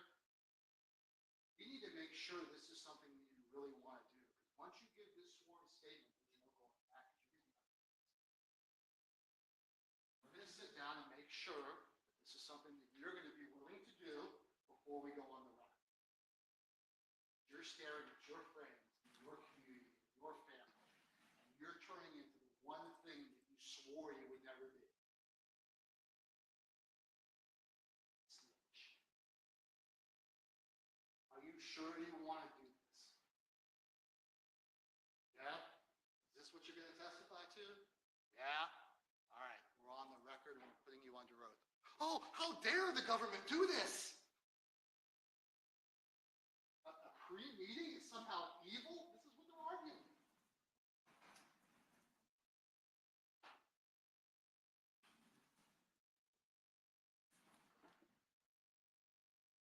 No witness should be discredited for talking to a lawyer about his or her testimony.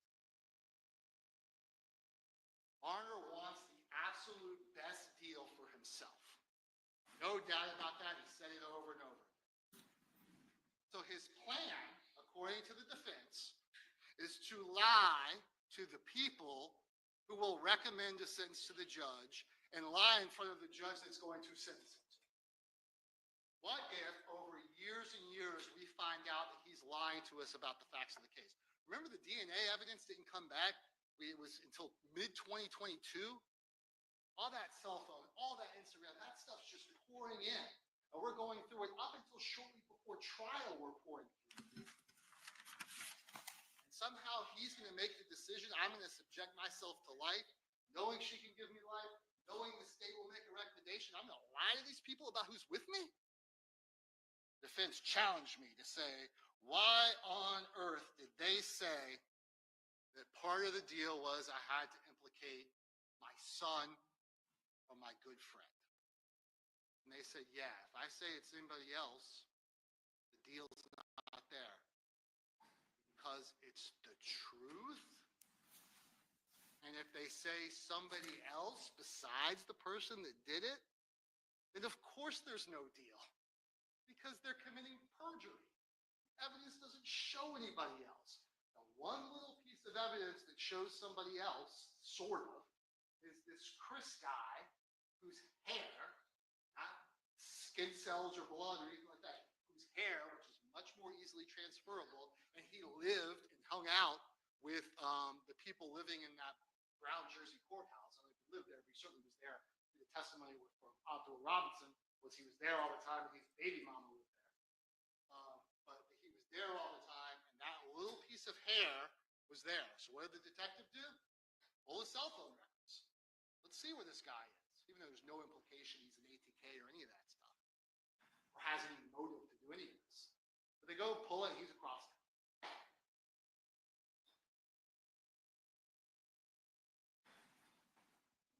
You know, one of the jurors said, jury selection, trust but verify. And that is exactly what you have seen here today. You don't have to trust every word Dominique Barner says unless you verify it. Then the defense had to admit. You caught me smirking. It was when I heard this. The defense had to admit that Barner got his facts straight. He gets facts straight. Trust, but verify.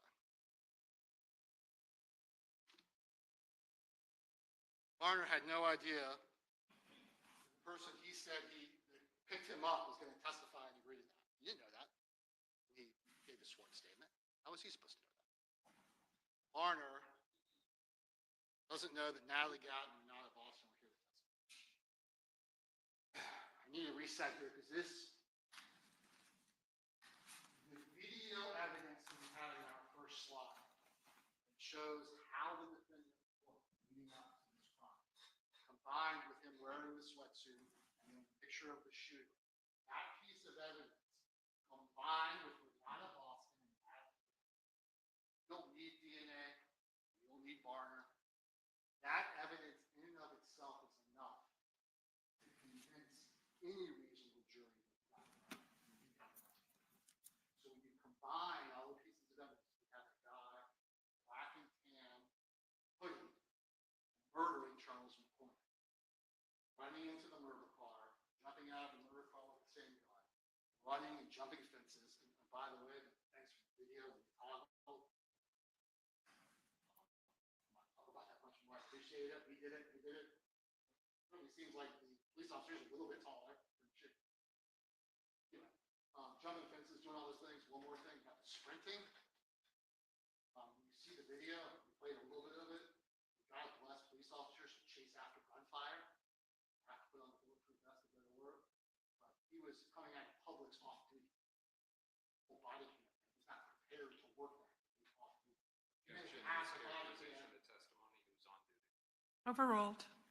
That's besides the point. You remember, it's not my discipline matter.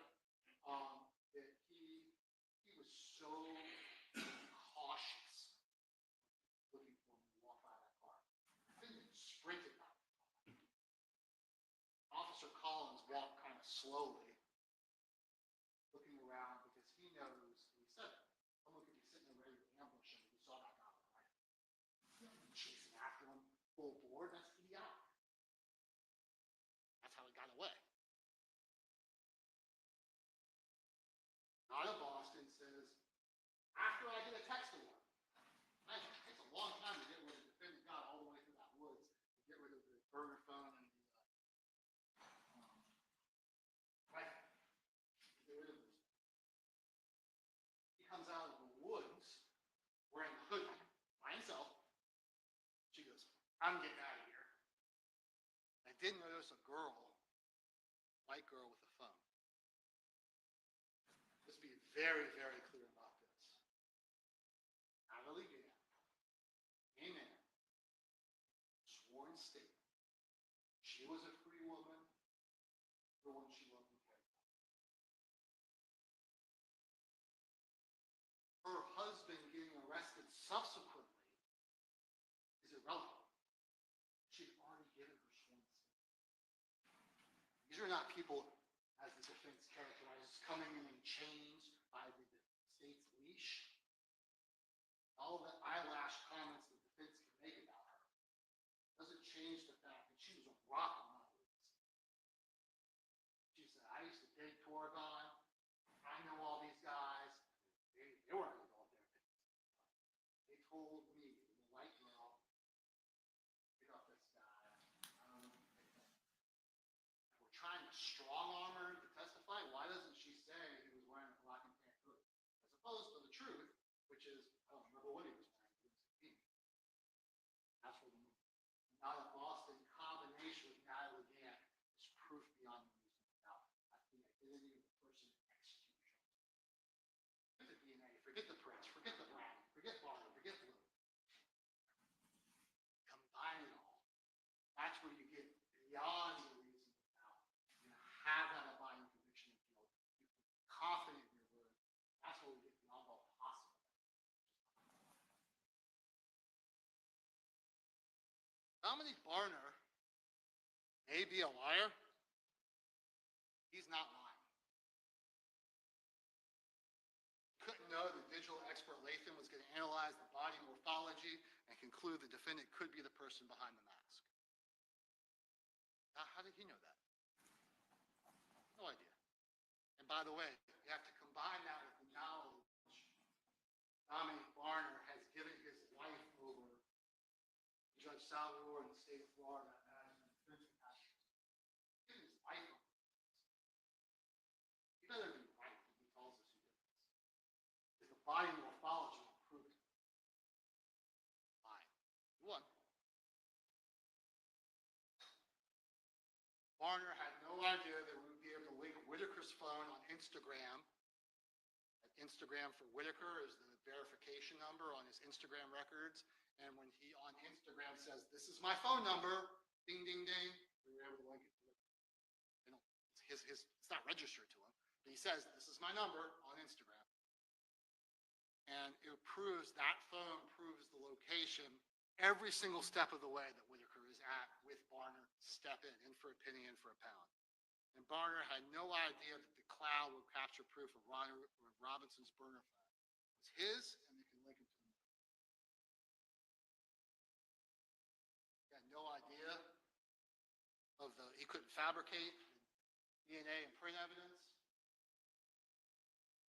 Did not know that Robinson's known cell phone was turned off during the murder, and that the phone data known from being off his apartment and the pickup for the Nissan. Well, how does he know that? How street smart you are. It's going to be hard for y'all. It was hard for us. Mr. Cooper and Mr. Atkinson are much better at it than I am. I struggle with this stuff. And Dominic Barner's going to do it? means he's telling the truth. That's all it means.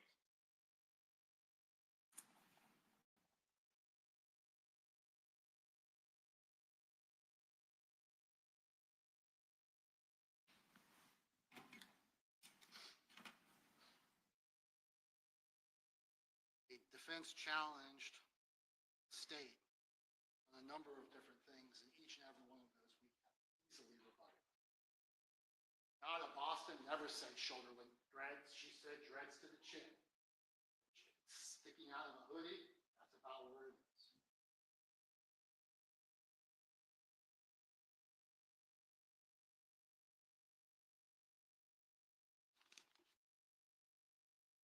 Defense argues things like, I'm not saying that Chris Brown did it. Look at the video, you'll see the defendant's hand. You'll see Hakeem Robinson's hand and compare that to his complexion. Not to mention all the body parts. There's no DNA transfer. The defendant was in that car, jumped over the center console, which is where his touch DNA came from.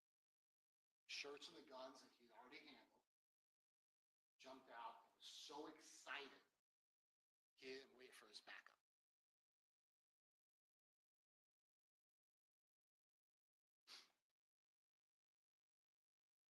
$700 billion to 1 chance that someone other than the defendant is on that shirt. 4.4 million to 1 chance that this defendant's touch DNA is on the driver's area. He's either the unluckiest man on the face of the earth. Just plain.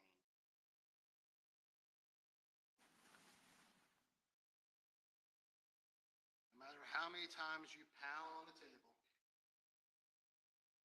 scream 6'3", 230, have the video evidence to prove it's just not true.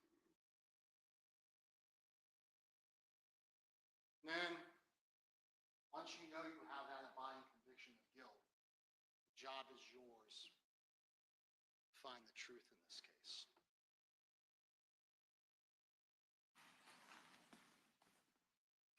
The dead, they can't call out for justice.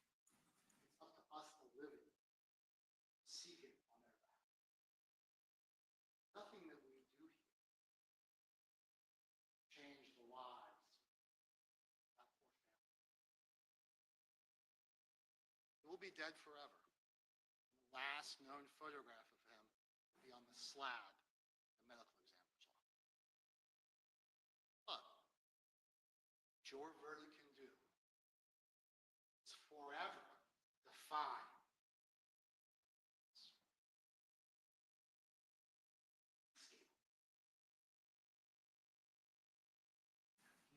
Ksoo Robinson is the man behind the mask. Proven to you 700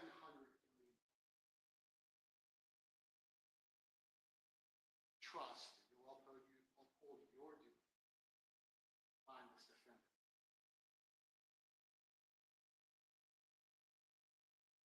All right, thank you, Mr. Mizrahi.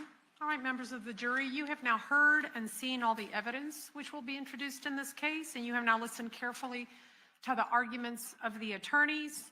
And I'm now going to direct your attention to the jury instructions, which I'm required to give you, which I remind you, you are required to follow. For your convenience, the jury instructions are going to appear on the monitors before you so that you can easily follow along as I read them to you. In addition, I'm going to be sending in one hard copy of the instructions. So let's make sure that your monitors are on and working. Yes? All right, very good. All right, let us begin. And I would ask any members of the gallery, if you wish to leave now, you may do so, but once the instructions begin, I don't want people coming in or out, that would cause a distraction, excuse me. All right, thank you. All right, members of the jury, I thank you for your attention during this trial. Please pay attention to the instructions I'm about to give you.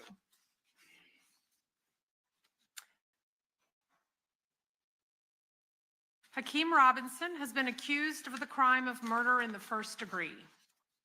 In this case, Hakeem Robinson has been accused of first-degree murder. Murder in the first degree includes the lesser crimes of murder in the second degree and manslaughter, all of which are unlawful. I now instruct you on the circumstances that must be proved before Hakeem Robinson may be found guilty of murder in the first degree or any lesser included crime. As to count 1, to prove the crime of first-degree premeditated murder, the state must prove the following 3 elements beyond a reasonable doubt. Number 1, Charles McCormick Jr. is dead. Number 2, the death was caused by the criminal act of Hakeem Robinson. Number 3, there was a premeditated killing of Charles McCormick Jr. by Hakeem Robinson. An act includes a series of related actions arising from and performed pursuant to a single design or purpose. Killing with premeditation is killing after consciously deciding to do so. The decision must be present in the mind at the time of the killing. The law does not fix the exact period of time that must pass between the formation of the premeditated intent to kill and the killing. The period of time must be long enough to allow reflection by the defendant. The premeditated intent to kill must be formed before the killing. The question of premeditation is a question of fact to be determined by you from the evidence. It will be sufficient proof of premeditation if the circumstances of the killing and the conduct of the accused convince you beyond a reasonable doubt of the existence of premeditation at the time of the killing. In considering the evidence, you should consider the possibility that although the evidence may not convince you that the defendant committed the main crime of which he is accused, there may be evidence that he committed other acts that would constitute a lesser included crime. Therefore, if you decide that the main accusation has not been proven beyond a reasonable doubt, you will next need to decide if the defendant is guilty of any lesser included crime. The lesser crimes indicated in the definition of first-degree murder are second-degree murder and manslaughter. As to count 1, to prove the lesser included crime of second-degree murder, the state must prove the following 3 elements beyond a reasonable doubt. Number 1, Charles McCormick Jr. is dead. Number 2, the death was caused by the criminal act of Hakeem Robinson. Number 3, there was an unlawful killing of Charles McCormick Jr.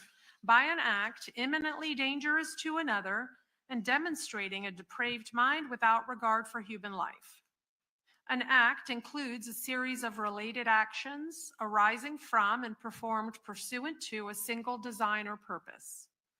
An act is imminently dangerous to another and demonstrating a depraved mind if it is an act or series of acts that, number 1, a person of ordinary judgment would know is reasonably certain to kill or do serious bodily injury to another. And number 2 is done from ill will, hatred, spite, or an evil intent. And number 3 is of such a nature that the act itself indicates an indifference to human life. In order to convict of second-degree murder, it is not necessary for the state to prove the defendant had an intent to cause death. As to count 1, to prove the lesser included crime of manslaughter, the state must prove the following 2 elements beyond a reasonable doubt. Number 1, Charles McCormick Jr. is dead. Number 2, Hakeem Robinson intentionally committed an act or acts that caused the death of Charles McCormick Jr. Every person has a duty to act reasonably toward others. If there is a violation of that duty without any conscious intention to harm, that violation is negligence. The defendant cannot be guilty of manslaughter by committing a merely negligent act. In order to convict of manslaughter by act, it is not necessary for the state to prove that the defendant had an intent to cause death, only an intent to commit an act that was not merely negligent and which caused death. The state must prove the crime was committed on January 15 of 2020. It must be proved only to a reasonable certainty that the alleged crime was committed in Duval County. The defendant has entered a plea of not guilty. This means you must presume or believe the defendant is innocent. The presumption stays with the defendant as to each material allegation in the indictment through each stage of the trial, unless it has been overcome by the evidence to the exclusion of and beyond a reasonable doubt. To overcome the defendant's presumption of innocence, the state has the burden of proving the crime with which the defendant is charged was committed, and the defendant is the person who committed the crime. The defendant is not required to present evidence or prove anything. Whenever the words reasonable doubt are used, you must consider the following. Proof beyond a reasonable doubt does not mean proof beyond all doubt. A reasonable doubt is not a mere possible doubt, a speculative, imaginary, or forced doubt.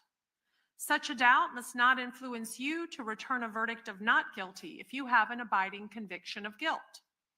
On the other hand, if after carefully considering, comparing, and weighing all the evidence, there is not an abiding conviction of guilt, or if having a conviction, it is one which is not stable but one which wavers and vacillates, then the charge is not proved beyond every reasonable doubt, and you must find the defendant not guilty because the doubt is reasonable. It is to the evidence introduced in this trial and to it alone that you are to look for that proof. A reasonable doubt as to the guilt of the defendant may arise from the evidence, conflict in the evidence, or the lack of evidence. If you have a reasonable doubt, you should find the defendant not guilty. If you have no reasonable doubt, you should find the defendant guilty. It is up to you to decide what evidence is reliable. You should use your common sense in deciding which is the best evidence and which evidence should not be relied upon in considering your verdict. You may find some of the evidence not reliable or less reliable than other evidence. You should consider how the witnesses acted as well as what they said. Some things you should consider are, number one, did the witness seem to have an opportunity to see and know the things about which the witness testified? Number two, did the witness seem to have an accurate memory? Number three, was the witness honest and straightforward in answering the attorney's questions? Number four, did the witness have some interest in how the case should be decided? Number five, does the witness's testimony agree with the other testimony and other evidence in the case? Number six, has the witness been offered or received any money, preferred treatment, or other benefit in order to get the witness to testify? Number seven, has any pressure or threat been used against the witness that affected the truth of the witness's testimony? Number eight, did the witness at some other time make a statement that is inconsistent with the testimony he gave in court? Number nine, has the witness been convicted of a felony? Whether the state has met its burden of proof does not depend upon the number of witnesses it has called or upon the number of exhibits it has offered, but instead upon the nature and quality of the evidence presented. The fact that a witness is employed in law enforcement does not mean that his or her testimony deserves more or less consideration than that of any other witness. Expert witnesses are like other witnesses with one exception. The law permits an expert witness to give his or her opinion. However, an expert's opinion is reliable only when given on a subject about which you believe him or her to be an expert. Like other witnesses, you may believe or disbelieve all or any part of an expert's testimony. You must consider the testimony of some witnesses with more caution than others. For example, a witness who claims to have helped the defendant commit a crime or has been promised immunity from prosecution or hopes to gain more favorable treatment in his or her own case may have a reason to make a false statement in order to strike a good bargain with the state. This is particularly true when there is no other evidence tending to agree with what the witness says about the defendant. So while a witness of that kind may be entirely truthful when testifying, you should consider his or her testimony with more caution than the testimony of other witnesses. However, if the testimony of such a witness convinces you beyond a reasonable doubt of the defendant's guilt, or the other evidence in the case does so, then you should find the defendant guilty. It is entirely proper for a lawyer to talk to a witness about what testimony the witness would give if called to the courtroom. The witness should not be discredited by talking to a lawyer about his testimony. You may rely upon your own conclusion about the credibility of any witness. A juror may believe or disbelieve all or any part of the evidence or the testimony of any witness. The Constitution requires the state to prove its accusations against the defendant. It is not necessary for the defendant to disprove anything, nor is the defendant required to prove his innocence. It is up to the state to prove the defendant's guilt by evidence. The defendant exercised a fundamental right by choosing not to be a witness in this case. You must not view this as an admission of guilt or be influenced in any way by his decision. No juror should ever be concerned that the defendant did or did not take the witness stand to give testimony in the case. Now, these are some general rules that apply to your discussion. You must follow these rules in order to return a lawful verdict. Number one, you must follow the law as it is set out in these instructions. If you fail to follow the law, your verdict will be a miscarriage of justice. There is no reason for failing to follow the law in this case. All of us are depending upon you to make a wise and legal decision in this matter. Number two, this case must be decided only upon the evidence that you have heard from the testimony of the witnesses and have seen in the form of the exhibits and evidence and these instructions. Number three, this case must not be decided for or against anyone because you feel sorry for anyone or are angry at anyone. Number four, remember the lawyers are not on trial. Your feelings about them should not influence your decision in this case. Number five, your duty is to determine if the defendant has been proven guilty or not in accord with the law. It is the judge's job to determine a proper sentence if the defendant is found guilty. Number six, whatever verdict you render must be unanimous. That is, each juror must agree to the same verdict.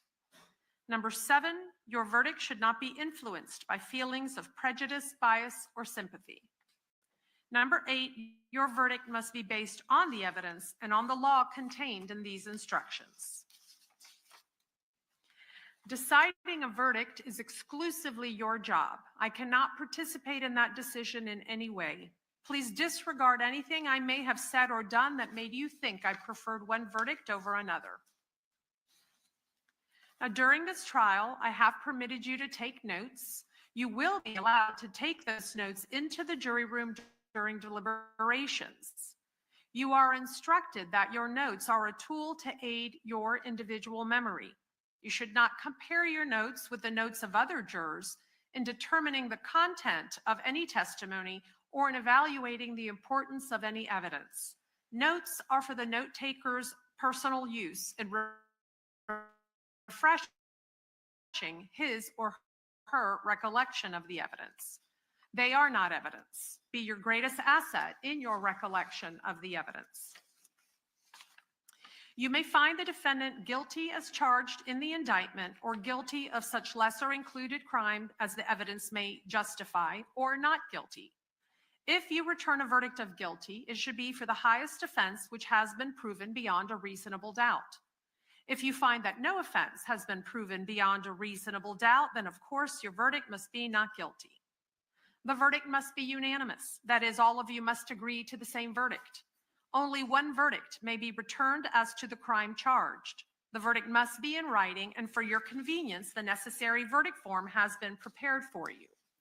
And it will be on the screen, but I'm also holding in my hand the one-page verdict that is styled State of Florida versus Hakeem Robinson, titled Verdict Count 1. You have 4 verdict options, and they read as follows. The first one is, we, the jury, find the defendant guilty of first-degree murder as charged in the indictment. If that is your unanimous verdict, you mark that line with an X or a check. The second verdict option reads, we, the jury, find the defendant guilty of second-degree murder, a lesser included offense. If that is your unanimous verdict, you mark that line. The third option reads, we, the jury, find the defendant guilty of manslaughter, a lesser included offense. If that is your unanimous verdict, you would mark that line. And we, the jury, find the defendant not guilty. If that is your unanimous verdict, you would mark that line. So say we all, done at Jacksonville, Duval County, Florida, and there's a line for the foreperson to sign and date the verdict form. In just a few moments, you will be taken to the jury room by the bailiff. The first thing you should do is choose a foreperson who will preside over your deliberations. The foreperson should see to it that your discussions are carried on in an organized way and that everyone has a fair chance to be heard. It is also the foreperson's job to sign and date the verdict form when all of you have agreed on a verdict, and to bring that verdict form back to the courtroom when you return. During deliberations, jurors must communicate about the case only with one another and only when all jurors are present in the jury room. You are not to communicate with any person outside the jury about this case. Until you have reached a verdict, you must not talk about this case in person or through the telephone, writing, or any electronic communications such as a blog, Twitter, email, text message, or any other means. Do not contact anyone to assist you during deliberations. These communication rules apply until I discharge you at the end of the case. If you become aware of any violation of these instructions or any other instruction I have given in this case, you must tell me by giving a note to the bailiff. If you need to communicate with me, send a note through the bailiff signed by the foreperson. And if you have voted, do not disclose the actual vote in the note. If you have questions, I will talk with the attorneys before I answer, so it may take some time. You may continue your deliberations while you wait for my answer.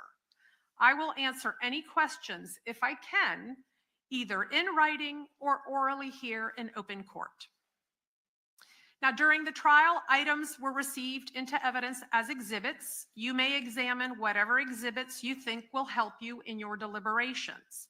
These exhibits will be sent into the jury room with you when you begin to deliberate. In closing, let me remind you that it is important that you follow the law spelled out in these instructions in deciding your verdict. There are no other laws that apply to this case. Even if you do not like the laws that must be applied, you must use them. For 2 centuries, we have lived by the Constitution and the law. No juror has the right to violate the rules we all share.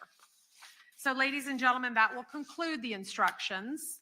At this time, I will allow you to take your notes, 1 hard copy of these instructions, the verdict form, and all of the exhibits into evidence back into the jury room for you all to begin your deliberations. And as we discussed yesterday, this will be a working lunch. Of course, you can eat lunch in the jury room. And that will be all of you, with the exception of jurors number 13 and 14.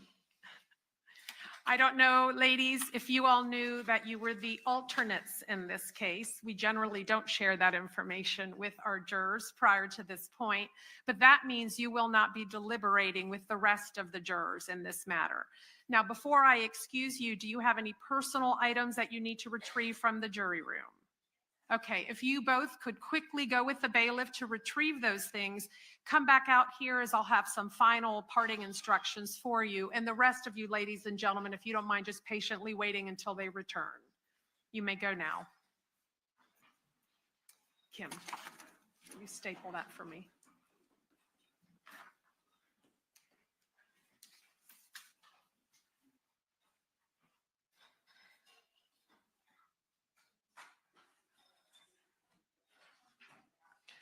All right, you all may have a seat. And so, ladies and gentlemen, while we wait for the alternates to come, just some other tips or instructions. As you've seen in the jury room, there's a large television, smart television, and that's the device you would use to either watch any videos or hear any calls with discs that have been moved into evidence. Should you experience any IT difficulties, we are not expecting that you will, but should there be any technological issues with the use of that device, you can please ring your buzzer and send a note through the bailiff, and we will be sure to get whatever issues fixed. But otherwise, you can take your notes. We will transfer in all of the exhibits into the jury room, and then you may begin your deliberations. We'll just await the return of the 2 alternates.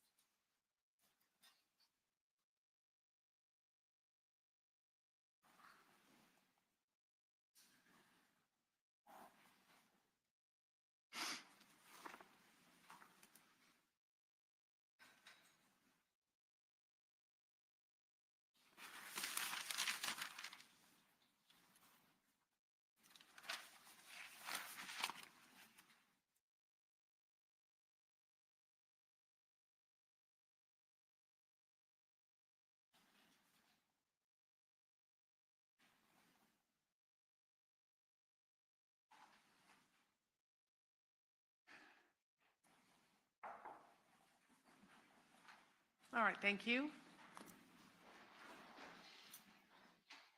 All right, ladies, if you don't mind just standing here to the side so we can let the jurors leave, and then I'll just have some final instructions for you. At this time, ladies and gentlemen of the jury, you may now retire to the jury room to deliberate your verdict.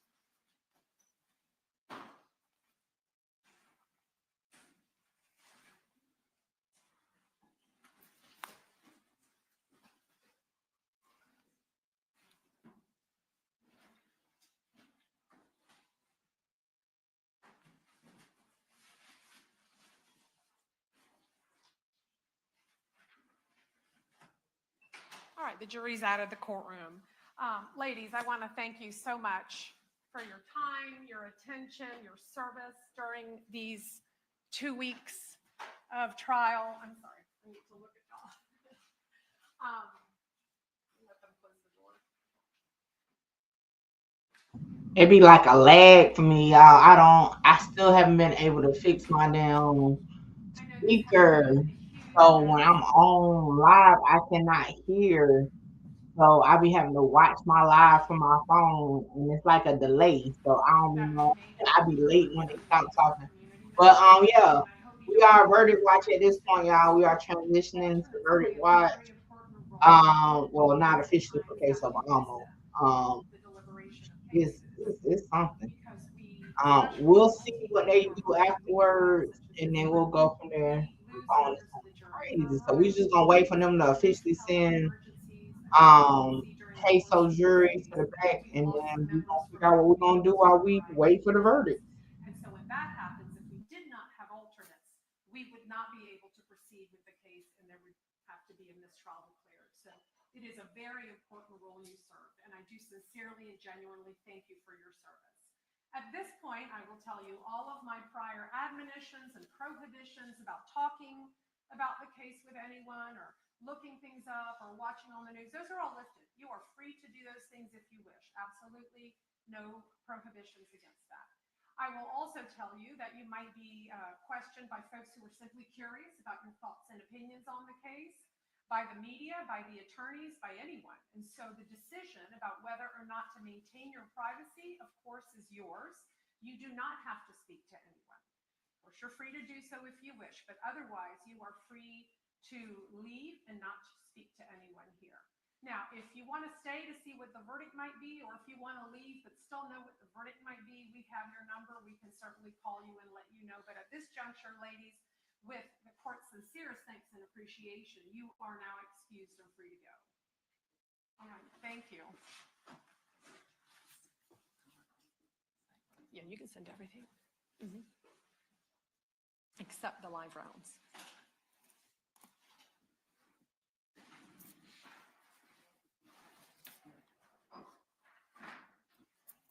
All right, the alternates have left the courtroom. Any exceptions or objections to the jury instructions?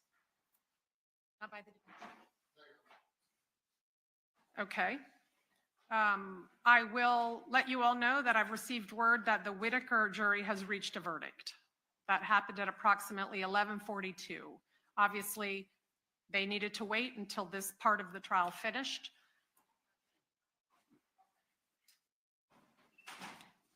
So it is now 12:27.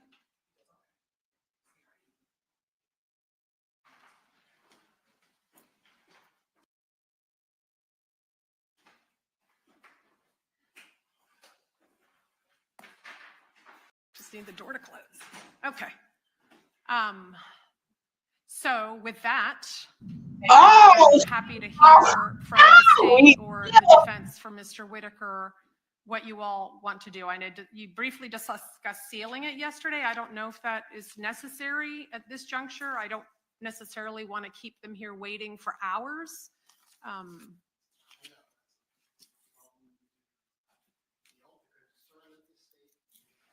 Okay.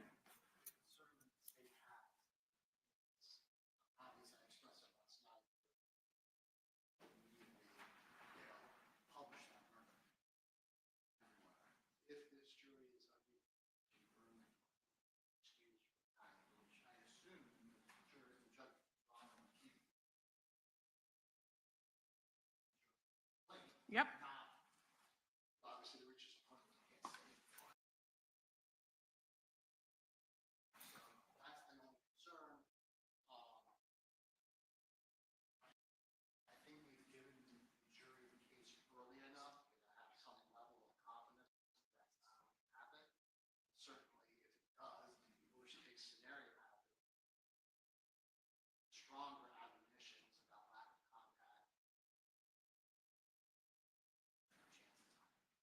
Okay. That is a concern. We discussed it yesterday. I'm not really sure. I understand not keeping them for 6 hours, twiddling their thumbs.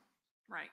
And obviously, Mr. Robinson's jury just went out here at 12:24, so we still have a good chunk of the day left. So that does give me also some confidence. If it's 8 p.m. and they haven't reached a verdict, or 9 p.m. and they haven't reached a verdict, then I suppose we can address what to do at that juncture. But otherwise, Ms. Schlacks, any issue with my releasing the verdict at this time?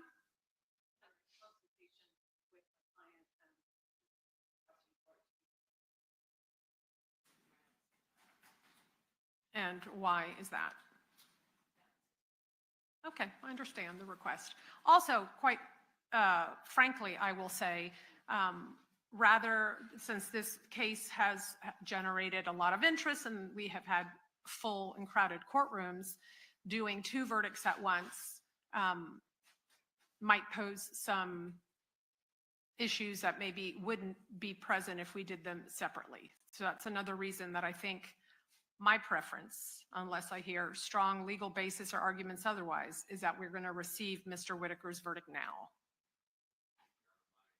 My concerns are I don't know how insulated that is. If anything is heard. The other suggestion, the thought that popped into my mind, at least the Whitaker jury, is if they had gone a full day and still needed it, call back at a point in time to read the verdict.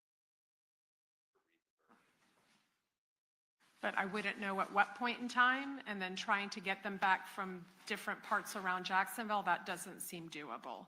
And in terms of them hearing, usually it's Madam Clerk who publishes it. She does not have to speak into the microphone, and I'm pretty confident that it would not be heard in there. Well, they're in that jury room now. I'm saying that once they're brought in, to put that jury into that jury room, again, Yeah, that would be a telltale sign that that jury has reached a verdict and they're not there anymore. So, if it's 100% that they wouldn't hear it. yeah, we don't have to speak into the microphones. We can announce it right here. Is there another courtroom where? I mean, we have lots of courtrooms in this courthouse. I don't know if, Just throwing out options. yeah, no, I don't think that's going to work at the moment. This is the only one that is now fashioned with that Thor camera on the back of the courtroom. So then that brings in a whole host of other issues that we cannot on the fly change at this juncture. We can not speak into the microphones. Nothing is heard in there if nothing is amplified out here. And with that, Judge, of course, understanding that this is an extremely serious case, both sides, and I understand that the gallery on both sides may.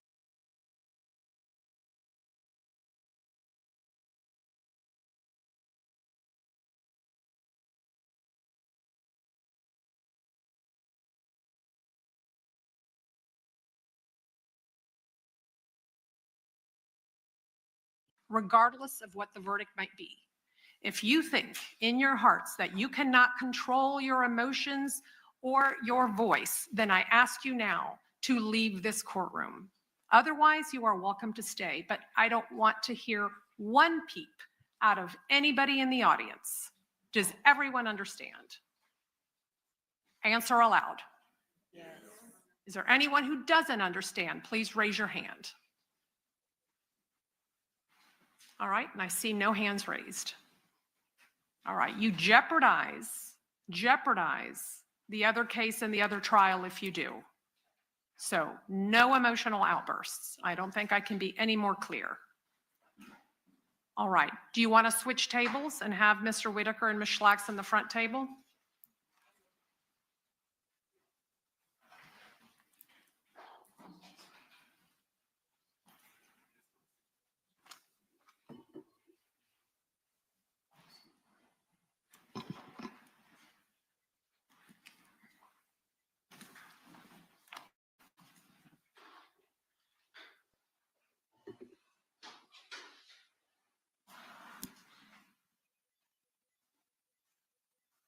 All right, if both sides are ready, then let's bring in Mr. Whitaker's jury.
Do I hand it to you to read?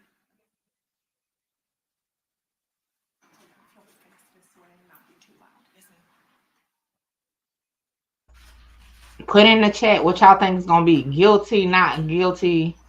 Well, it's either the two at this point because they ain't said they ain't have time to find one, so it's either guilty or not guilty.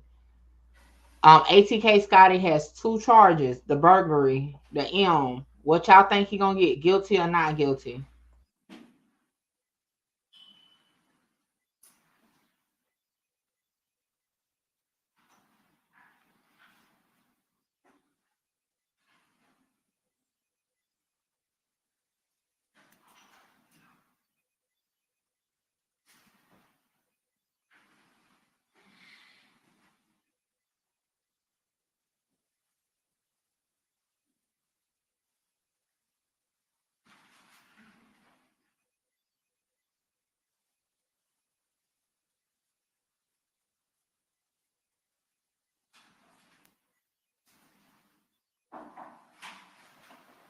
Jury's in the courtroom.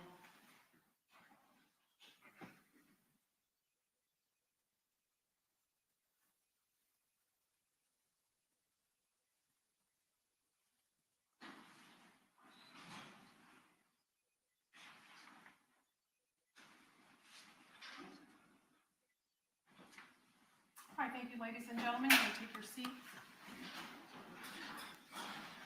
And juror number 3, you're 5, yes. Has this jury reached a verdict?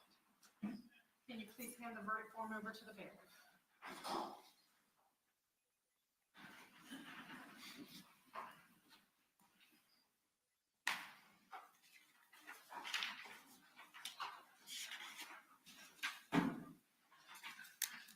All right, the court finds that there are no errors or omissions in the filling out of the verdict forms. Madam Clerk, can you please publish each verdict? In the Circuit Court of the 4th Judicial Circuit and Court of Florida, case number 16-2020, Division CRE, Salem Court versus Leroy as to count 1. We find that they are guilty of first-degree murder at associated calls out of Jacksonville, Florida, 4-person dated July 1st, 2025. Verdict as to count 2. We find that they are guilty charging the indictment, with the jury further finding that they or battery during the course of the burglary. So said we all that in Jacksonville, 4-person dated July 1st. Does counsel?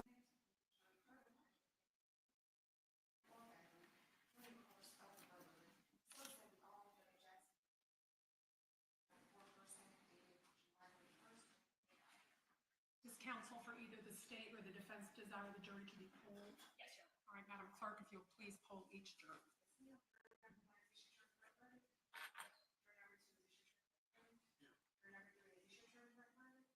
He's number 5. Sorry, number 5, is your turn correct? Number 6, is this your turn correct? Number 7, is this your turn correct? Number 8, is this your turn correct? Number 9, is this your turn correct? Yes. Number 11, is this your turn correct? Number 12, is this your turn correct? Number 13, is this your turn correct? Yes. And number 14, is this your turn correct? All right, ladies and gentlemen, I wish to thank you for your time and consideration of this case. I also wish to advise you of some very special privileges enjoyed by jurors. No juror can ever be required to talk about the discussions that occurred in that jury room except by court order.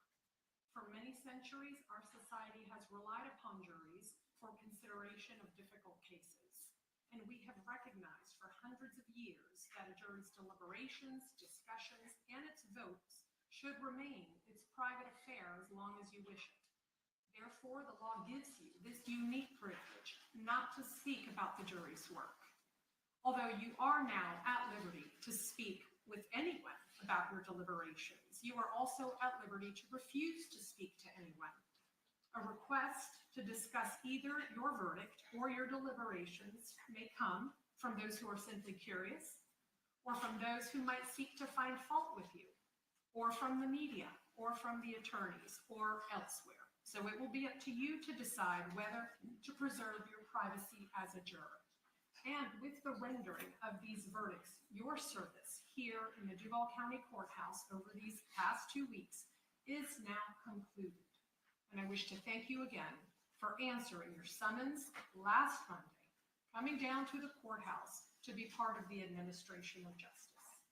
All of my prior admonitions and prohibitions that I've imposed upon you about talking to people, about looking things up, about seeing, reading, or hearing anything in the news media or social media, those are all now lifted. You are free to do those things if you wish. But I wish to genuinely and sincerely thank you for your time, your attention, and your service, despite our fits and starts and sometimes delays that has allowed us to conclude this matter here with you today. So again, many, many thanks. I will let you go with the bailiff, where you will then be able to retrieve your electronic devices, your personal items, again, with this court's sincerest thanks and appreciation for your service. You are now excused and free to go.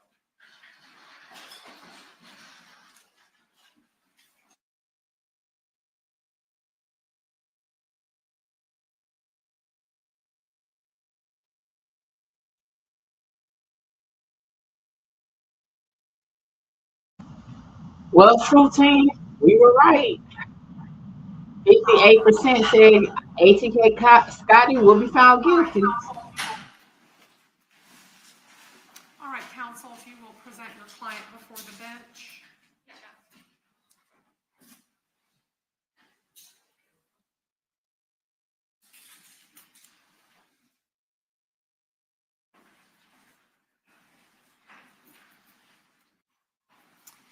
All right, Mr. Whitaker, based upon the verdicts of the jury finding you guilty of these 2 counts as charged in the indictment in case 2020 CF 3601, the court will now hereby remand you to the custody of the Jacksonville Sheriff's Office.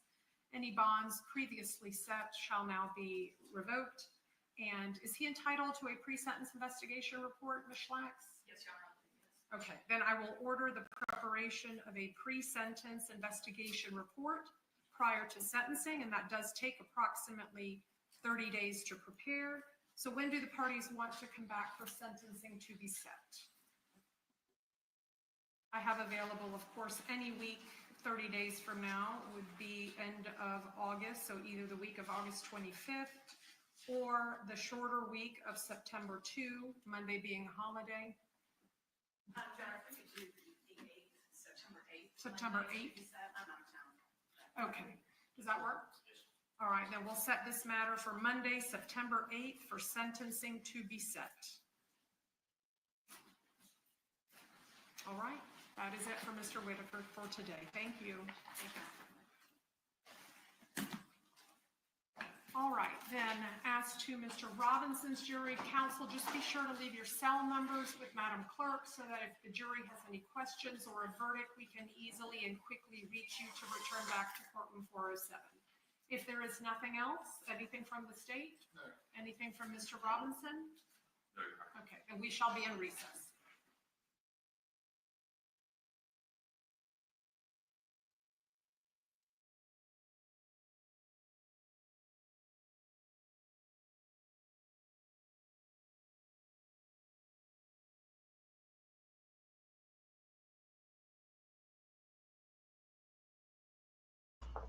Woo, child. Woo. Woo. Woo. What y'all feeling? Woo, that was crazy. I ain't shocked though. I told y'all, I just felt like the defense, I ain't gonna sit here and say the defense did a BS job, but I mean, they really ain't had much room to stand on for sure, for sure. Hold on, y'all. I'm trying to post my video real quick.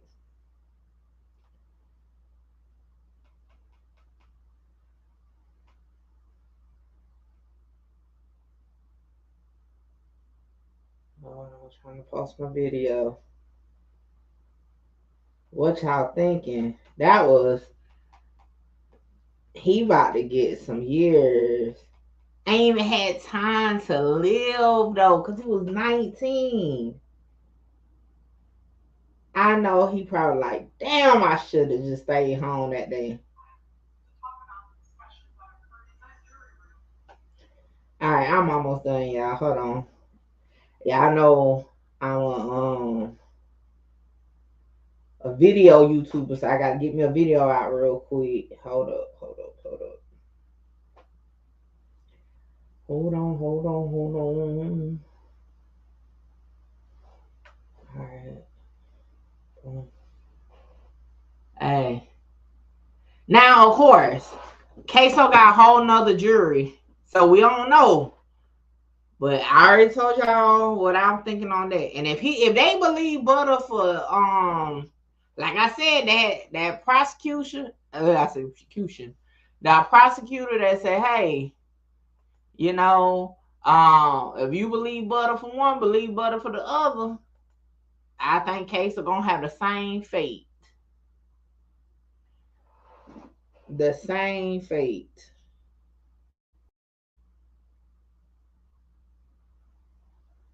I ain't gonna lie, the state did a hellified case, man. And y'all know, especially those who'd have been over here for a minute and watched me break down trials before, y'all know I'm normally pro-defense, because normally the cases we have watched, the prosecution don't bring a case for real. But this prosecution did they big one. I ain't gonna lie. I was telling my daughter that earlier. I can't even front. Okay. I definitely think Scotty is about to get life plus some years, in my opinion. Because he didn't get found guilty on a lesser charge. He actually got found guilty of murder one. So to me, I think he's about to get life plus years. 19 years old. Ain't had time to really do much of nothing. 19 years old. Ain't had time to do nothing. All he gonna know is the inside of a jail.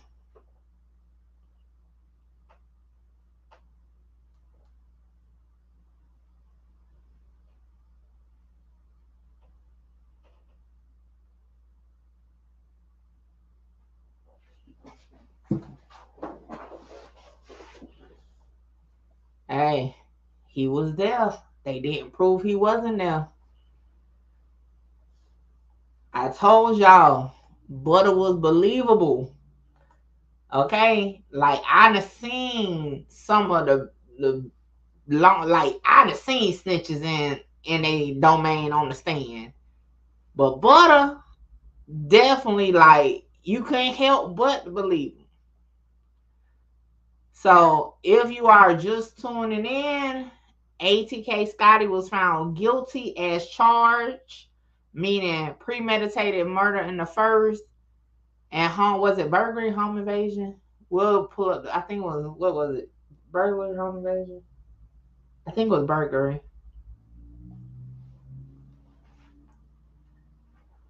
Latoya said, I didn't believe Butter, but the DNA on the lady I believe. Hey, it's a wrap for old now. Yes, I seen somebody earlier say, can he appeal it? Yeah, you can always appeal it. If you have the grounds for it, you can say your lawyer wasn't worth nothing, whatever. But I mean, appeal process take a long time. What's up, Jody? Jody said, well, I hope the judge hand Butter his okay, and not give him that 20 he wants. Whoo. Hold on. I'm loading my video, y'all. I'm trying to do multiple things at one time. So all I'm saying, I doubt Ksoo team about to be out too long. I think his jury gonna be back. The judge has definitely been thorough and fair. I definitely don't think they're gonna have a appellate issue on her end. I definitely feel like she went through and above and beyond what she needed to do to make sure the courtroom went correctly. Why is not up yet?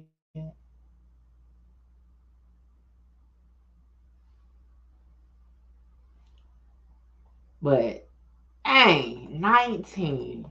And you know what's so crazy? Like these, and let me tell y'all, like I'm not too much older myself, you know, I'm 36, but you know, I had a daughter young. So my daughter is these kids' ages. You know, my daughter is 22. And I can only imagine, like, you know, I know some of her childhood friends. I remember being in school with her, the caught murder cases and stuff. It's just so like, it's just like these kids don't even live yet. They don't even live yet. They don't know what living is. And it's over. And it's over. Earlier I put a poll up and y'all said it was gonna take less than 8 hours. I told you I think we're gonna be done by tomorrow. And shoot, at this point, we probably gonna have Ksoos today. And I don't know. I'm gonna miss y'all tomorrow. We ain't got nothing, no court. But yeah, these kids don't be knowing nothing about life for real. At all. Nothing about it. They don't even really get to see nothing. All they know is a jail. Alright, y'all. Y'all know I'm still trying to get my video up, so give me a second. I don't even think, because some people hit me up was like, you know, can Scotty, like, if what it had changed, if Scotty would have testified for himself? Hell no. Scotty would. It wouldn't have been nothing he could have got up there to say to justify why his blood was on that lady's pants, why he was all in the mix with that. It wouldn't have been nothing, in my opinion, of course. Okay, it wouldn't have been nothing he could have said that could have helped him. I'm just being honest. Nothing he could have said that could have helped him.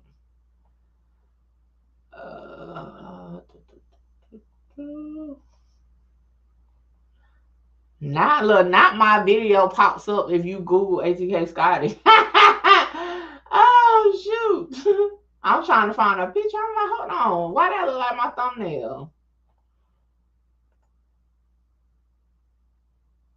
Hey, I'm trying to find a good picture of him. Can't find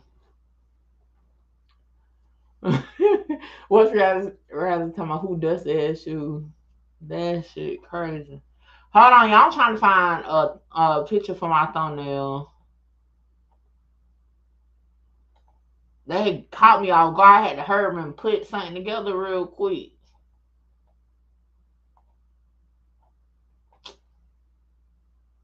I'm gonna have to just use.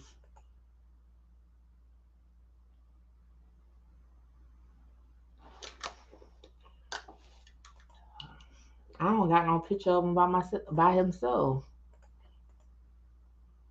I'd have been using.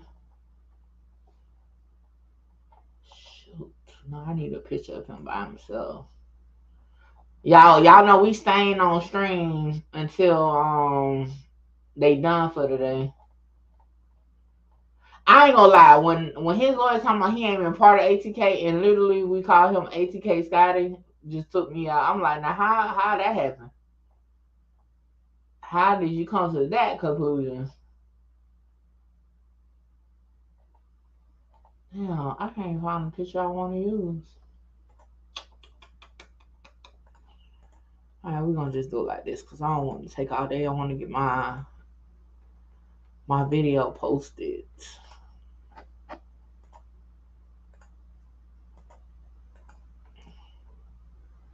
What is going on?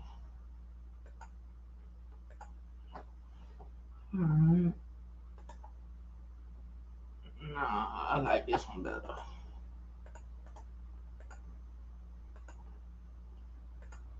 Alright, now where his mug shot? I guess I'm gonna have to just use his mug shot because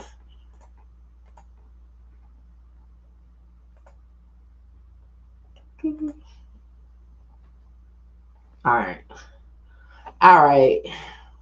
Let me just go ahead and get this posted.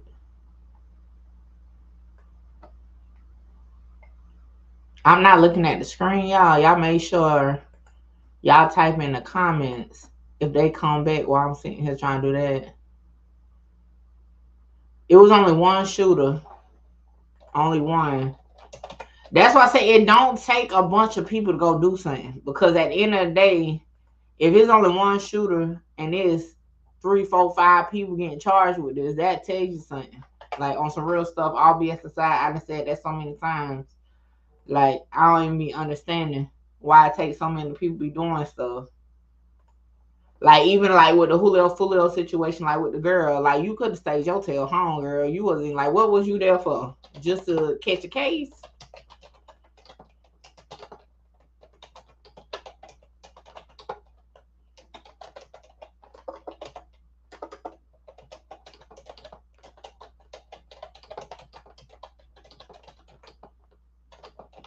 Ooh.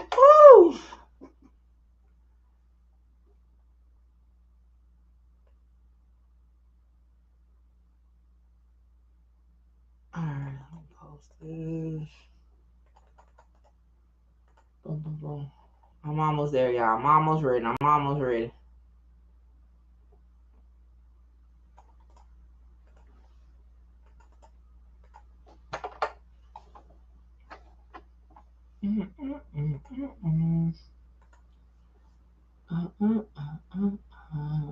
Where's the other one? Where's the other one?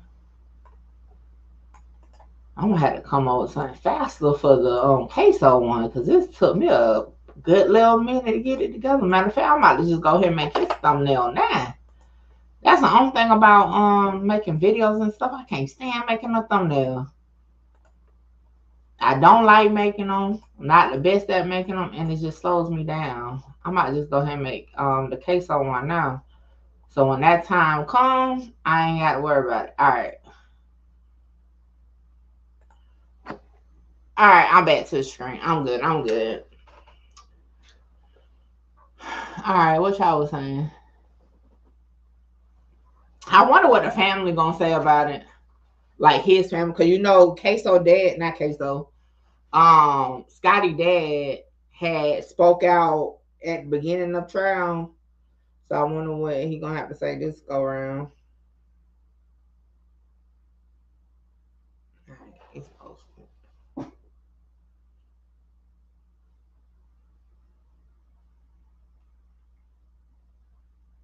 This is something. All right, let me share it. I'm about to get into y'all comments in just a minute. But trying to be a live YouTuber and a video YouTuber at the same time is a lot of work, okay? I see why so many of the people post their videos afterwards, but I need to get mine in the algorithm now. Right now, today.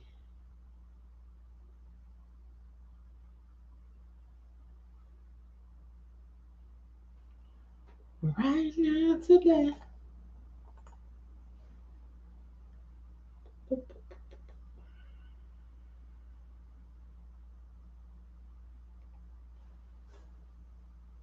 All right, what we got going on?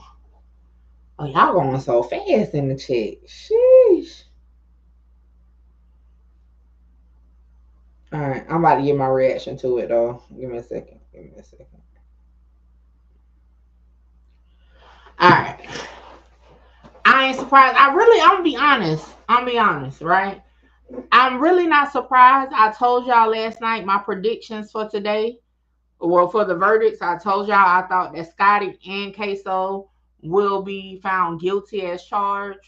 I honestly felt like Scotty was going to get a lesser charge for the murder, but I was wrong on that part. But I definitely said I felt like both of them was going to be found guilty, because no matter what part of the case you felt like, you know what I'm saying, wasn't all the way together, the case, the storyline was there. Big Six said you can't charge two people with murder if one is already guilty. You can charge 1,000 people with murder if you want to. Hands of one is the hands of all.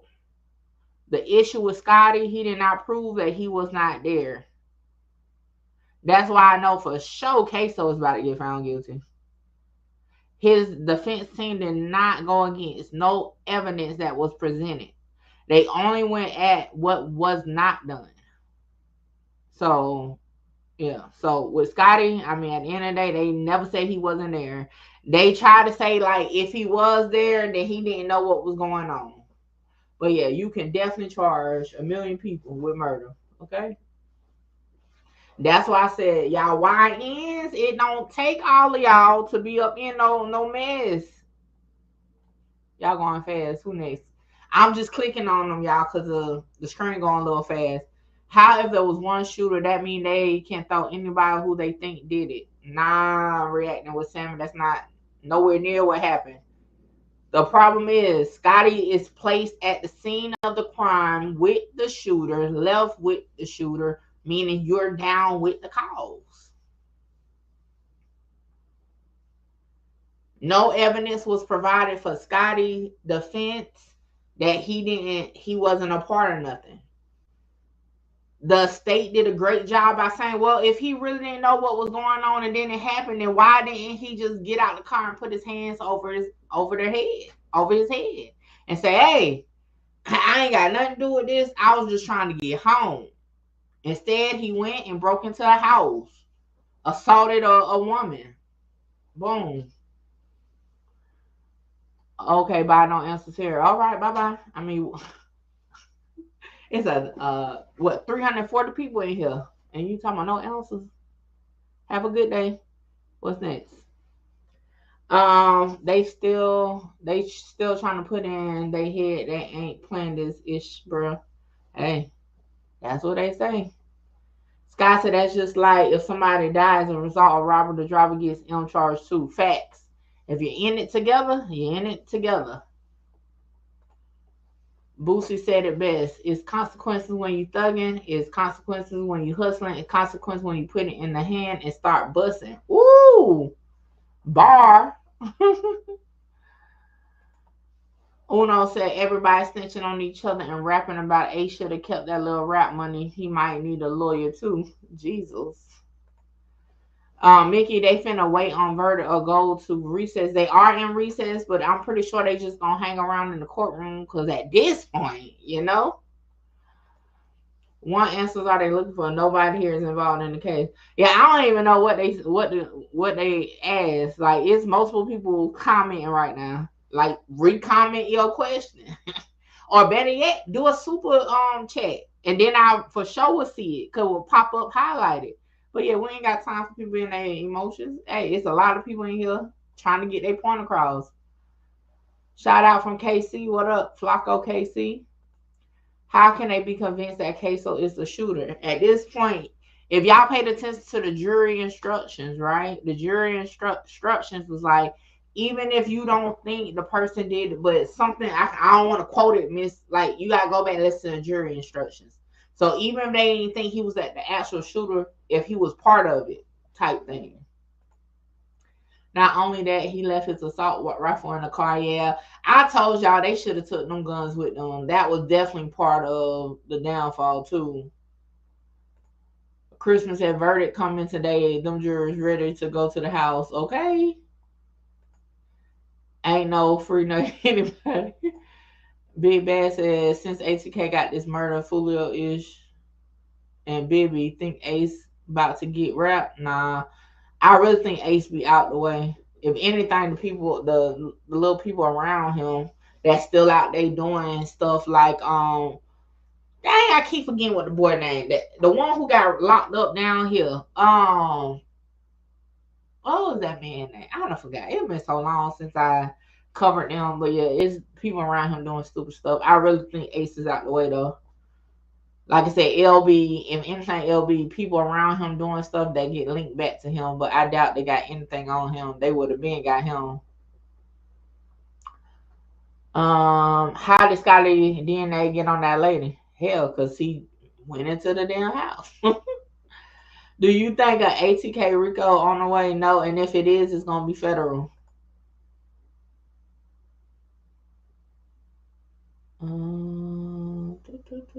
Tay shots. Thank you, Takes the 713. Tay shots, like him. He got locked up for doing a burglary, getting on IG, post the same outfit he had on in the burglary. Then remember, Tay shots is also the one whose phone number was included on the whole thing with the Fulio case. So like I said, I doubt Ace ain't gonna be the problem. It's gonna be people around him that get hemmed up.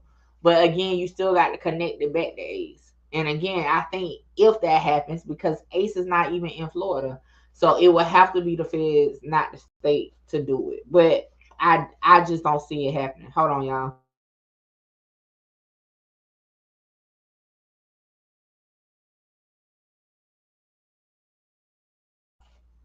I told y'all last night I disagree with what the hell Ace was talking about. I said, Ace, you can't be watching what we watching, okay?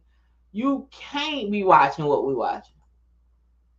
I get having hope. I be having hope every time I go to court with my daddy. But at the end of the day, like this last time, I knew my daddy wasn't coming home, okay? Like, it is, you know, but you would hope they come home. But at some point, you got to say, hey, I hold you down, conversation. And another thing, these dudes don't be even having kids yet. You know what I'm saying? They don't be able to do nothing yet. Nothing. Like, that be the messed up part about it. All for a song. Okay? All for a song. It's unfortunate, but it happens. But it's unfortunate because now you don't get no redo. And I think a lot of the kids be needing to understand that. And I call them kids because they were kids. At the end of the day, when they did this, they were kids. Like, you gotta give yourself time to live first. Like, live a little. Like, that's it. You do like something big like that. That's why I'm so thankful. When I was younger, I may have been doing stuff that I ain't gonna say probably, I shouldn't have been doing, but I'm thankful I never did some shit that I couldn't come back from. And I had a chance to like really turn my life around. But a lot of people, they don't think like, damn, this could be the one that just boom, you know? But they was talking about his dead brother, though. I'll be mad too. That's not even your brother. That's your step brother. Not even technically, unless your dad was married to his mom. But even if you like, at the end of the day, this is the thing, y'all, and I get it. But y'all got to mature past that. You know what I'm saying? Like, my mama is deceased. I'm not about to crash out just because somebody say something about my mama. Like, that's crazy. Like, you got to be able to take a shot. Like, for real. Especially if you dishing them, you got to be willing to take them. Like, you know what I'm saying? Like, I just don't see, like, I don't even care. You may say some stuff that maybe will piss me off for sure. But I'm not about to go chase you down and kill you just because you said something about my deceased mama. And that's my mama, right? I ain't talking about just no brother or no homie. Like, that's my mama. Like, y'all got to have thicker skin of words overall. Like, you know? Like, it makes no sense. But it comes with growth. A lot of these kids is doing this as kids still. You know what I'm saying? It's still kids. So maybe they don't have the maturity to say it's just some words. You know what I'm saying? Like, maybe at 18, 19, I still wouldn't have shot you. I still wouldn't want to kill you. I may have wanted to fight somebody for saying something disrespectful. But you got to be able to move past that. But at that point, I was mature for my age, so I probably wouldn't have been on that either. You just got to, you know, be with it. Like, it's crazy. And don't kill someone in a public place in front of so many witness cameras, police. That's why O Block 6 sitting in jail for life. No, I'm going to be honest. O Block 6 is sitting in jail for the same reason why these boys here is sitting in jail. Because it was snitches and people, ops that was ready to take them down to pick them out. Outside of that, they did not have any evidence, right, besides on the drivers of the cars because they drove the cars. So to be honest, that's really it. I'll tell y'all one for sure. Muwap, it really wasn't much evidence on him personally, other than you had corroborators and, you know, witnesses get on there and point at him. So it's just, at the end of the day, just don't do it at all. And damn sure don't go talk about it as if you did it, whether you did or didn't do it, because if it traces back to you, like, that's gonna be that. Of course, people gonna be up there and be ready to point at you, cause they're gonna be like, you know, whatever. So it's you know, condolences to the family of any victim that's ever involved in anything. But these be kids that go out here and do that. They had the shooters leaving their houses. No, they had people getting in cars. They never know who it was. They didn't know. Nobody from O Block pinpointed who was who being seen. Everybody was people from other places that did it. The same thing, well, not even the same thing, because Butter actually was that they didn't have somebody who was actually with it. But again, the storyline, as they put it, and remember, they tied that murder into the RICO. That's why you had the Butter from Chicago actually get on the stand and talk about all King Von's murders, Troy murders, to tie it in together. Yeah, I remember I went up there. I know that trial back and forth. It wasn't as clean cut as you may think, like they had this, they had that. Now, it wasn't like that. It's just when you put it all together, plus when you put in King Von murder of KI, King Von shooting of Butter, Troy shooting of I forgot the person he killed that they talked about at the trial. Like when you have all that, then you have confidential informants get on a stand and say, "Oh yeah, I know this person, I know that person," and run a YouTube channel talking about the people. Like it was a lot to it. Not taking away that they was found guilty, but I'm just saying like it wasn't as clean cut as you thought. You know, it wasn't as clean cut as you thought, but nevertheless, they were found guilty for sure. Could have been avoided, you know. Thank you, Black Butterfly, for the super chat. Okay, I thought y'all was saying he 19 now. Nah, he was 19 when he went in. I was done with the case when his sperm donor flat out snitched on him. That was a turning point. Big Bad said, think Dirk gonna beat his case, Mickey? I don't know. I think the people around Dirk gonna be his downfall. I just said that in my video I posted earlier. But I don't know yet. And I haven't looked at his case for so long, I don't even know where they at with it.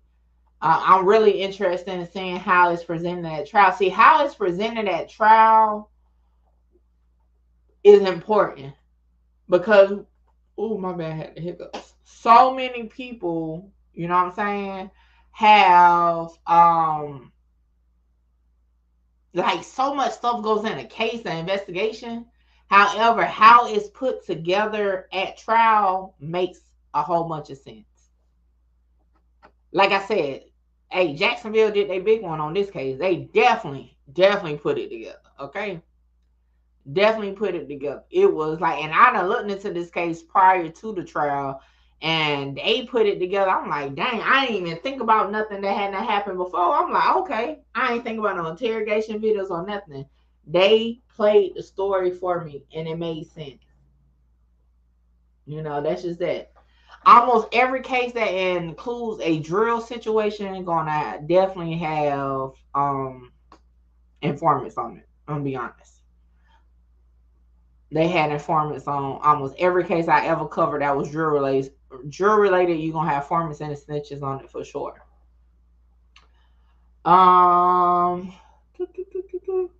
What is y'all talking about? Listen, at the end of the day, the feds are always on YouTube, Instagram, anything, okay?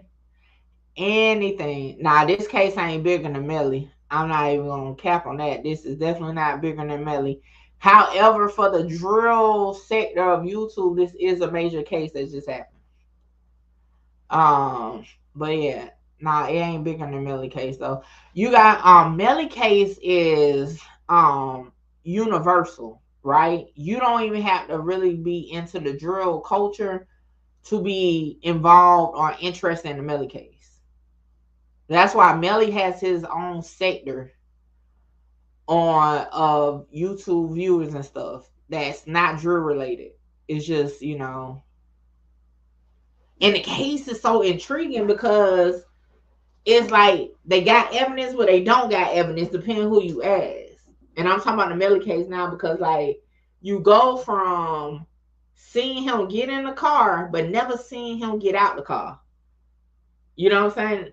It's so much room for speculation on that. You know, of course, if you just like look overall at the story, to me, the state the last time the story was incomplete. That's why I felt like it wasn't that. You know what I'm saying? So, Uno said Damn, Mickey, whatever happened to Melly? Murder on my mind. Looking at, he's still in jail. His trial comes up in September, and we will be here to cover it in September. Will the state be able to finally put their case together correctly after 6 years, or what? Last time, a lot of people like to highlight, well, 11 out of 12 jurors gonna convict him. Yeah, of manslaughter. Unlike the Ksoo and ATK Scotty case, Melly case was a death penalty case. Somebody losing their job. If you go from a death penalty, y'all had to go to the Supreme Court to make sure this was a death penalty case, and you come back with a manslaughter conviction. Yeah, somebody was definitely gonna lose their job. Okay, a mistrial was definitely more reasonable for the prosecution to keep their job than they would have been if that verdict would have came back manslaughter. Okay. We don't know about Ksoo right now. We're waiting to find out. Will Ksoo's verdict come back in today? We don't know. It only took 2 hours for ATK Scotty. I think today we will get a verdict from Ksoo. That's my prediction. We will get a verdict from Ksoo today. But we'll find out. We are here until it happens, though. Stay dangerous. Say that's why people always say if you're going to do something, do it by yourself. No co-defendants, even though it's too many cameras around that can backtrack in right before the crime and after. Yeah, it sounds like, and I'm not condoning no violence or no crimes, but it sounds like if they would have just did they shit at the apartment complex, they could have avoided all this. Instead of doing all this like paid hitman type stuff they had going on, is crazy. Nobody is gonna get sentenced today. Yeah, cause I doubt he's gonna get sentenced today. But we'll see. Yeah, I think definitely by 5 p.m. they will have a verdict for sure. Then tomorrow, new month, new topics. You right about that? Y'all know I'm going back to videos tomorrow. So y'all make sure y'all turn on your bell notifications. I'm only live when we have a trial in play. The next trial I'm anticipating to follow is the Young Dolph case, which is Govan going to trial. Okay, so y'all know. Don't be alarmed if you don't see me live. I only go live when we have a trial or when we have a very viral topic. Because y'all know back in June, we had a very viral topic, so I went live. But other than that, I really don't go live. I drop videos, okay? Praise faith. Shout out to the 9 to 5ers, okay? Who been here since 9 o'clock this morning, though? Who been here since the start of the live? Uno said, I'm going to be rocking with you in September. I forgot all about the case. He been sitting for a minute. Yep. Definitely pull up. You know, I got a lot of people that pull up just for my lives. But y'all don't forget, I do drop regular videos, okay? Ksoo there to maybe getting out after this verdict. He already did 5 years. When he get out, they're going to hurt him. I doubt it. If he been on informant and all, I doubt it. People don't really do nothing. Oh, we got a lot of people that been here since 9 a.m. The content has definitely been contenting. So Scotty about to get 20 years of life. He's going to get life plus. That's my opinion. He's going to get life plus. Life plus, y'all.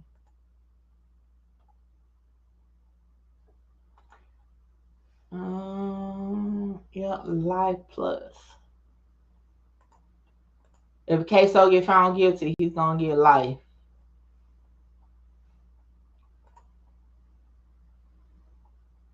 It'll have to be one of those things. Real word Mo. Shout out to SC. Always. What part of SC you from? But yeah, these boys like to get life. The only life they know is gonna be in a jail cell, and that's unfortunate. I got people I know myself is doing the same thing. I had a little cousin just caught 35 years and only 22. Life gone in jail. 843. That's what it do. So I definitely understand. My dad gave most of his life to the system. Still in there now, so I definitely understand.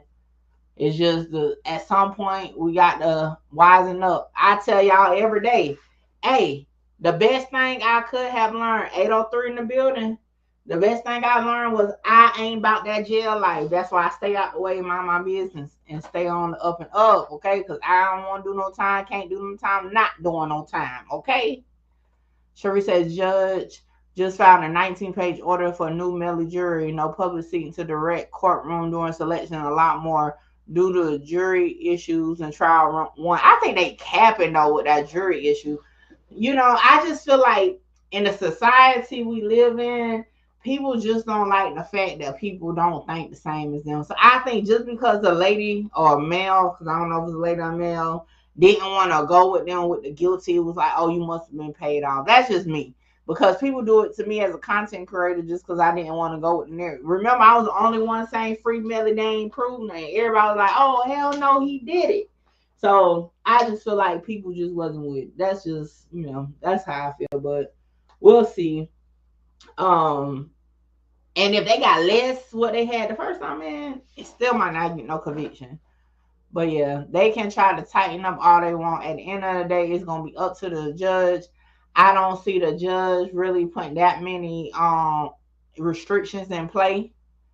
Because it's gonna violate Melly's right. Because at the end of the day, trials is about the defendants, not the victim per se. Because at the end of the day, guess what? The only way they can do that, they're gonna have to what's called sequester. I can't pronounce it, but you know, they're gonna have to do that, and they're gonna have to make people stay. But see, that be pissing jurors off too when you make them stay. They're gonna have to put them up in a hotel or something till trial over with. I mean, that comes with its own problems because people be mad they got to leave their families and stuff. If they really are, you know, worried about it, and that's that. I don't think it ever was an issue with the jury. I'll be honest. That was just somebody, that's just how they feel like, you know, how they feel. You know, I feel like that probably was some person stuck in their ways. Oh, well, yeah, she didn't want to go with us on this. Yeah, I think that jury that spoke out was just full of shit. That's just my personal opinion. Mickey, I feel like watching you play video games will be a vibe. I'm a grown ass woman. I do not play no damn video games. And if I do play video games, it's not gonna be long, and then it won't be online. That's not my thing. I can't do that. The public can watch stream, but potential jurors will not be shown. They shouldn't have, did they show them the last time? I don't remember them showing the last time.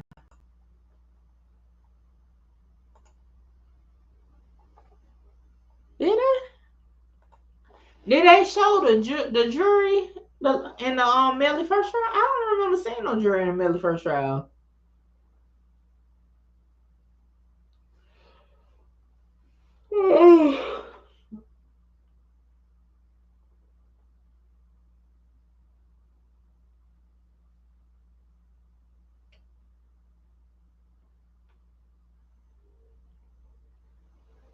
Hold on real quick, y'all.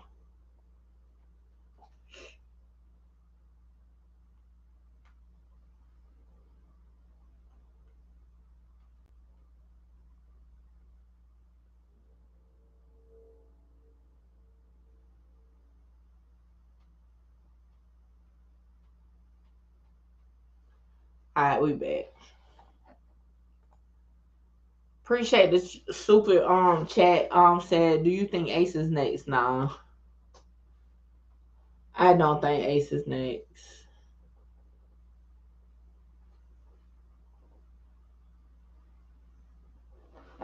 No, I don't think Ace is next. People were saying when Blue get released, he gonna get wet. I'm surprised nobody put a hit on him in jail, so he wouldn't take the stand. Why y'all think that? What snitch have you known, like on some real stuff in the drill culture, as far as these stories that we know about?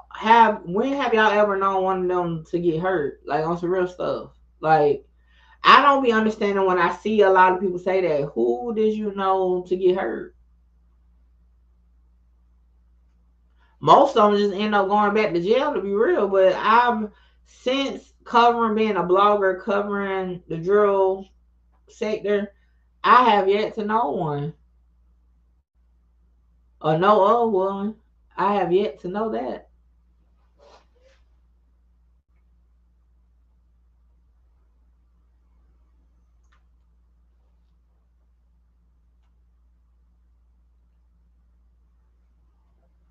I have yet to ever see that one. Oh, hold on, let me see. I say, I hope they ain't turn off the stream, because as long as that stream on, I'm gonna be on, okay? Like, in case ain't nothing gonna happen, Blue. Yeah, like, this man ain't worrying about nothing.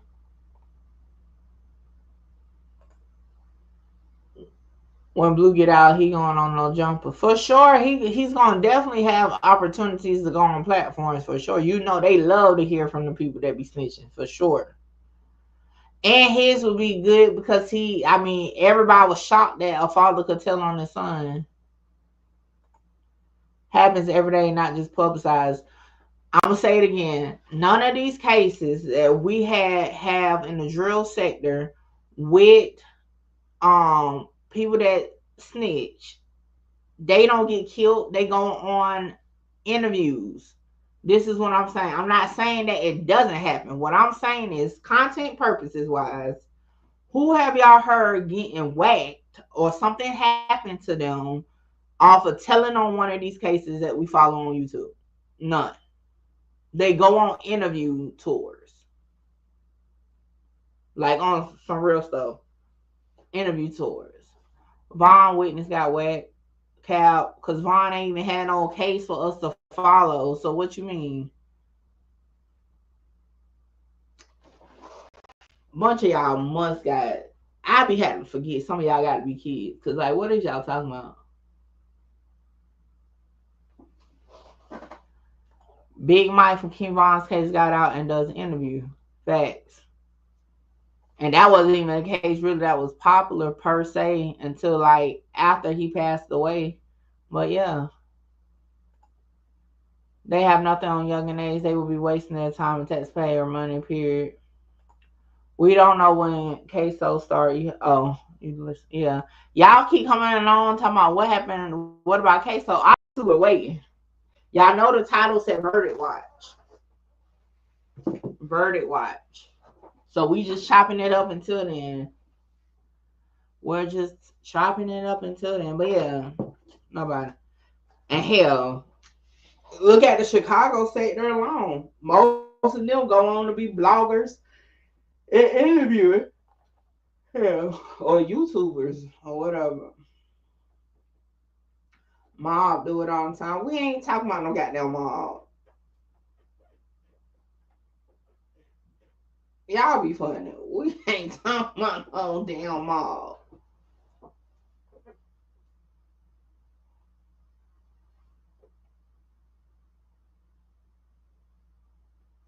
We ain't talking about none of that.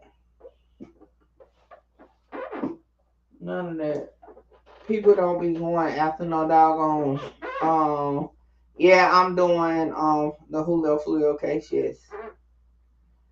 They only deliberated for an hour on Scotty, bro. They gonna do the same with Ksoo. Well, we'll see. ECAP said, as long as you don't do diss tracks in the drill culture, you'll be fine. I mean, that really ain't really that big of a thing either. But yeah, I guess it depends if you walking around.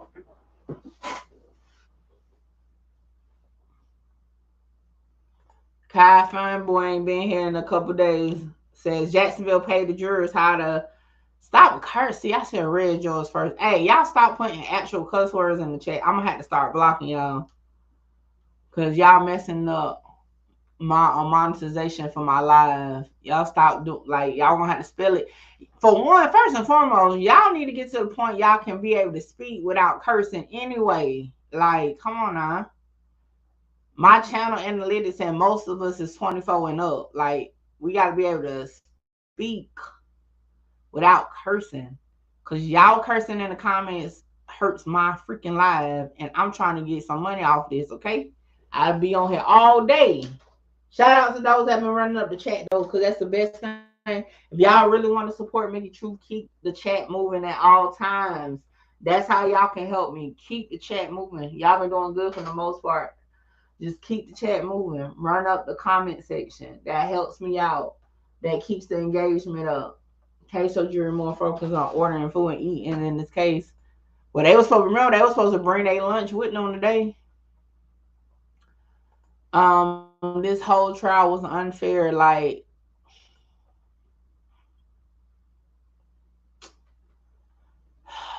I be trying to just click on y'all stuff. Let's talk. In the last 2 comments, I done clicked on been cursing in them, man. Hey, mods, if you see somebody with a actual curse word spelled out the way, okay, start from this point on.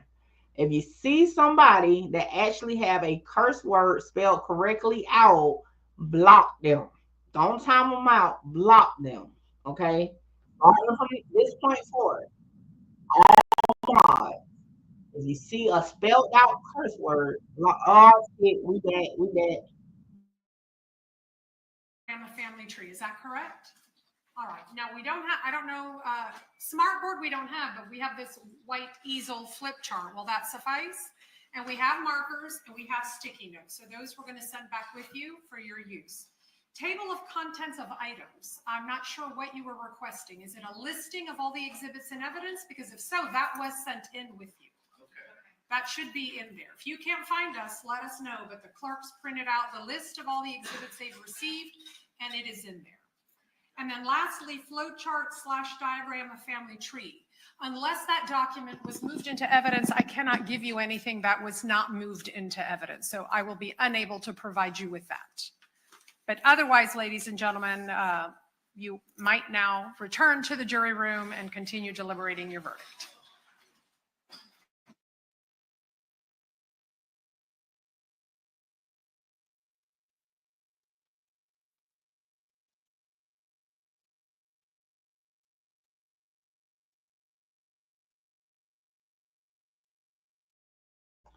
All right, they just had a question. You good, NBA gang? Yeah, just moving forward, y'all. Because at the end of the day, ain't nothing worse than spending all day on live, okay? And then YouTube tell you can't monetize off your doggone live because of something with the community guidelines. So yeah, I appreciate y'all though. Like for real. We've been doing good. I ain't really had to do all that, but yeah. Shout out to Tree. What's up? I think we're gonna get one though. We're gonna get one soon.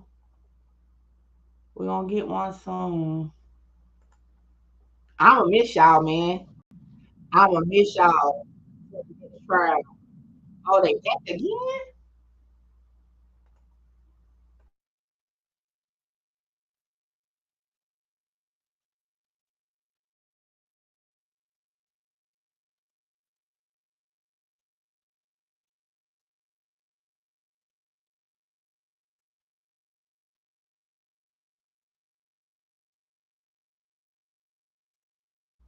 Oh, I thought it was back again. I was about to say, God dang. I thought it was back again. I was about to say, God dang. I'm so country. I am so country.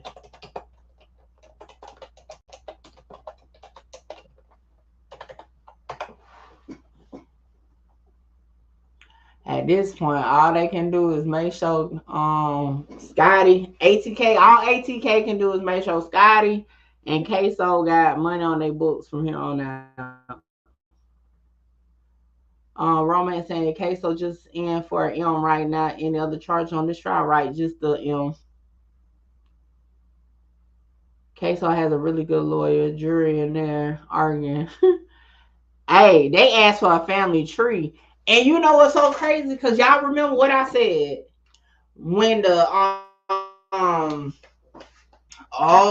might got some. Listen, y'all remember yesterday when the prosecutor was like, yeah, She said, that's not no half brother, that's blood brother. And remember, I was like, well, shoot, we don't know if that was her blood brother because she could have had the same mom as Willie.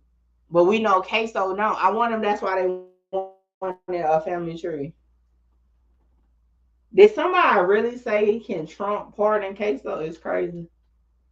Ksoo ain't been out to do enough work for him.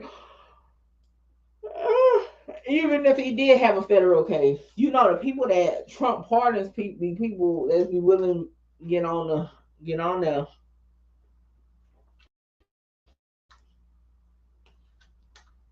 It's all gravy. Come on, y'all don't take it's all gravy now. It's all gravy. I literally just told my mom to block people that curse, and here you go cursing. And the only reason I'm saving you because you've been here all week. But come on, man, you know the rules are the same. Don't spell out the curse word. I hope I saved you in time because let me tell you, I got some real life shooters as mods now. They be sniping. Willie ain't even the half brother. Willie ain't the daddy son. Willie and Abdul Jr. are brothers because they share the same mama, but that's not even a half brother. That's just basically considered like a a stepson technically, if you wanted to call it that.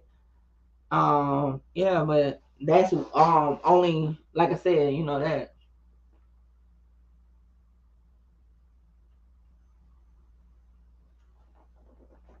Yeah, now Gravy had put SHIT. Cause even me, if y'all know, for those who started with me, y'all know I used to curse a lot. And I had y'all realize I felt now I ain't gonna say I don't curse at all no more, but y'all know I fell back from cursing like that on these things because boy, it'd be a pain in my side every time they say they can't monetize something. I'm like, what? Nah, blood mean y'all have the same DNA running in y'all veins. I ain't never heard no blood brother meaning y'all was raised. That's not blood. That's not blood. Blood mean y'all have the same DNA. That's not so. Anything outside of that, I ain't never heard that be considered blood at all. The defense didn't do a good job of making a family relationship clear to the jury. Nah, not at all. And there was so many names in there, like that just don't make sense. Like,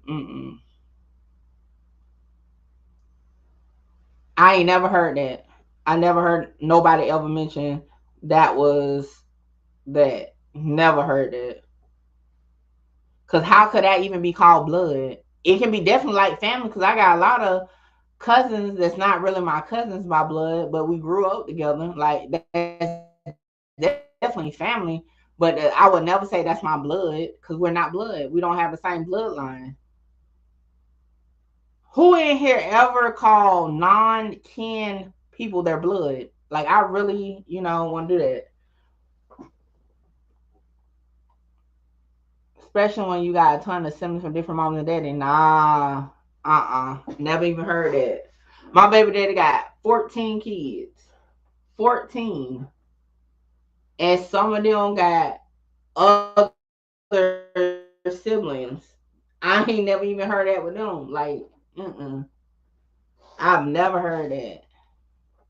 If you don't share at least a mama or a daddy, y'all not blood siblings. So when Blue was on the stand, he made clear that was his stepson, Abdul Jr. mama's son. So obviously, Kareem, it was his actual brother. So that's why I said when a girl said, nah, we're not like family, we're blood, I took it as, hey, she could have been one of the siblings by that mama. They never specified though.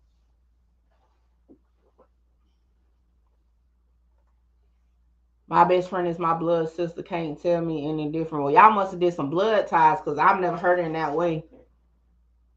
Like, don't get it twisted. My best friend is my sister too. Now I would never call her my blood sister, but that's definitely my sister. Like we family, we more than just friends. But I would never say that's my blood sister because she's not. Hey Mickey, what's the percentage for Ksoo getting out in your opinion? 10. Look, sure you like some blood ties or something, but I never heard that. Okay. My mom best friend's son. We grew up together since 5. We call each other blood. Like, do you say blood and just mean family? Cause like I get saying they family, but to call somebody blood that don't share the same DNA to you is crazy. But again, we all from different areas, so maybe in some areas, blood means family, I guess. But like if you say it in a legal, say yeah, that's what they mean. Okay. Well, when you say it in like on the stand, I'm taking it that you mean y'all share the same DNA. So okay, so if y'all mean when y'all say blood family, then okay. But yeah, if I hear somebody say that's my blood, I feel like y'all share the same DNA. I'm never asked about blood DNA. I'm just saying that's why I consider her. I get it because yeah, like my best friend, that's my sister. Like I tell her, you like my sister, a sister I ain't never wanted because I don't have no siblings. So, but yeah, that's like my sister for sure. Or not like my sister, that is my sister. Our families, like I call her grandma, she call my grandma. Like we call each other relatives, our relatives, but we're not like actually kin. But hell, I stand behind her 10 toes quicker than I stand behind some that do share the bloodline. So, I mean, I get it. But yeah, but when somebody say blood, I normally think it's a bloodline. Right, KG, I'm with you. I normally think it's the bloodline. Because normally, like, me and my cousin get the bickering, be like, we share the same blood. We come from the same bloodline type thing. But I do hear, like, especially in Chicago, they say blood a lot, but not on no gang stuff. They do say blood a lot. So I'm like, well, maybe blood mean family. Sky said, blood always meant blood related, but people make their own rules nowadays. Facts. Okay, facts. Where we at? And SC, everybody call each other blood in the low country. Oh, I'm about to say shit. Who? Oh, in the low country. Okay. I don't know nothing about the low country. I'm about to say they damn sure don't say that here. Now we say cuz a lot, and that's why people be thinking we be talking about gang stuff, but nah, I ain't never heard that. I know a few people like Charleston, so I ain't never heard them say blood. I don't know. Do you think that pig looked like Ksoo? I don't know. Yeah, I think so. On the streets, no one is asking about blood or DNA. Well, on the streets, if you say that's your cousin, that's your cousin. You know what I'm saying? But see, I get real technical. I get real technical. You know what I'm saying? Like people, like, don't get it twisted. My older generation in my family, they call everybody our cousin. Everybody our cousin. They be like, this your cousin. I was like, oh, all right. But me, I get technical. Like, who your grandma? Like, I'm technical. So I would be the person like that's really your who you can to, like, for sure. If I knew your bloodline, if I ain't know your bloodline, I wouldn't care. Okay, Mickey, you cursing. Right. I told you I haven't completely stopped cursing. I just said I try not to curse as much, okay? They say blood like in LA or something. Chicago say gang. And LA young people. Nah, when I heard people say blood just in general was from Chicago people. Chicago drill rappers at that. That's where I heard it from. I can't tell you if actually everyday people in Chicago say it. But like THF Bezoo said it a lot in his lives and stuff. I used to be like, dang, y'all just say blood like that. Then it was just, yeah. So that's why I heard it from. Not sure if they just say it on like regular, but that was the first person I heard just say that in a conversation. And I used to be like, oh wow. You know, that was new to me. Hold on. Something just happened to my comments. Why the comments look like that?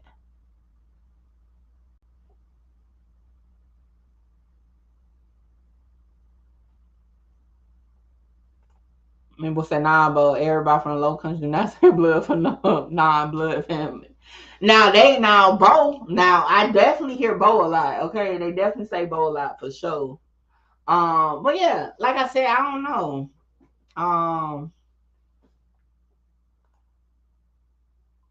Bro, I call my older cousins. Hold on. I call my older cousins my auntie and uncle. Now that happened, so I ain't gonna lie. So I got a cousin that really was raised up with my dad and them, so they call each other brother and sister.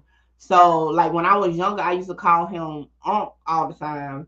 But like since I'm older and I'm understanding like the family tree, I don't call him my uncle no more because technically he's not my uncle. And the other day he said something to me. He told me, you call me unc.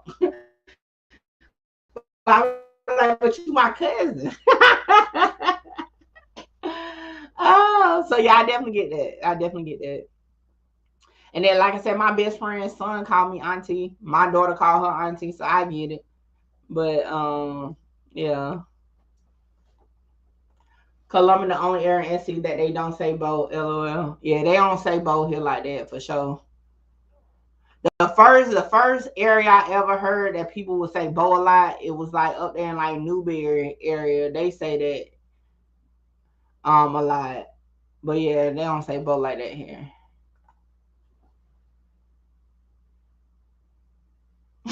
Okay, you right. I got bloodline relatives I don't claim. So yeah. I'm saying they call friends and family blood. I'm not saying when people say what's up blood. Two different instances. What is boy? Bo? It's basically boy. Like that's why you know some country shit. Okay. So Bo is short for boy.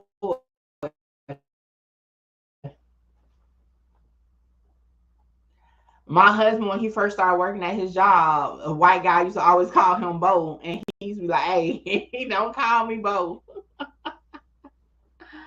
Don't call me Allendale, aka the gutter. I heard of Allendale. Where is Allendale at?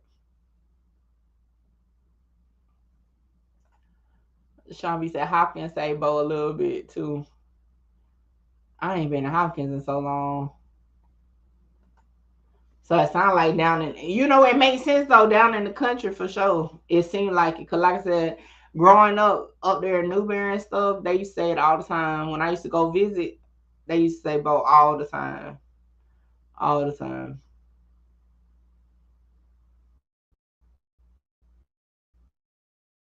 They done started saying that twin stuff here. I'm like, man, if y'all don't stop. Hank. Oh, now that would be different. That would be different if somebody starts saying Hank. Like, how do they say it? Like, what's up, Hank? Your sister lives here. Oh, shout out to your sister. What part? Well, you ain't gotta say what part. My bad.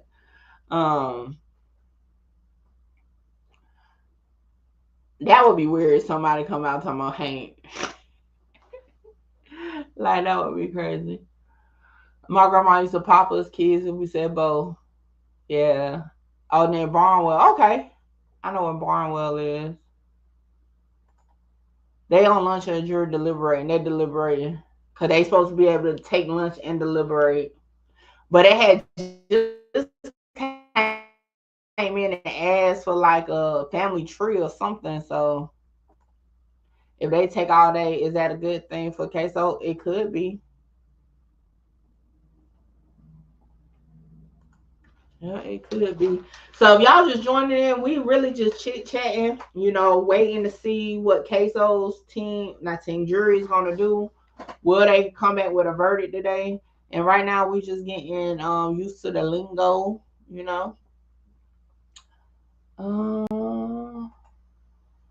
I wouldn't know what part. I've only visited a few times. She often comes back home. Okay. Yeah, it's not. I said that, but it's like it's It's not too many parts. It could be, you know. Columbia ain't but so big. They say twin a lot here in Florida, man. They just start saying that twin stuff. I was like, man, bruh, what?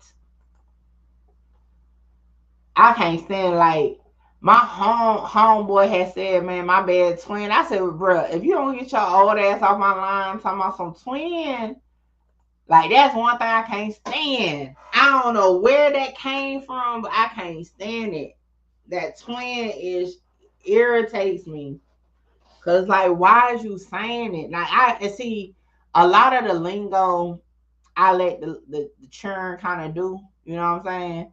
But when you my age, what are you talking about twin? Jit. I'd have heard jit before. Little jit. I actually like that word. That's like an old school. Like, that's more so when I was younger for sure. You know? Jit. I can get with jit. Hold on, y'all.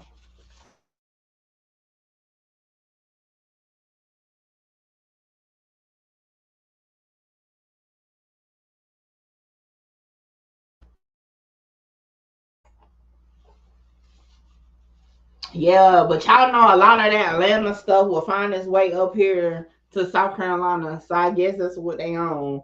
But that twin stuff, like, boy, if you don't get your old ass talking about some twin, I can't stand that. That's one thing I can't stand. And then, like I said, y'all, I'm young, but at the same time, I got a daughter that's grown. So if you in her age category, like certain stuff, like I be acting like an old lady. I be like, I don't say that around here. Watch your mouth. I'll be quick to tell you, watch your mouth, okay? But yeah, when he said twin, I got you. I said, bro, you about to get blocked, okay? I ain't gonna lie. I hadn't started saying on phone, right, just for content, right, because I was covering all the Chicago cases. Then I found myself saying on phone all the time. And then it was something else that LYBJ Bang was saying. I caught myself saying it. Oh, what? Hold on. It was a Florida lingo. And I remember I was talking to my daughter and I said it, and she was like, Mom, what? Damn, what do they say down there a lot? Oh my gosh, what was it? And I didn't even realize I hadn't said it. I didn't even realize I had said it. And she's like, I'm surprised you said it in the right way. Dang. Shoot. What was it? It was something, because matter of fact, it was back when I was covering Julio on ATK, so maybe it was a Jacksonville thing. But it's something they were saying all the time, and I caught myself saying it. Nah, it wasn't that. Dang, let me see if she remembers. She gonna be like, Mom, I don't remember. Dang, I said it. I was saying it left and right too. It took me a minute, okay, to finally stop saying it. Now I can't remember what it was. Let me see. I know it's a reach. Do you remember the saying that I kept saying after I was covering them Florida cases? And you was like, what in the world?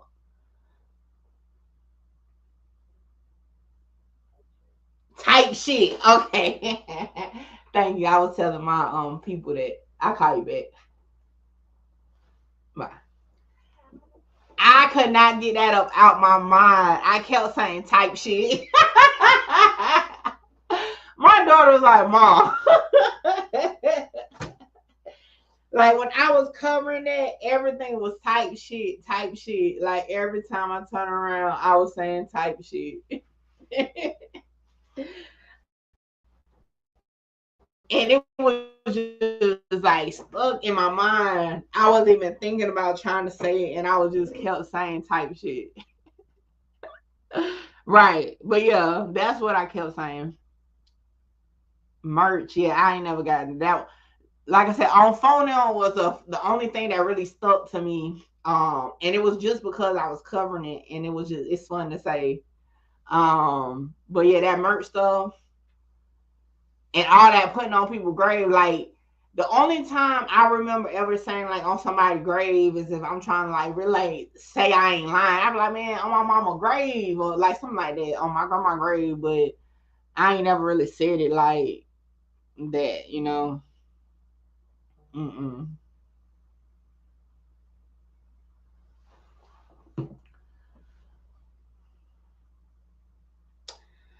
But I'm gonna be honest, I was more so the cursing kid. Like when I was a kid, teenager, young adult, I just was a cursing one. I wasn't really into slang like that. I just used to curse a lot. I just used to curse a lot. That was my slang lingo, cursing. Yeah, they are taking a little longer. You know, I don't know. I ain't gonna lie. I know Scotty. Listen, I know Scotty gonna cut ATK off if he the only one that's left to do time, and Ksoo get off on this. Now, obviously, he got other things to focus on, but boy, I know that's gonna be a rip in the family. Okay, a rip in the family. Like that'll be crazy. Oh shoot. A heat advisory. Y'all, we've been under a heat advisory for like over a week. I don't even want to go outside. It's so hot. Yeah, I ain't gonna lie. I kind of had wanted to get into something, but I'm gonna wait because I don't want to miss it. Like miss when they come back in. So we just gonna chop it up. We just gonna have a little powwow. Wait and see what happens. But I for sure I gotta do some catch up on some stuff. Jason said Ksoo gonna have a hung jury. Ace always say Ksoo coming home, not Scotty. Why was that? Mickey, why they want a family tree? I tell you, I think why they wanted the family tree was to figure out really the whole connection with who's who. Was that actually blood related relative or not? Because I tell you, when the sister got on there and said that's my blood brother, I took it as she had the same mom as the other one. Now that's just how I'm looking at it. I could be wrong though. You know, I could be wrong. Why is it loading like that? Yeah, I don't know what internet providers y'all got in y'all area, but we got Spectrum, and I can't stand Spectrum. Okay, spent all that money, and they be acting crazy.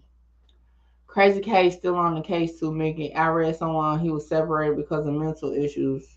Yeah, and remember the defense brought up they was trying to get his case thrown out based off his daddy testimony. I'm just saying, you know, I don't know. Hold on, y'all.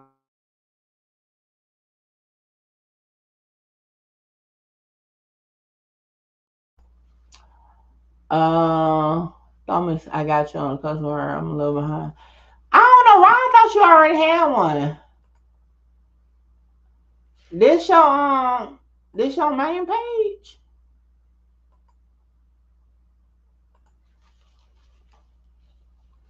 Yeah, I need some females anyway. Cause my males don't be doing jack squat sometimes. Some on do, some on don't.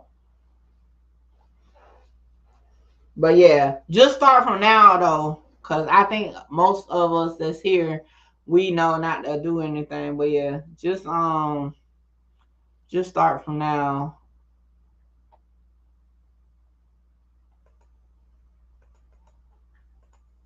Get Kinetic internet. They got fiber in Columbia. I have to look into that. How long has it been since they've been trying to find a verdict on Ksoo? How long it's been, y'all? About an hour? Hasn't been 2 hours? Maybe like an hour or two. It ain't been too long. It ain't been too long. Shout out to everybody that been hitting the Cash App, the Venmo, the super chat, super stickers. I appreciate y'all for sure. Mickey, you still good. Mickey, you still cool with AK and Setting? Yeah. Why wouldn't we be cool? Me and AK been tapped in since I first started YouTube. Me and Seti, y'all know we recently, like a couple years ago, tapped in. We've been cool, yeah. We just all, we all three are three different type of content creators, but at the same time, we be doing our own thing. But yeah, they still cool. They still cool. I'll still react to their ass talking shit, and then they be like, "Here go Mickey with all that shit talking."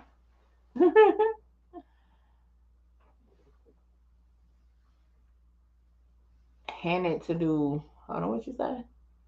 Handed to do content. Been a minute lately at the YSL trial. Appreciate you for pulling up, Go James. Just got infatuated with Chicago drill and threw their whole life away, trying to be cool. Hey, sometimes it's the way of life, you know.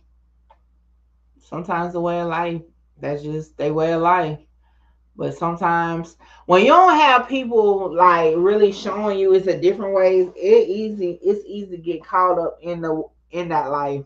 When you don't have something else to look oh, my bad, y'all. When you don't have like something else to look at, because I almost got caught up in the life I thought was the life because no, everybody was telling me that's all it was gonna be.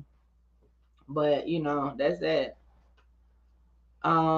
Street news, but you cuss. I mean, I can listen. I can do what I want because at the end of the day, this is my channel. Okay. However, I do try not to curse as much, but y'all gotta understand when y'all typing it can be picked up. That's why when I'm in a chat, I don't even type curse words. So again, yeah, don't type no curse words because then you have people that be doing community strikes and shit.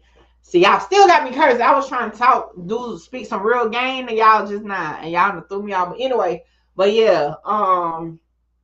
yeah, typing it get picked up way quicker than saying it. Way quicker. Where we at? All right, let me keep moving. Even if you do have something to look at, folks just dumb trying to fit in with the crowd, and man, ain't nothing cool about gangbang or taking their life. No, what I was gonna say, if you don't have nothing else to look forward to in a different way, and you don't have the maturity in yourself to look for a different way, you can get caught in. That's what I was about to say.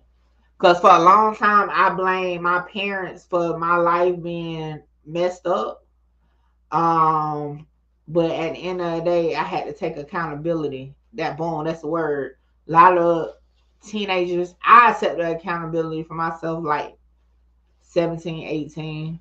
But some people that age are not ready to take the accountability, so it's harder, you know what I'm saying, than some that didn't.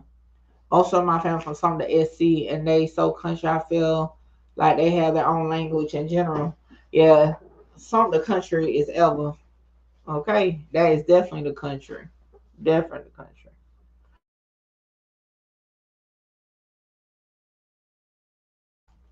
Man, KG, I'm trying to tell you, listen, that them scans, it'll be green all day, right? Meaning I can make money off of it.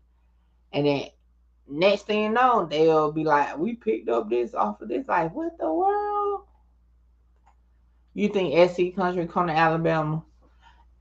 Hey, I don't know. Like certain southern states, I don't be trying to. Alabama just seem like it's like real like redneckish, if that makes sense. It's hard when your uncle and dad still trying to live street life too.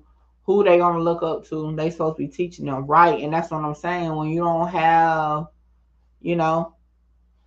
my thing, to be honest, what made me want to do better with my life was seeing that my daughter needed somebody positive to look up to. And like, I love my daddy, and I love that my daughter loved my daddy. But when my daughter had been like 3rd, 4th grade, something like that, when she wrote my daddy was like her inspiration person, I'm like, hold on, baby girl. Like, nothing against them, but like, I done told y'all my daddy is a career criminal. I like, yeah, we gonna have to get you some other inspiration. Shout out to Hood Queen for that membership. Appreciate it. Y'all can definitely grab y'all membership. The link, the tab should be at the bottom. I appreciate y'all all the support. Like I said, I really, really want to thank y'all, man. The past few days, y'all have been doing y'all big ones. Like I said, even if you can't send a cash out, can't send a super sticker, get a membership, by keeping the comment section moving helps me. Okay, y'all are definitely doing your big ones by just keeping the comment section moving, and y'all have definitely been doing that, so I appreciate it. Appreciate it a lot. Okay, appreciate it. Ruben said, I love South Carolina, especially Greenville. That part. Let me going to get my membership now, because it's about to be back-to-back trials in the next 3 months. Yes, okay, definitely back-to-back, and I'm with it. I'm so happy. We haven't had a trial since YSL, so to have multiple trials, yes. Y'all were fast. Somebody got Ksoo doggone picture already. LOL, nah, Alabama ain't redneck. It's the same stuff that's going on in Jacksonville, going on in Alabama and everywhere else. Mickey, when you get a chance, look up Damian McDaniel. Boy killed 18 people. Oh, Jesus. That's crazy. I'll take a look. Dang, 18 people is wild. Look, I want to look that up right now. Like, what? What did 18 people do to little bruh? Dang, went so quick. What was the name again? I don't know. Damien.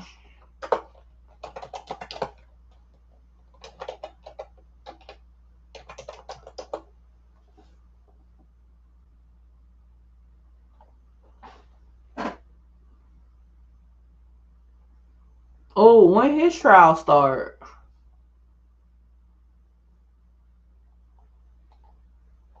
That is wild.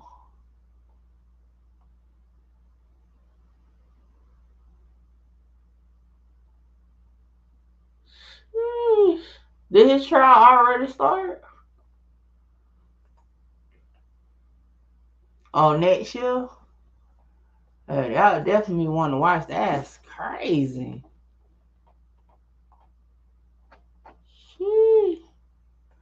Mickey, we need to know why they want the family tree. Big Six, how I supposed to know that? If they ain't say it, how I supposed to know why they want? Big Six be thinking I know all the answers. I don't know that one. SC Geechee Gland salute. Certain part, because like Geechee, you got to get like down there by Charleston and stuff to really hear that. I can't tell you the last time I heard somebody actually talk Geechee for sure. I swear they've been letting Jits drill, kill in Chicago since Obama. Oh my God, it's Uno. Yeah, Scotty was found guilty on all charges. He was a normal hitman. A normal hitman is crazy. 75% of Jacksonville murders are unsolved. Yeah, I'm gonna have to keep that on my book, because that's gonna be a crazy one. And I ain't gonna lie, I'm one of the ones with stuff like that. Like, I don't like, but it's his right to get a trial. I'm like, at that point, you must just, take them out. Cause God dang, like, what did these people do to you? Ksoo ain't finna come back today. I think it might, but we'll see. We're here until then. Yeah, he was a boy from the hood. There are people in Barnwell, Buford, Allendale that speak Gullah Geechee. Ain't that down that way though? That's not down that way?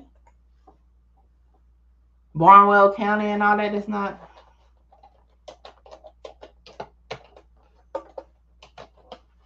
I don't get to the low country often, but that's not down that way.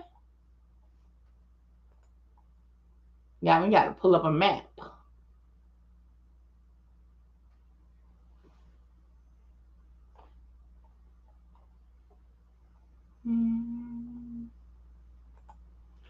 If you said plain devil advocate, you think they really think they blood because they don't really know the dynamics? Because I got old cousins were uncles, so I realized. But I mean, yeah. And I had said that too. Like when I was younger, I had uncles I would call uncles that really not that. Hold on. I had cousins that I thought were my uncles. Come to find out it was my cousin. And then, people, and I know in Southern families a lot, the family like to raise family. So you have some, people raised in the household. So you would think, it's all types of stuff. So yeah, I feel you on that. Because that's how I was. But now I be needing to know, like, are we really kin or we just playing kin? That's opposite of the low country. That's what I thought. Well, I guess it would have been better to say more of the Geechee stuff is in the low country. But like here in Columbia, I don't hear the Geechee like that.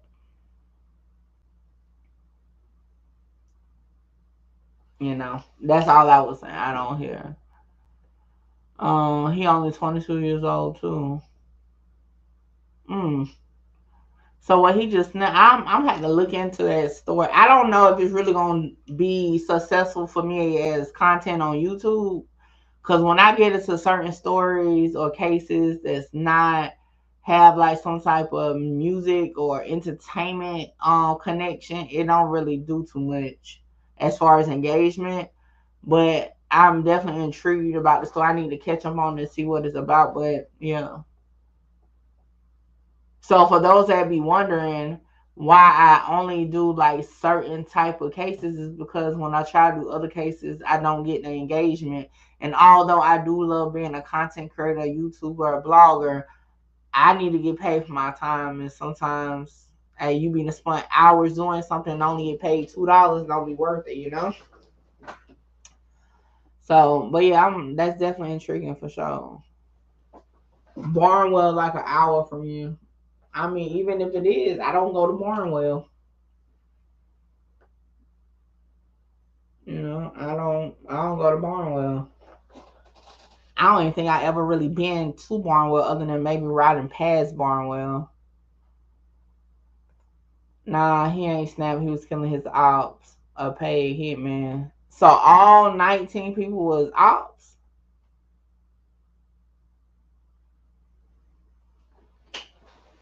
Not saying he's not popular on YouTube. He got to be popular with my demographic on YouTube. For example, like when the Big U thing hit, everybody was milking it. I couldn't get into that demographic. My people ain't want to hear it.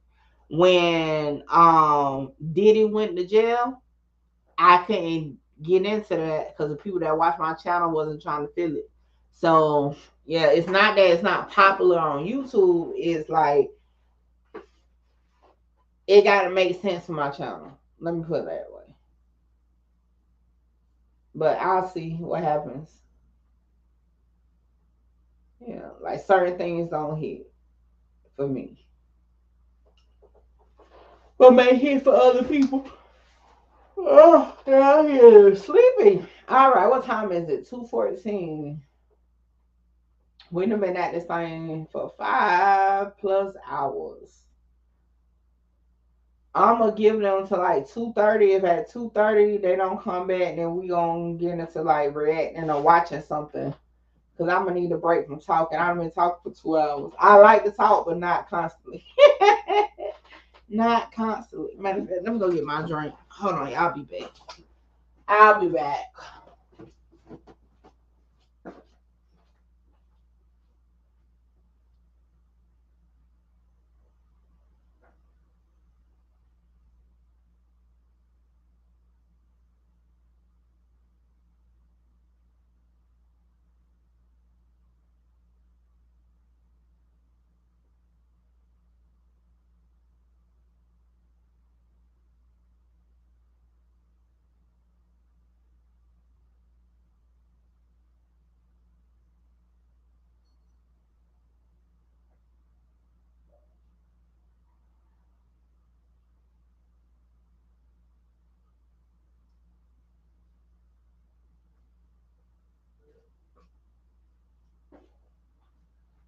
my bonnet. Tie my hair up. Alright, I'm back. I'm back.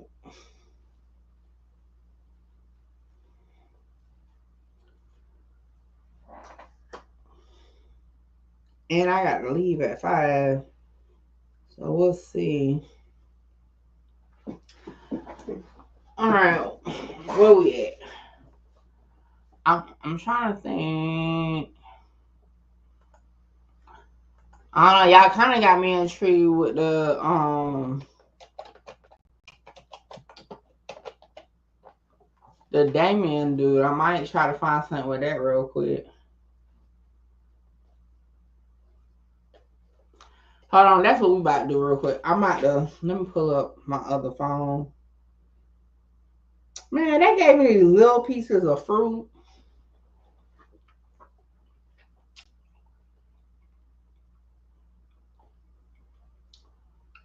Dang, I don't want them to hit my live though. I'm gonna have to do it later. Certain news channels will hit you for using their stuff. And I ain't never used no Alabama news station. I don't know, this one look like it might be okay. Let me see this one real quick. McDaniel.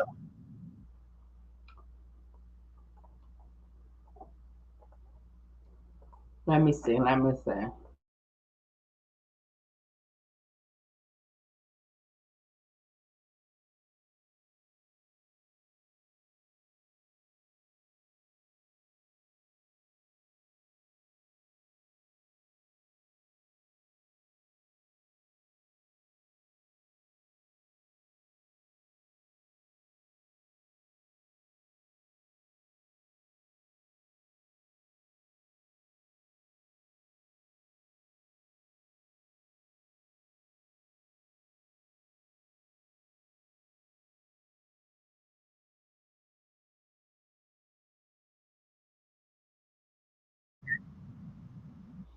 Now, ain't that crazy? Cause listen,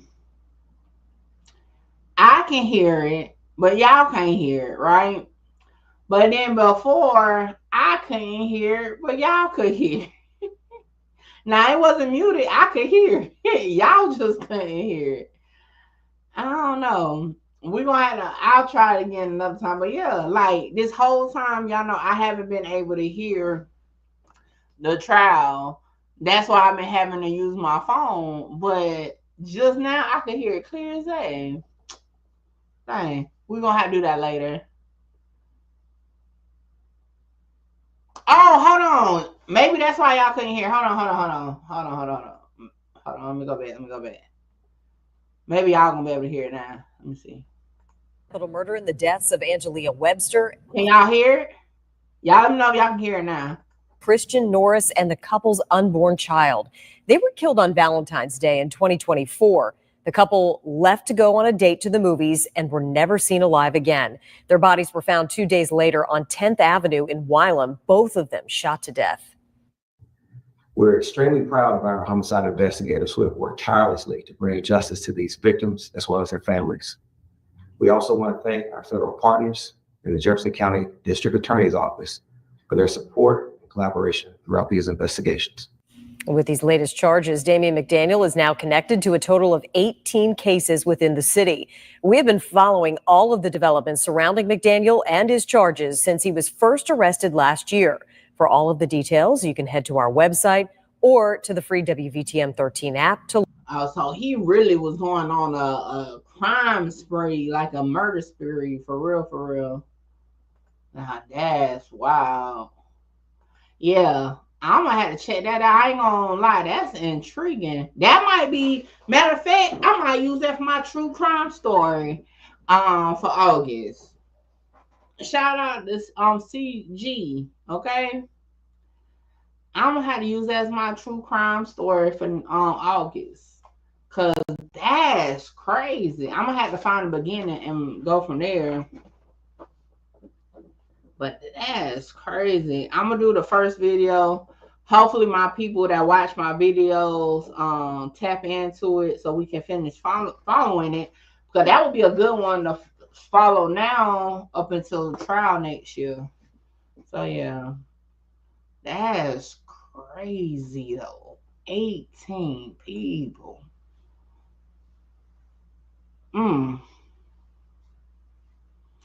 But yeah, this jury anyways is taking their time, I'll tell you that.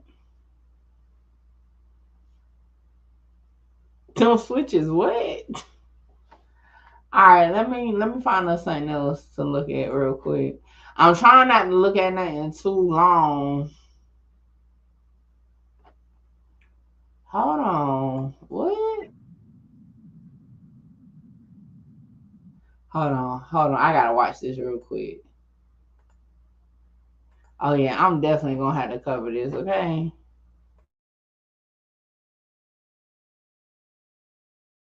Who's accused in the 5 Point South mass murder in Birmingham. Damian McDaniel was interviewed as part of a newly released YouTube documentary on violence in Birmingham. Your reporter Tristan Rupert joining us now live. Tristan, a lot of people shocked to see this, but what can you share about the documentary and the suspect's involvement? Sarah, while we still don't know when exactly the documentary was shot, what we do know is that YouTuber Aaron Singh actually says he traveled across Alabama to find out what it really is like in an area where he says, quote, gang life is real and survival is an everyday grind. Now, we must warn you, some of the images and sound that you're about to see and hear is disturbing. The documentary is called This City Eats People Alive, the most dangerous place in Alabama, America, the Dirty South. It can be found on the Taboo Room's YouTube channel. And in a series of interviews in the documentary, Singh talked to people in several areas of the city. One question he asked was if they would have any empathy towards the mothers of someone who was murdered. That is when murder suspect Damian McDaniel appears in the documentary, and this is his response. We have covered part of the cursing. I'll do the same thing to you, so when I do it to them, why show them compassion when they ain't gonna show your folks no compassion? Basically, saying he ain't spare shit. Yeah, for what? They ain't gonna spare me. Gonna put it like wait, when if their son end up dead and they come to court, they ain't gonna spare me in the courtroom. Now, the man to the right of McDaniel in the dock is believed to be Naquin Lawler. He's also facing a capital murder charge. You can find that full documentary on the Taboo Room's YouTube channel. And I'm, of course, going to include a hyperlink in our web story in the WBRC. Wow. Truth saying, we definitely, it's so like, just when I type that in, it's so many different news stories on it. So yeah, we're going to have to start that from the beginning. Like, that's crazy. Hey, that's why, listen, I don't do no documentaries, but I love watching documentaries though. So yeah, we gonna have to I'm gonna try my best to, you know, do it from the beginning, but yeah, we're gonna have to tap into that and like really, yeah, it's a lot. Oh, it's a lot of content on that. Check him out, Taboo. Yeah, the only thing is, especially with a lot of the new rules in place on YouTube, like I may check them out just in personal watching, but like YouTube cracking down and a lot of people be weird about their content. So like if y'all notice, I don't do a lot of reactions to things other than like news for the most part because of that. So but yeah, I'm gonna check it out. But that is, he said, hey, they ain't gonna spare me. That is Damian McDaniel. At this point, a serial killer, okay? Allegedly, according to the police. Been at work watching trials. Let's go. Shout out to you. All right, what we about to get into? Trying to find us to get into because I'm kind of getting tired of talking. So let's see. Yeah, sad as ever. A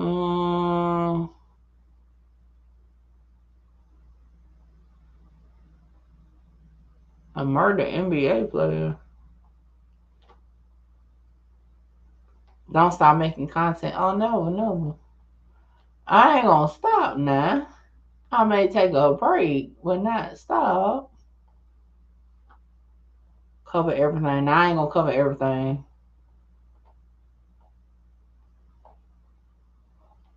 I pick and choose. I told you I pick and choose what I want to cover based off engagement. Like I said, if only 5 of us gonna watch it, that's not worth, me doing. So, I pick and choose just based off what's gonna be engaging. And no, it ain't got nothing to do with like views. It's about y'all being engaged in the story, getting in the comments.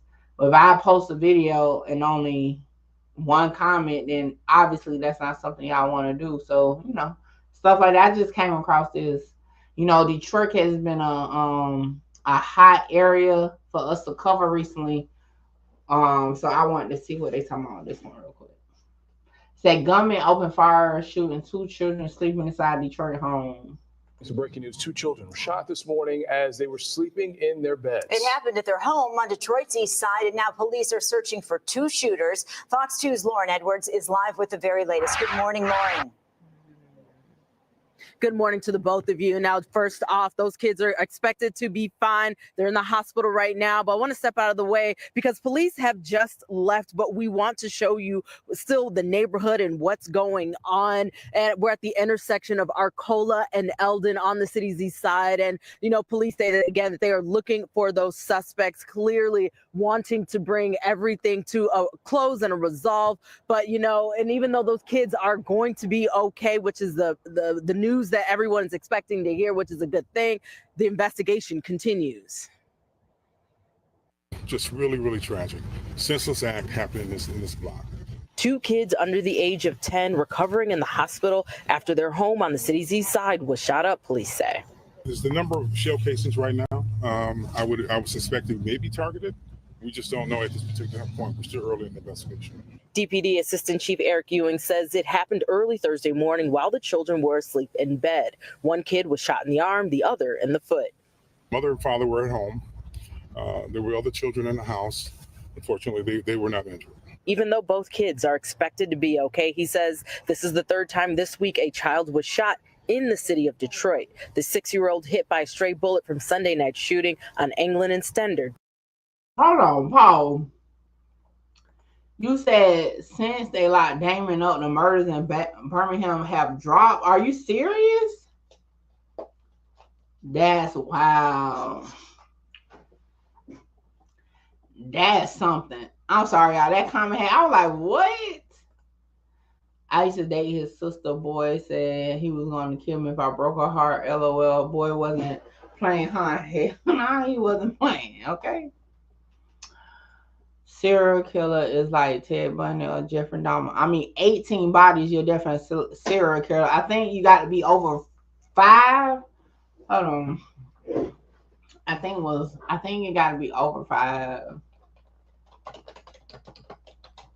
Now, if my computer ever got to get searched by the feds, they're gonna be like, "Why are you looking up how many people is considered a serial killer?" Yeah, 3 or more people. You are considered a serial killer. But yeah, I can't believe I actually searched this just now. They're gonna be like, on July 31st, why did you search on Google how many people do you have to kill to be a serial killer? That's a hired killer. No, that's a serial killer. I mean, being a hired killer or not, if you kill more than 3 people, you're a serial killer. Remember the whole King Von thing? Like, that's why they label him a serial killer. All right.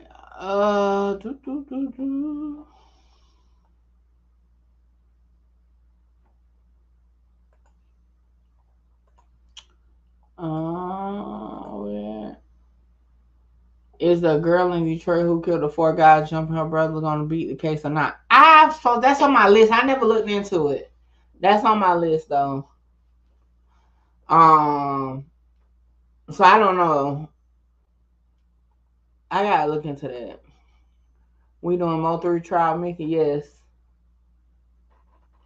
My plan is to go to Yellow Beachy trial, actually, like myself. But even if I don't go, I know they're gonna stream it. So yeah, we're doing the Mo 3 trial. We're doing Young Dolph, Mo 3, Melly, Dirt. Who's the other person? That was it. They say it's really about 40 bodies. Woo. Okay, Leah, and make sure they know it was part of the conversation, okay? Not true. King Von wasn't a serial killer by definition. And why wasn't he? He was on at least 3 cases for murder, right? So what you mean he wasn't? And trust me, Ruben, I can definitely have the debate with you, because in the beginning I said the same thing until I actually went to the O Block trial and heard them actually lay out people that he is alleged to have been responsible for. So you got KI, you got the one, what was his name? Malcolm Stuckey, the one that the body that he beat. You got what was the guy name from 60? Was it 63rd? What was his name? Shoot. I can't remember what the name they said. But nevertheless, it's definitely at least 3 at least 3. So yeah. Like I said, I was with you at one point. I was on that. What's that his name? Somebody tell me what the real name is. You're not doing Fulio? Yes, I'm doing Fulio. Whenever it happened, y'all know one of them are like waiting for a mental evaluation. Matter of fact, hold on, y'all. Cause while we're here, I can go ahead.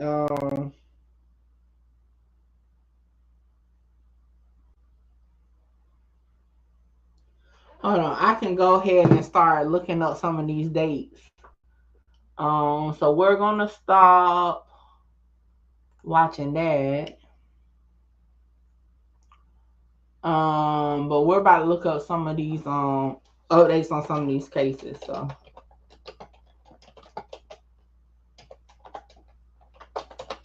because I do have to go at like a little bit after 5.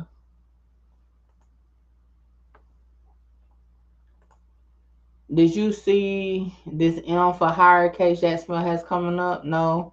Who is it for? This is Mickey. Your channel all over Google. I saw that. For this case? Yeah, I saw that. I ain't gonna lie. I was like, what the world? I definitely saw that.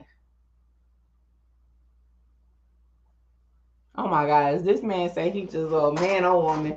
No disrespect, whatever you are, say he just chat GPT. Hey, I ain't mad at you for the chat GPT, but I mean, I said what I said as far as a serial killer. Like, chat GPT won't change my mind.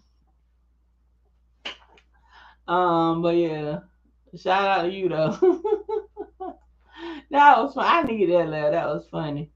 Dang, what is these? I don't even remember their name. Isaiah. Dang.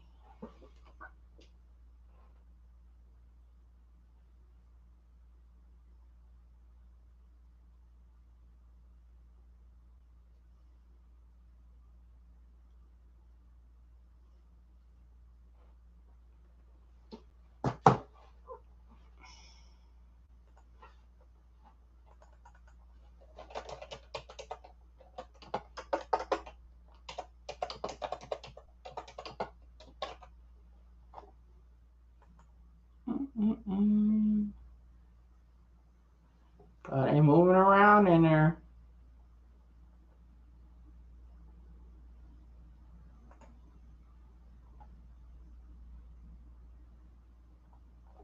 Hold on, y'all. I'm trying to find their names. Oh, here we go. What's Isaiah? Isaiah Chance.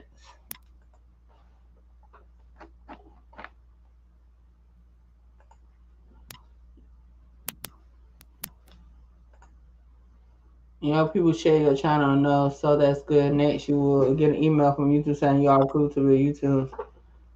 What the hell is that noise? A YouTube star. I ain't never even heard of that one.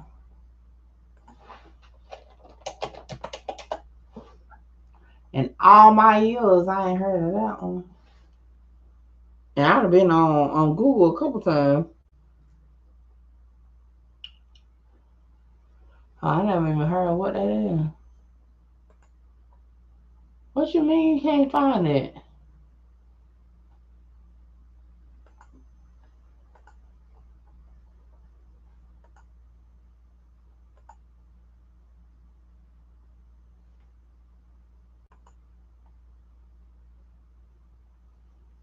The jurors only asked for one thing. They haven't been bad.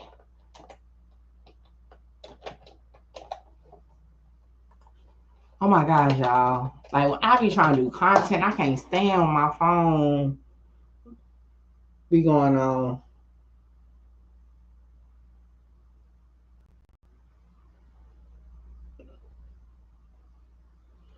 And I got my phone on Do Not Disturb.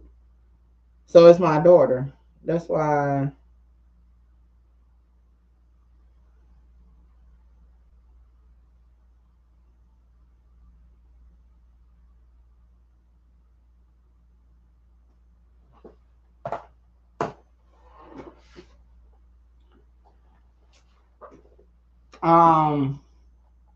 What was the question?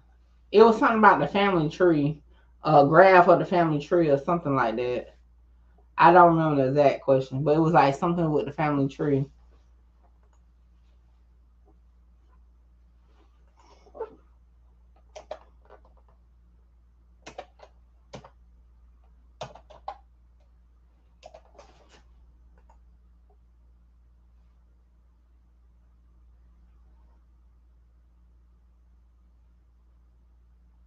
Hold on, I'm trying to look for something real quick. Give me a second. Hearing.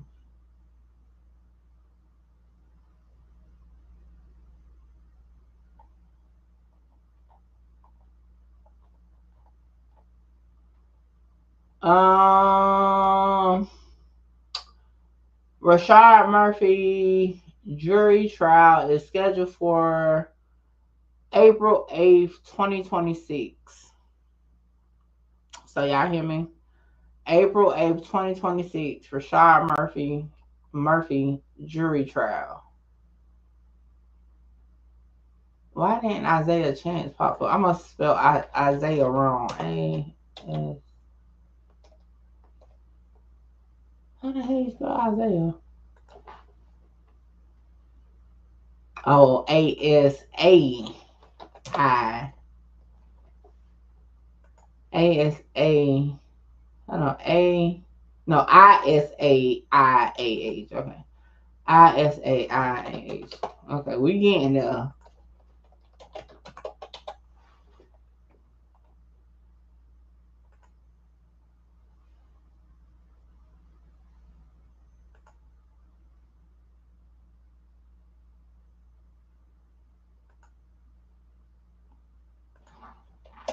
When they start doing all this, typing all this stuff.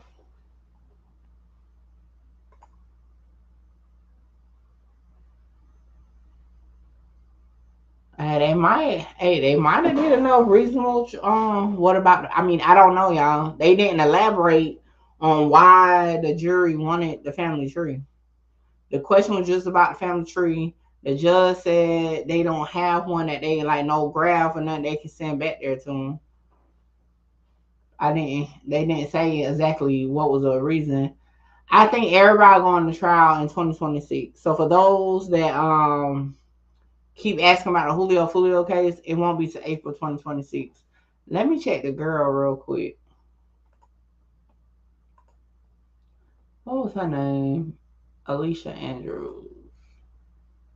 I gotta do a folder for them because, like, when it be so long in between doing content, because I do so many stories, I be forgetting people's names.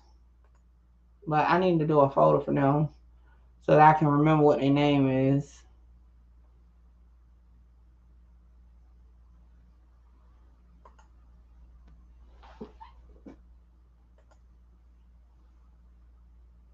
maybe debating the height. I told y'all my thing as far as the family tree. I felt like they trying to figure out if he really had a motive to kill the dude, to see if that was really his brother type thing. Could be wrong though.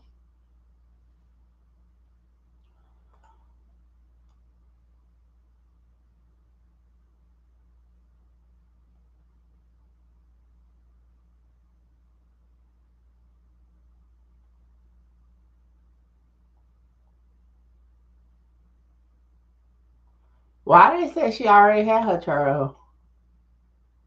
Can't be. Oh, we might have 2 trials in August, y'all.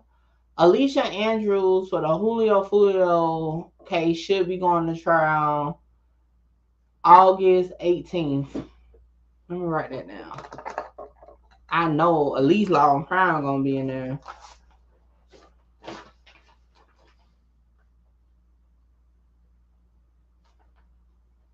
Write this down so I can put it on my own. August 18th. And she is set to be on trial. Oh, I seen that foot just now. I said, oh, snap, they back. She is set to be on trial for 3 days.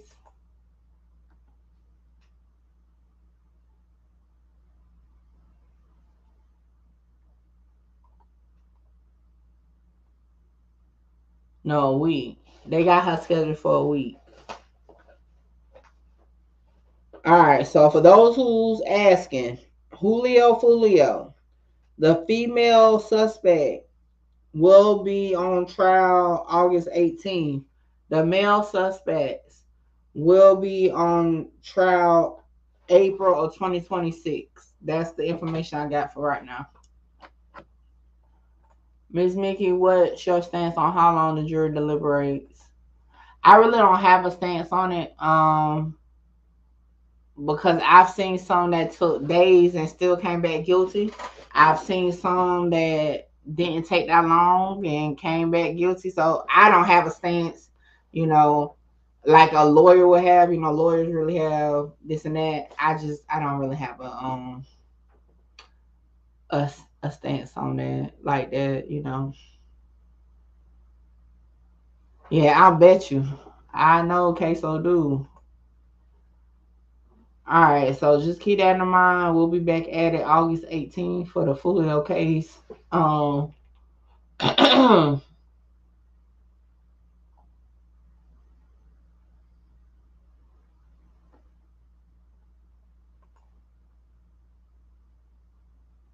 Scotty was found guilty of first-degree murder and burglary.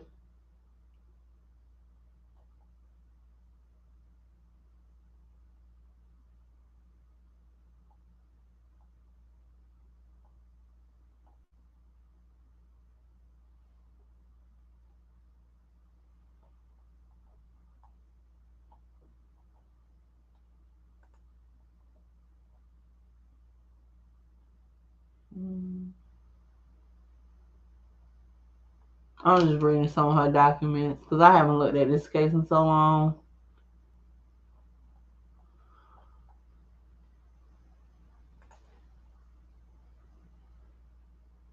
Right. Ebony says lightly because a few of the jurors disagree. It can take a while. Yeah, that's a good point too.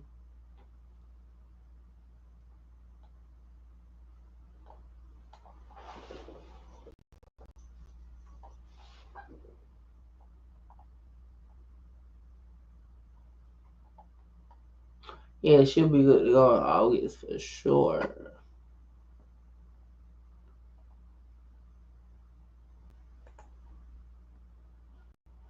All right. What was another case y'all kept asking about?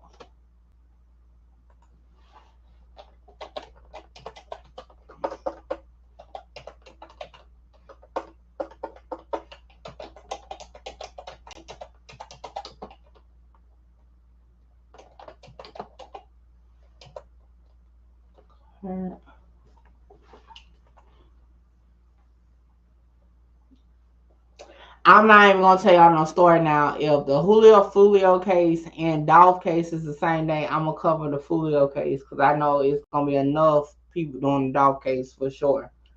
So just to let y'all know, if it comes to both of them being on the same day at the same time, I'm gonna cover Fulio.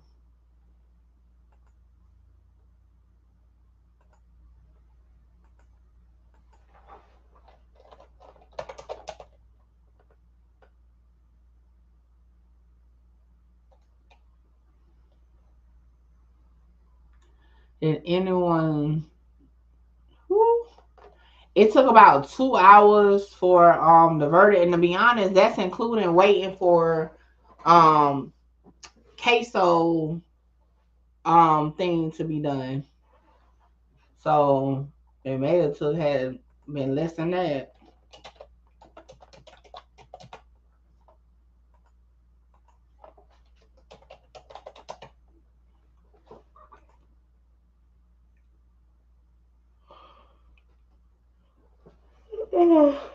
I have to look at when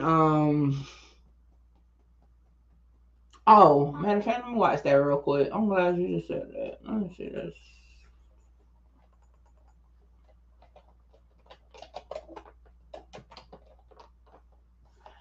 Govan Hernandez.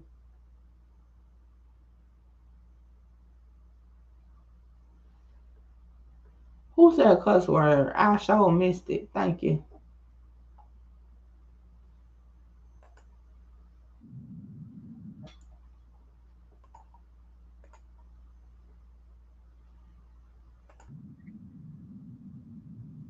The alleged mastermind behind the killing of Memphis rapper Young Dolph. Hernandez Govan is facing several charges, including first-degree murder for the 2021 shooting. WRG's Dorita Patterson has been in court all day and has more on today's proceedings. It was shortly after court started Monday morning in which Hernandez Govan, who's been out on bond since 2023, made his way to the 7th floor here inside the Criminal Justice Center to the courtroom of Judge Jennifer Johnson Mitchell for a hearing, something we have been privy to time and time again. However, in this case, our cameras were not allowed inside. This coming, by the way, as a complete surprise to both the defense as well as the state, as told to us. Let's bring you up to speed. The man at the center of all of this, again, Hernandez Govan, who's facing charges for first-degree murder, conspiracy, and attempted first-degree murder in connection to the shooting death of Memphis rapper Young Dolph in November of 2021. But it was not until a year later in November of 2022 when Govan was indicted. Detectives have called him the mastermind behind the deadly attack. Today, he was expected in court for a motion hearing. This after several motions were filed. In one of the filings, there is an effort by the defense to suppress some evidence. And in another motion, the defense had asked the court to dismiss the indictment. There's a lot both the state and Govan's defense team is now having to go through. At times, we have seen Govan flanked by his lawyers coming and going from inside the courtroom. Again, there's a lot of unknowns as the legal process is continuing to unfold inside the courtroom just behind me. Of course, as we learn more information, you will be the first to know, both on air and online at WREG.com. That didn't tell me what I wanted to know.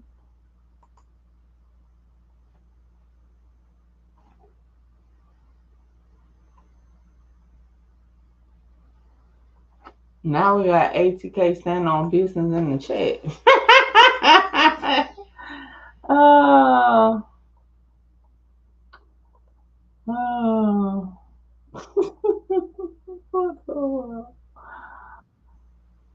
Why they got? I can't even tell you if it's a trial date for the little baby case because they basically know in both cases the same. So I don't know about that one.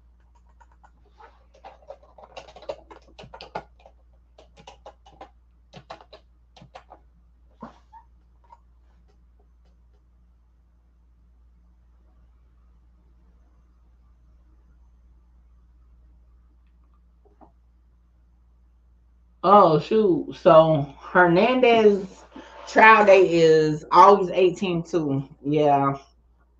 Like I said, unless Alicia Andrews' trial doesn't happen, we're gonna be doing the Julio case instead of the Dolph case. Just to let y'all know, if Cornelius Smith, let me see. I know I got a lot of Dolph sector, but yeah, I feel like I'll do better with the Julio one since I technically, you know what I'm saying? I gotta cut that off because I know it's throwing me. I don't even see nothing about his case. He must not have a trial date yet. Hold on, isn't he the one who actually wasn't he the one who testified? Or who was that? That testified against Straight Drop.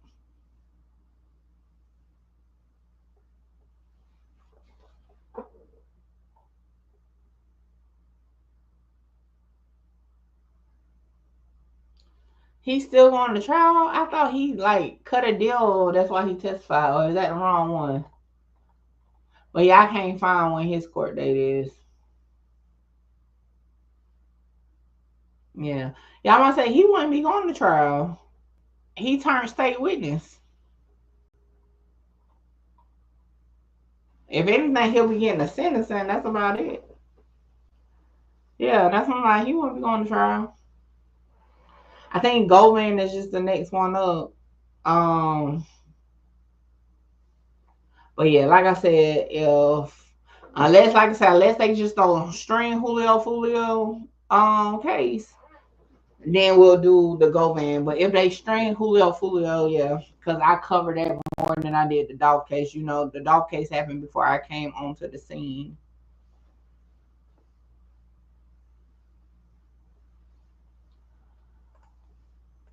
That was before I came on the scene. All right. So what else we got? What else? What other case y'all want to see?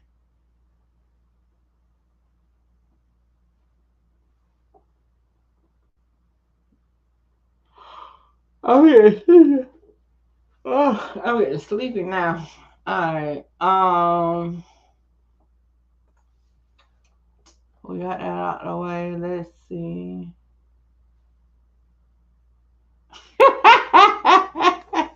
Cherise, I was like, what in the world?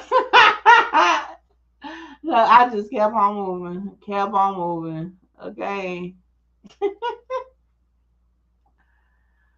Oh, shoot.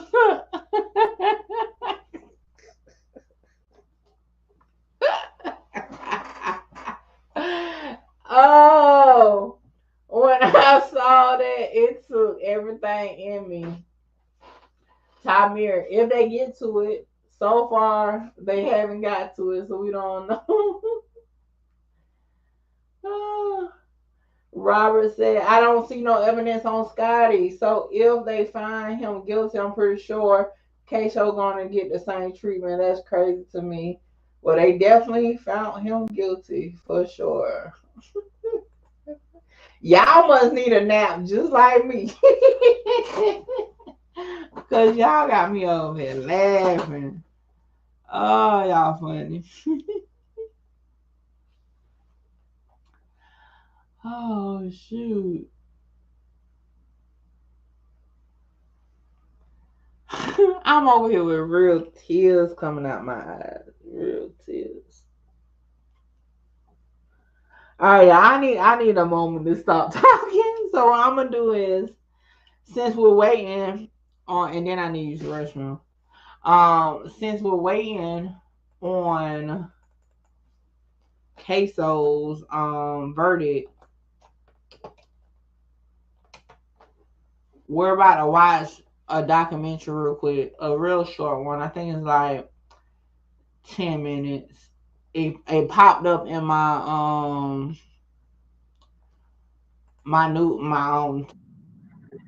so we're gonna do it, and we done did FUNA before, especially with Jacksonville, you know. This is about P Money. Y'all remember hearing about P Money in this trial, because guess what? P Money is the original hit that was placed by allegedly Blue for the hitman Butter to go take out. But instead of them getting P Money, they got an innocent bystander on a bike. So with that being said, we're going to tap into this so I can go use the restroom and get me something to drink. And then we'll be back. Well, I'll be back.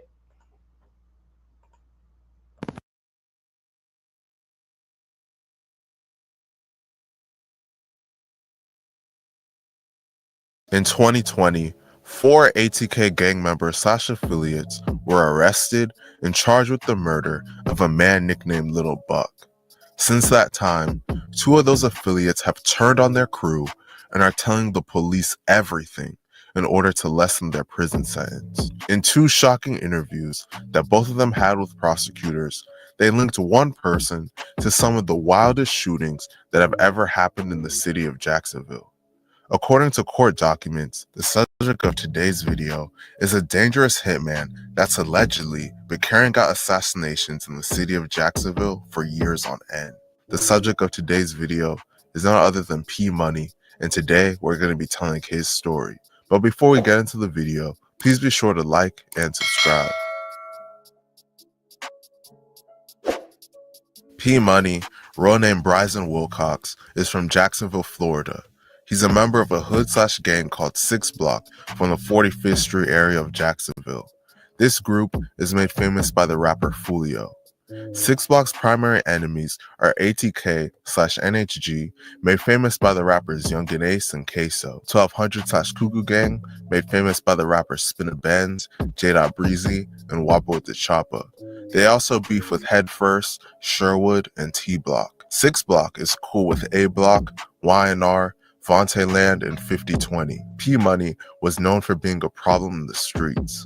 There's old Facebook posts from as far back as 2017 of people talking about how much of a killer he was. His Instagram name is Rich Stepper, signifying that he allegedly made money from killing. This is nothing new for the city of Jacksonville. Something about that city just breeds gangsters, but P Money stands out amongst them due to all of the wild things he's alleged to have done. On June 5th, 2018, famous Jacksonville rapper and ATK member Young and Ace decided to go to the Wasabi Steakhouse in order to celebrate his best friend, Royale Smith, nicknamed 23's birthday. On the way out, Ace hopped inside of a car with 23, his blood brother Trayvon Bullard, nicknamed Quan Quan, and his friend Jacoby Groover, nicknamed 4. As they were driving home, while stopped at a red light, a car pulled up next to them and opened fire, letting off over 100 shots. Tragically, Young and Ace would be the only person to survive this incident, as the 3 other people in the car passed away. 23 and Quan Quan were just 18 years old, and 4 was just 19 years old. Young and Ace was shot up to 8 times. It's rumored that there were 3 gunmen responsible for this shooting and 1 driver. In an interview with prosecutors, an ATK affiliate nicknamed Butter, real name Dominique Barner, told them that P Money was allegedly one of the gunmen that carried out the shooting. P Money hints at allegedly being responsible in his Instagram bio when he says that he turned his city up, as the Jacksonville rap scene grew in popularity due to this shooting generating so many headlines. Butter openly told prosecutors that P Money and his crew were the ones that shot Young and Ace and killed Ace's blood brother and 2 close friends. Butter confirmed that this incident put a target on P Money's back. Butter would then link P Money to another murder. On January 16, 2019, a man named Willie Addison, rapper named Boss Goon, was leaving the Paradise Gentlemen's Club after a music event. He was leaving the event riding in a Chevrolet Tahoe with 5 other people inside when another car pulled up beside them and someone inside opened fire. All 6 people in the Tahoe were shot, but Willie was the only one who suffered life-threatening injuries. The occupants of the vehicle rushed to Memorial Hospital, where Willie would be pronounced dead at just 25 years old, while the other 5 victims survived. Willie was the brother of a popular ATK/NHG member and rapper named Ksoo. Ksoo's father, nicknamed Blue, real name Duval Robinson, was Willie's stepfather and was one of the people in the car when it got shot up. Blue was shot in the back but survived his injuries. Following the death of Willie, Blue did an interview with a news station and told them that he wasn't seeking street justice for Willie and that he wanted the people responsible arrested. What Robinson is saying is that with Jacksonville having 22 murders in the first couple months of 2019, he wants people to know he's not retaliating for the murder of his son. I want justice for my son. I'm not sending nobody out there. They got quote unquote, I'm supposed to have hits. And with all the shootings in Jacksonville right now, Abdul says the talk around town is that he is initiating some of it. He's getting retaliation for his son's shooting death. He says that is not the case. He is going to let police do their jobs. Well, that was a complete lie. Blue is currently locked up and is telling the police everything in order to reduce his sentence. In a recent interview with prosecutors, Blue said that he believed that P Money was responsible for Willie's murder, so he put $25,000 on P Money's head that would be paid to anyone that killed him. Butta would admit to prosecutors that he accepted the bounty that was offered for P Money's life. Well, just a short time later, an attempt on P Money's life would be made, and it would completely backfire on his attackers. On January 31st, 2019, an attempt on P Money's life would be made. On this day, P Money was in the parking lot of the L&L tinting shop on Emerson Street in Jacksonville when he was spotted by someone. The person that spotted him texted Butta and sent him P Money's location. Butta pulled up to the location with an ATK/NHG member nicknamed No Face, real named Derek Hudson, and another man named Christopher Brown. As they pulled up, they saw P Money in his car in the parking lot. They drove near P Money's car and opened fire. Luckily for P Money, none of the shots struck him. Most of these gang shootings happen in public places with innocent people around. Once a bullet exits a gun, there's no telling where it may go. Unfortunately, an innocent man named Damon Rothermel, riding his bicycle down the street, was struck by a stray bullet as Butta's crew shot at P Money. Damon was a former Navy veteran and would tragically be pronounced dead at just 50 years old. After firing shots, Butta's crew fled the scene, but P Money chased down their car and shot back at them. P Money allegedly fired multiple shots into Butta's car, striking Butta in the knee and striking Christopher Brown as well. Both of them survived. The whole thing was caught on surveillance footage. Butta's crew was allegedly in a Dodge Journey, and P Money was allegedly in a Toyota RAV4. Butta, No Face, and Christopher Brown were charged with first-degree murder for this and are currently fighting the case. P Money was not charged for this, but eventually the law would come after him as well. P Money was arrested and charged with attempted murder for a shooting that he did in 2015. He was sentenced to 6 years of probation for this crime and set free since he was a juvenile at the time. In March of 2019, P Money was pulled over by a police officer. When the officer exited his vehicle and approached P Money's window, P Money fired up the engine and took off. The officer took him on a high-speed chase and was eventually able to track him down. P Money was arrested and charged with possession of a firearm by a felon or juvenile delinquent, possession of cocaine, and fleeing a law enforcement officer. These new charges, along with some charges from 2017 that he was on bond for, were considered a violation of his 6-year probation, so he was now facing prison time for the attempted murder. Ultimately, he was sentenced to 15 years in prison for all of these charges. P Money is expected to be released sometime in 2033. The rappers take credit for a lot of stuff going on in the streets, but it's really the people in the backgrounds of the music videos doing all the stuff that the rappers rap about. Stay out of the streets. nothing good comes from it. RIP to 23. All right. Look, jeez. You going to hit the wrong person, and the person you originally went out on it shot you. Like, you ain't even shoot the person you went for, they end up shooting you. Like, that's crazy. So Torregon told on Moody and Moody wore wire on Butterman till they run the rapid. Oh snap. Oh Lord. Oh, that was a lot. I didn't know he was responsible for the Young and Ace thing. I don't know if that part is true or not, but when I heard that part, I was like, damn, I didn't know that part. Well, first degree premeditated murder is life, isn't it? I think he's gonna get life plus years.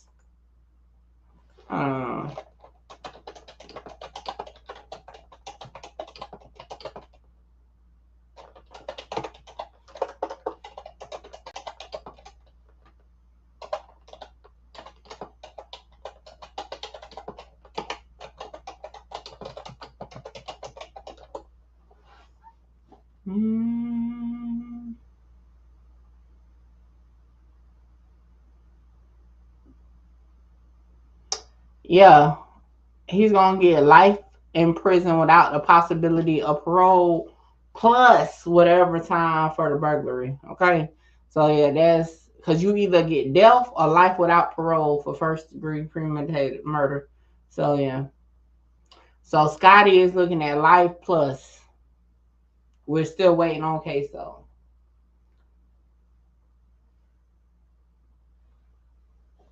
Jay, man, don't come in here with that BS. I'm about to block you.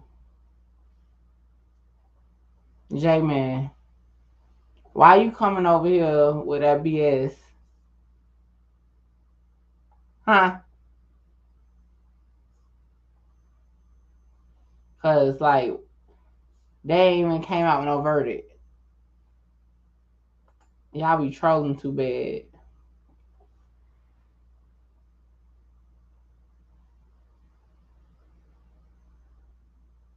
Blue, you here, Blue?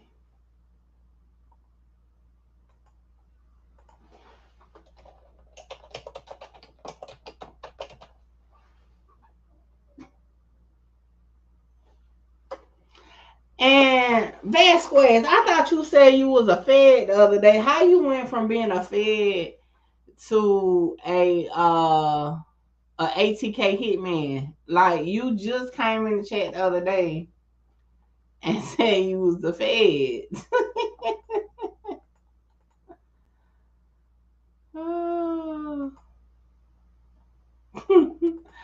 Y'all be funny, because he just came in here. And I think your profile, ain't your profile a police badge? Oh, snap. Hey. All right, let's see. What else? What y'all want to watch? We done, like, I don't even know. A lot of the Jacksonville stuff, especially for this case, we done already watched over time. We done did all the interrogation videos. We done did all that. So y'all remember he came in here talking about he was a Fed. And remember, I went through the whole thing like, shit, we welcome them over here. We ain't got nothing going on.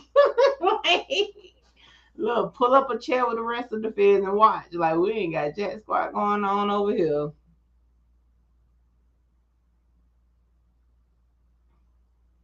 We want to watch Backstreet for what? Backstreet ain't got no tie to know we got going on. They got somebody that's going to go to trial. Oh, no.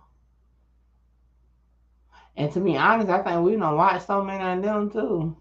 I think we probably not already watched them.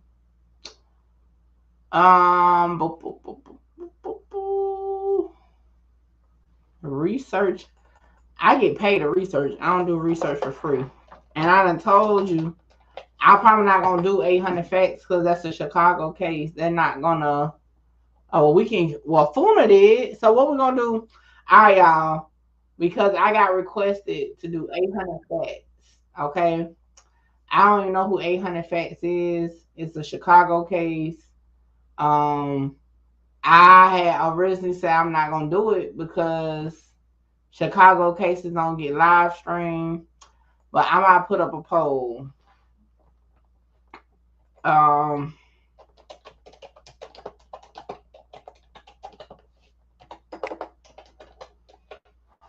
might put up a poll. And we about to watch Funa 10-minute documentary on 800 Facts, Chirac's most heartless shooter. They come up with them titles, okay? Worries. We pull up on your block and have a little fool them do you dirty, man. You know, man, about my fat 7 out, man, about my Glock out, 40 shot stick, about to tap out. But on Pyro, I get into it with anybody, and I love that. I love smoke, and I love to smoke by myself. I'm just trying to figure out. Oh, on Pyro, I just be waiting on somebody to say they want that smoke. On video, somebody gonna be somebody dead real quick. Damn, pick up a gun and kill somebody. It ain't that hard. 19-year-old Antoine Montgomery and 20-year-old DeAndre Jennings are charged with first-degree and attempted murder and armed robbery. There are some stories that truly show you the harsh nature of the world. These stories make you question if you can truly trust the people that hang around you. Today's story in particular fully exposes how the street culture is never worth getting involved in.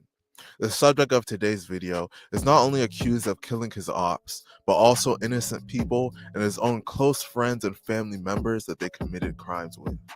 The subject of today's video truly shows you how there are no morals in the streets.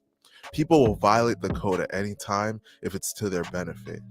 The subject of today's video is none other than 800 Little Fats, and today we're going to be telling his story. But before we get into the video, please be sure to like and subscribe. 800 Fats, real name DeAndre Jennings, is from the south side of Chicago, more specifically 61st and Cottage Grove. He is a member of the gang 800. 800 might just be the most hated gang in Chicago.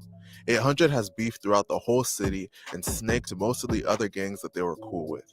Some of the main sets that 800 beefs with are Face World 069, Mix Mob, Taekwon World, Jaro City, STL/EBT, Pocket Town, 051 Young Money, Murder Town, MOB, and TYMB. Fats is a remorseless demon. He once... Johnny said keep it Jacksonville related. No, they haven't reached the verdict on Ksoo. Listen, I tell y'all this. If y'all see me still live, that means we still waiting. Because if the verdict would have came off, I would have been off here. I ain't gonna lie. I guess we got somebody that don't want to watch anything Chicago. They just want to keep it Jacksonville related. They said, forget that. We don't want to hear about 800 Facts.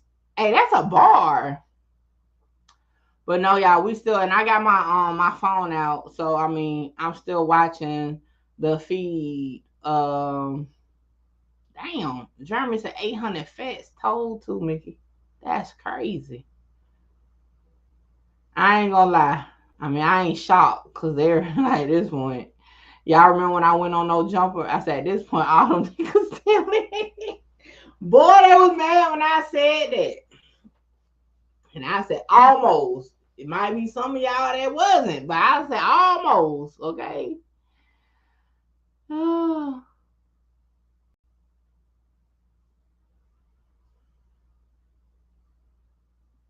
All right, let me check my poll because we might not be watching it. Because we've been holding steady at like 300 and I don't want to lose the crowd. So most people said no. So we'll do 800 Facts another time when we do some Chicago content, which is coming up because we're gonna be doing some updates on Lil Durk and stuff. So all right, we'll keep it Jacksonville. Hey, my Jacksonville crowd like, hell nah, we don't care about no Chicago-ish right now. What was the jurors? I don't know. I can't tell you nothing about the jurors. Nothing about the jurors. What about K Shorty case? We didn't cover K Shorty before. What about K Shorty? If Scotty didn't get out the car, then who was running on the side of the shooter chasing down Charles? Huh? What you talking about? What's reality? Scotty, now it's never been said that he got out the car. So what you talking about chasing on the side of the? Huh? I'm lost on that one.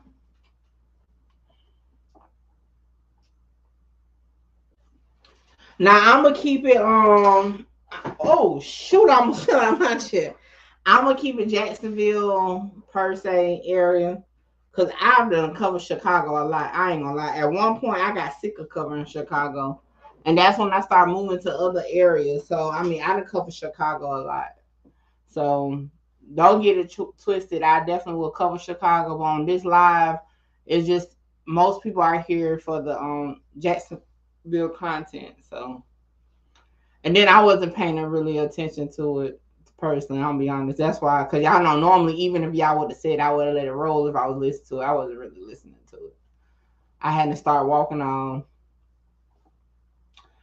Y'all, we still got what, 3 hours in today. They may come back today, or I had told y'all maybe tomorrow. But yeah.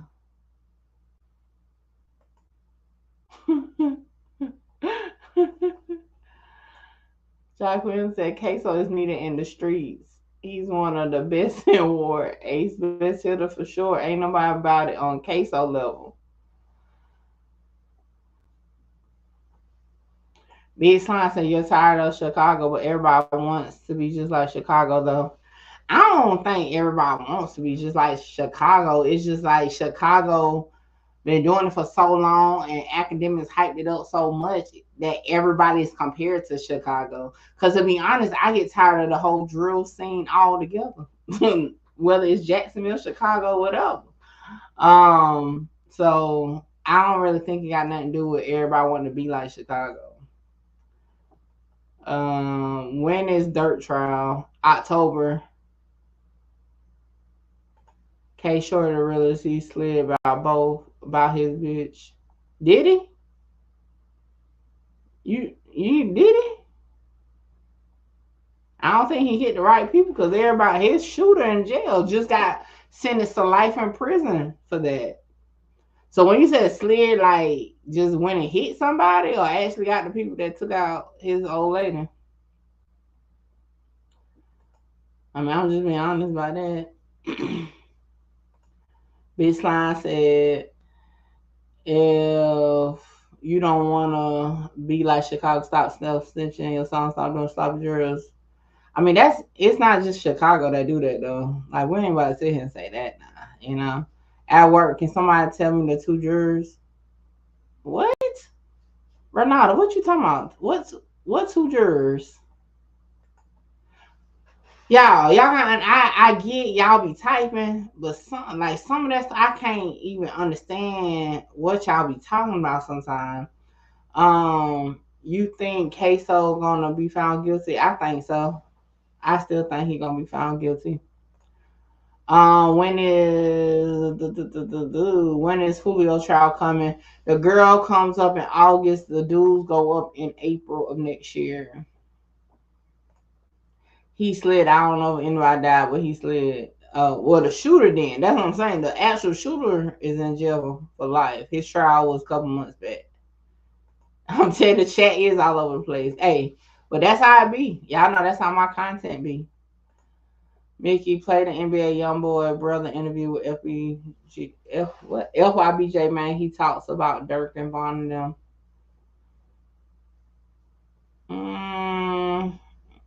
I didn't really want to watch that. I wasn't really interested into that. Because I don't, like, I just, not this live. We'll do it a different time.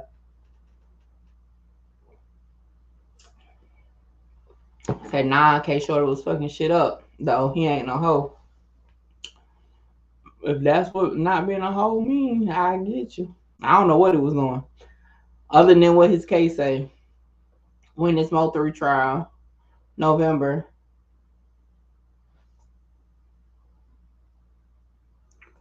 Are you going to a dirt trial? Yes.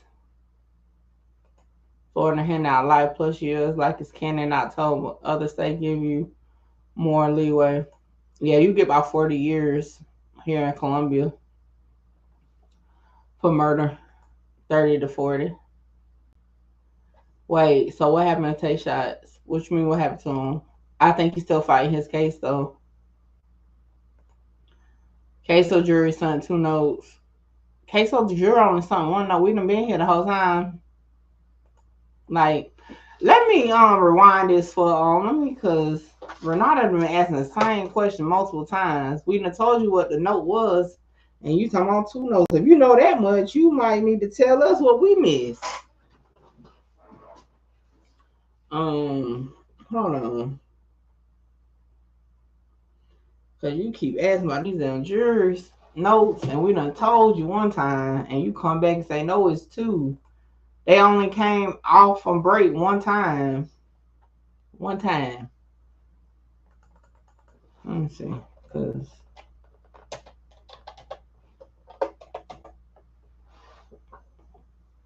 I have a question. Mickey Troop, is a Jacksonville war also connected to the death of Jada Young? And no.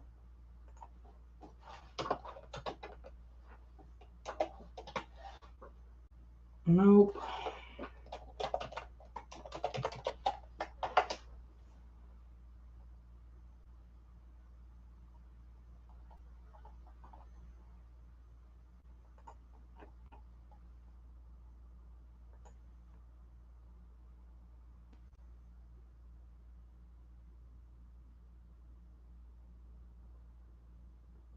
Is this the first one? No, it's not the first one.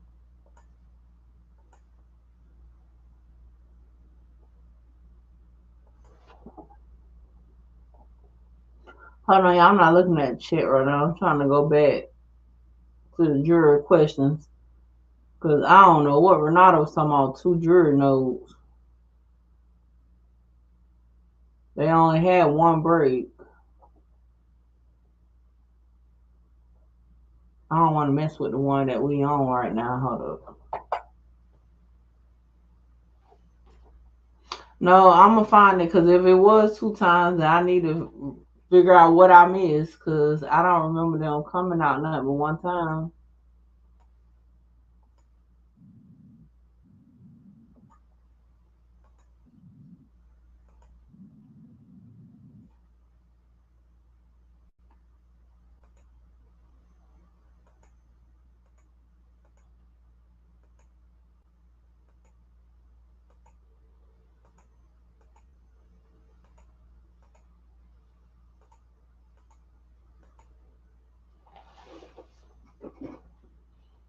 Shout out to my Kick and my Twitch.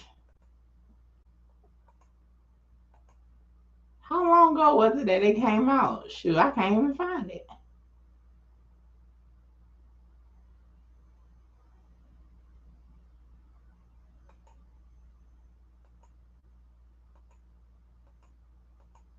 I don't know. I can't even find it. Like, how long ago? They only had 1 question. And I can't even find when they had that 1 question. Must have been a good minute ago. When they asked the judge for the family tree thing. They wanted like to know if it was like a graph or something.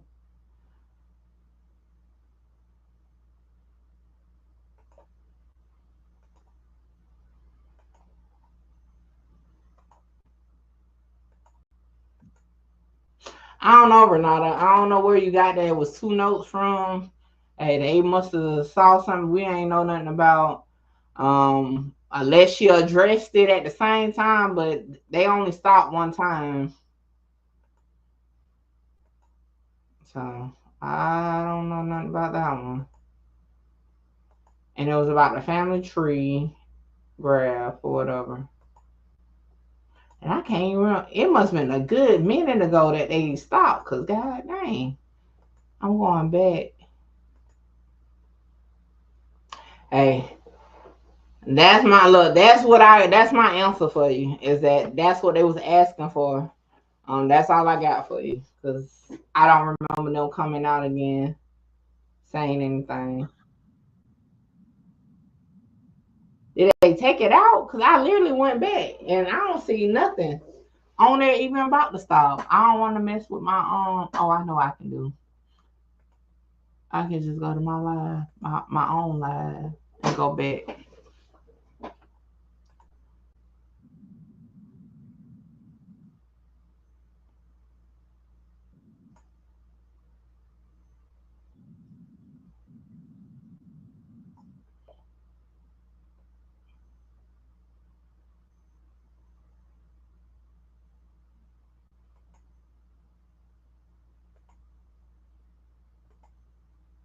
Man, that shit must have been a minute ago, yeah. Cause I'm scrolling through here and I'm like, what the world? I can't find it yet. Okay, so we start talking about the family tree at that point. I can't find the actual part where she on the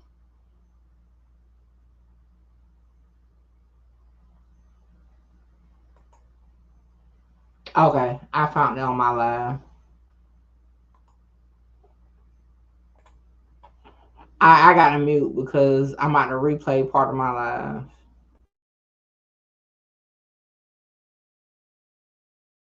It's in evidence, because if so, that was sent in with you.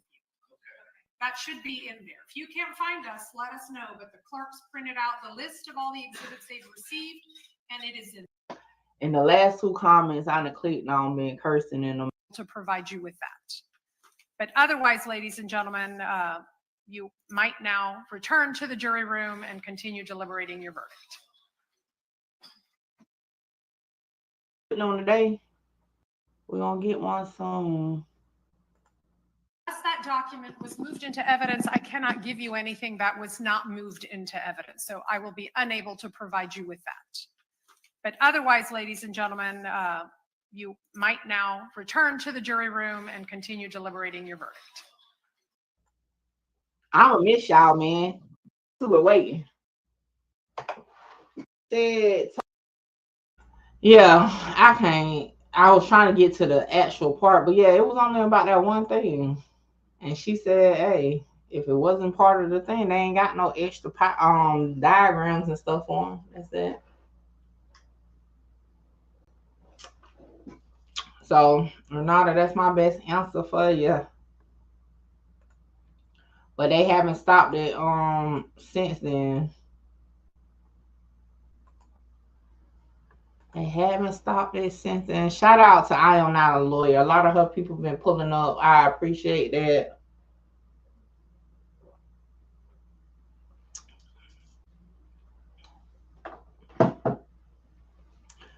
Shit, how long has it been? I know we got to be at like the 3-hour mark at this point, y'all. Yeah, I'm running out of stuff to we about to let me find another Jacksonville something. It's 332 people in here. Y'all hit the like button. I only got 163 likes. Y'all must be getting tired too. Y'all must be getting tired. Y'all was keeping the comments going. Remember, I tell y'all, if y'all want to really support me, keep the comments moving all the time. The more y'all comment, that's engagement. That helps me out. And I appreciate everybody that been hitting my Cash App, my Venmo, super chat, super stickers, all that. You welcome, Renata. Y'all make sure y'all hit that for me. And if you can't hit it, because I know times is tough, just comment in the chat. That's all you got to do. Big slime. Big slime. You got to go. Like you came hard. Hard.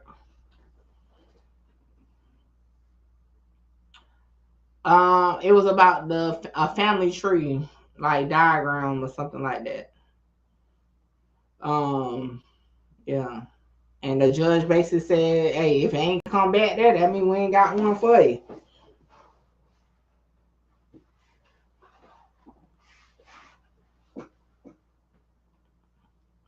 Talk about the lady who had them kids in the car. Did you already react to that? It's a touchy situation.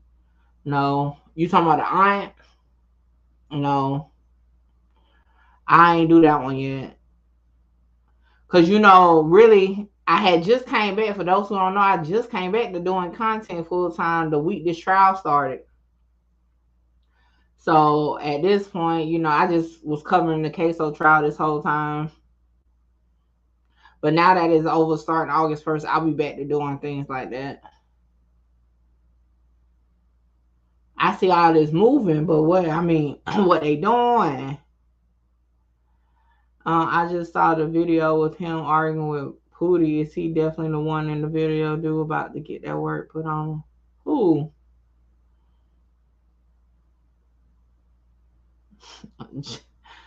Jaquan, you funny. I ain't gonna lie. Yeah, that was the aunt that killed her niece and nephew. Yeah, I seen it hit the blogs a few times. I think a couple people done did videos on it. Big Slime, I'm gonna tell you this because you've been popping it over here with us. But if I see one more cuss word, you out of here though. You better learn to use your table voice. But yeah, don't spell out curse words. You got to figure out a unique way to spell it, just not the right way. Nah, he ain't get blocked because I don't think none of my moms is in here right now. And by the time I saw it, I know he been commenting for a while, so I gave him leniency. Now I'm not playing no Young and Ace videos, okay? At all, no music. Music would get my whole y'all. I'd have been on here 6.5 hours. Jaquan, why you want me to play some music? That's gonna take away all my efforts in 6.5 hours. Huh? Ain't no chill auntie. I'm not your auntie, baby. I don't have no virtual nieces and nephews. But now all BS aside, just I get it, but yeah, no cursing in the comments. That's not just for you, that's for everybody. No cursing. Because if AI pick it up and then I get an email later saying I can't make no money off this live, I'm gonna be mad at you, nephew. Okay? Let me talk your lingo. I'm gonna be mad at you, nephew. Okay. Mickey, are you going to stream the Julio trial when it happens? Yes. August 18th. Be here. Julio trial. August 18th. Now you good, Haitian. The only thing is, you know, because like I said, we just be in the moment, and y'all really, since the last time I said it, ain't been doing it too bad. It's just it just pops up. But like I said, it just take that one time, and like I said, now we still wait for Ksoo verdict. I'm be mad, get an email somebody can't monetize, and I've been sitting on pills for hours and hours and hours, chopping it up. Y'all been running up the chat all day. Good engagement, you know what I'm saying? Good engagement. Y'all been sending super chats and super stickers and all that, yeah. I'm just saying, like, you know, y'all know this my gig, this my job. But yeah, I'm gonna miss y'all, man. 7 days. We've been live back to back. But we gonna be back at it August 18th. If for some reason they push back Alicia Andrews' trial, we'll cover Govan Hernandez, which is the Young Dolph case, okay? So keep that in mind. Mark our calendar. August 18th. You at auntie status. Why you say that though? Why would I be at? What? Like I ain't number 36. Like what age is auntie status? They taking a long time, but I get it, right? Joshua said, do you think that Butter and Blue will go down for this as well? I mean, they already pleaded out to it, so technically they already went down for it. 800 Lil Fats was a real demon in the streets. I don't know. I don't even know who he is still. It is for sure is. You're asking.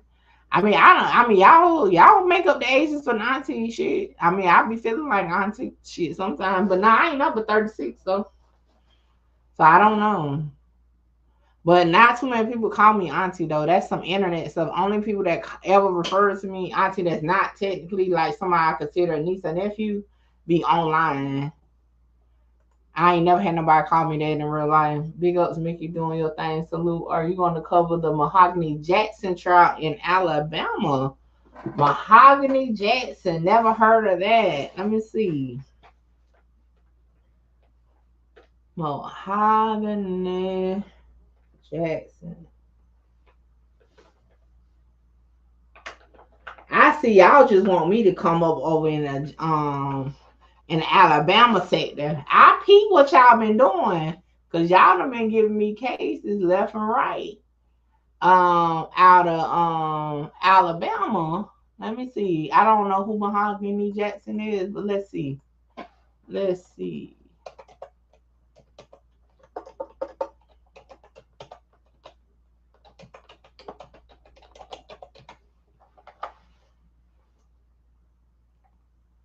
Mahogany Jackson, Charles and Mahogany Jackson case.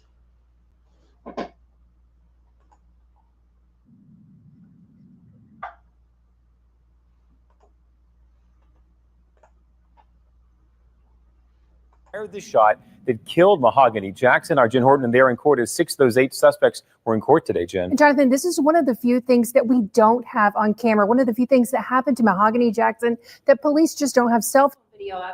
But today, the lead detective on the case said that the suspect, Francis Harris, reportedly pulled the trigger. This is Mahogany Jackson, the victim, and tonight we know that she endured significant violence before she was shot in the back of the head. The majority of those police say are responsible in court today for a preliminary hearing.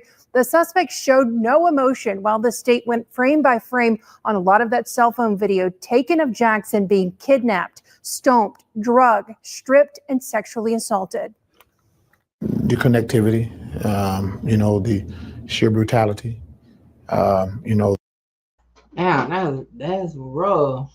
Well, technically, I'm already a grandma. I got a grandchild already, so technically, but damn, yeah, I'll put that on my true crime thing. I have to look I have to see when the trial is though. But shout out to the Killer King Ghost, because I ain't even heard about that one, but I got that down on my true crime list. All right, let me go back up because I know I missed a lot of comments while I was looking that up.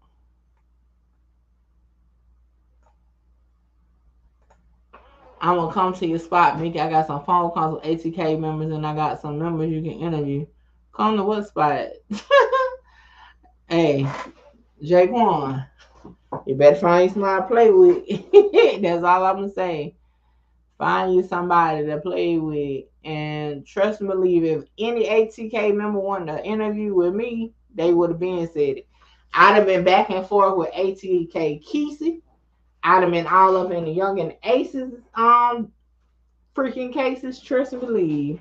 They wouldn't need Jaquan Vasquez to set no interviews up. You think K Flock would have beat the murder in other states besides New York? No.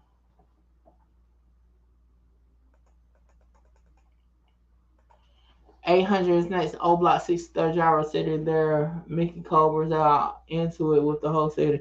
I mean, well, technically, all them places side by side. I didn't even realize really side by side until I went up there. I'm like, yeah, y'all niggas literally neighbors.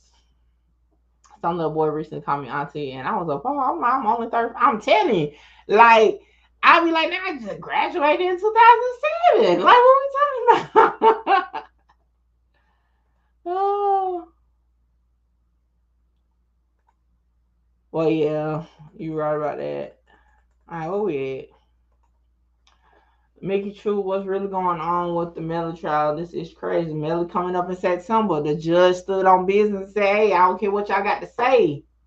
We still ain't moving this trial date. So September 10th it is. We in there. Y'all know we gonna stream that one.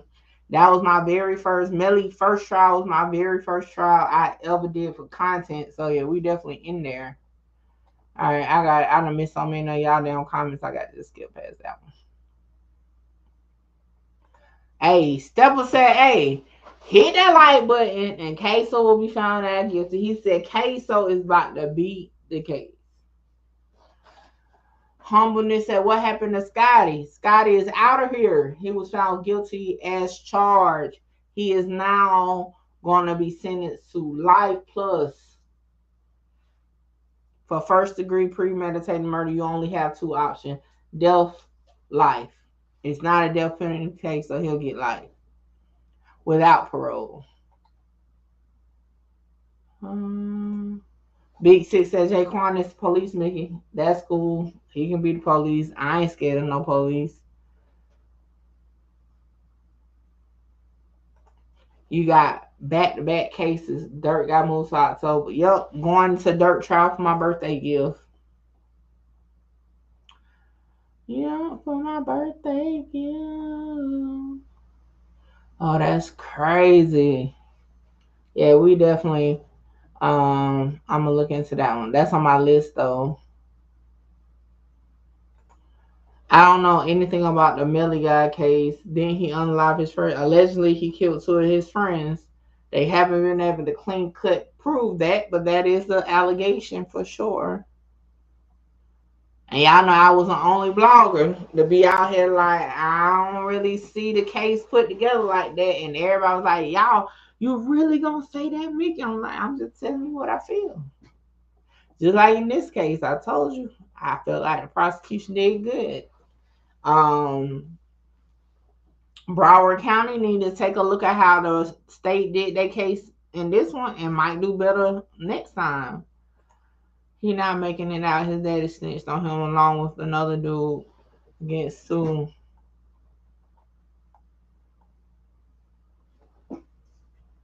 So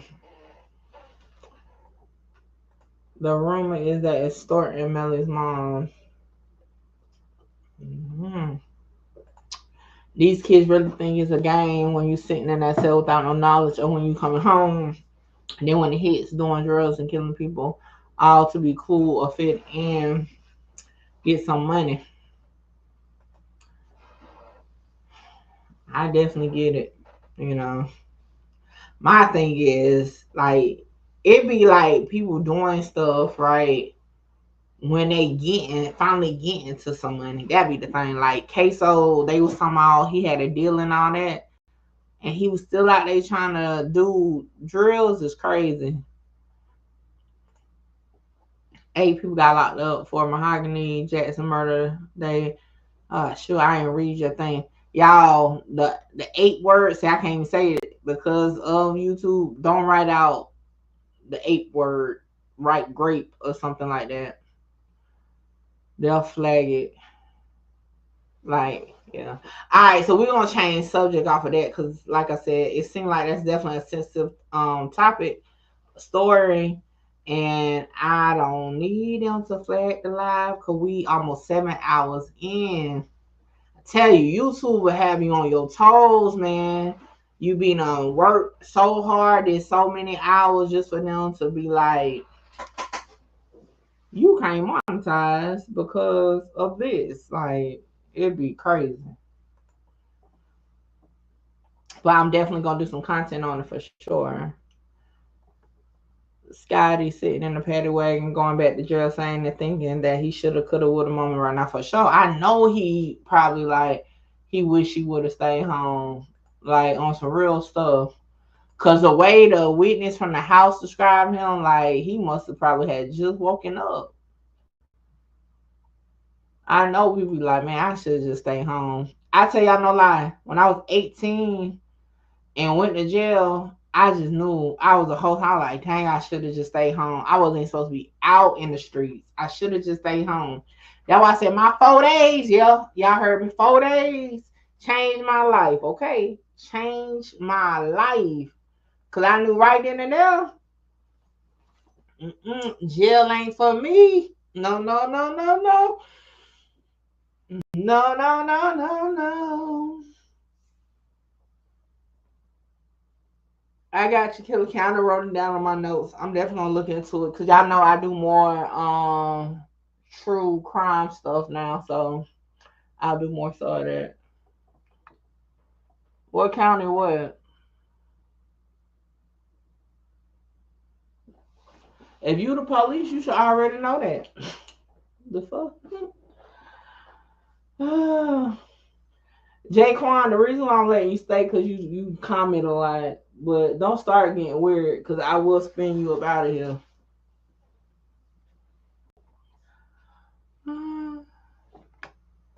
Nobody in the trial said they actually saw Ksoo kill dude, and nobody saw his face. So it come down if they believe Butter and Blue. And I wonder. See, I ain't gonna lie. I do wonder. Okay, what they actually going back and forth about. Cause for them just to, cause I think what really got Ksoo, not Ksoo, Scotty, is that home invasion. What if his jury actually thought he was a shooter? Ain't that be something? Ain't that would be something? Do you think they will have a verdict for Ksoo today? I'm thinking so, but we'll see. I would have thought they would have been done by now. They ain't been done. I wonder what Scotty was trying to show the lady while he was in her house. Yeah, that's, you know what? That would be something. Like, what was it trying to show?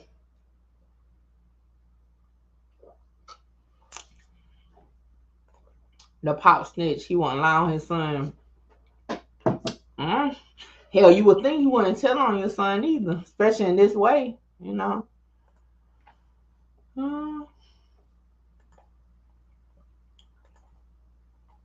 Alright.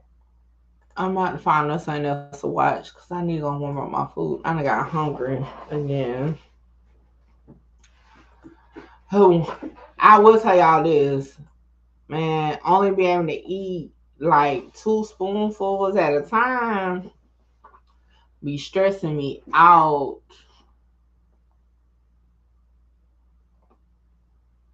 Because then I'll be hungry a little bit more later. Oh yeah, a lot of these cases, I see got a lot of news things. That's going to be good as far as content for me.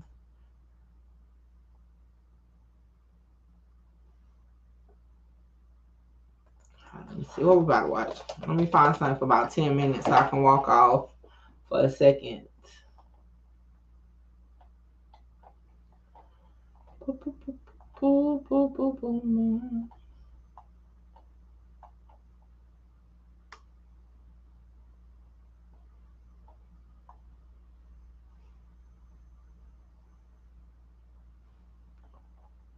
Oh, all right, hold on. I know what we can watch real quick. A lot of us can watch it because I know I done played it on my channel before.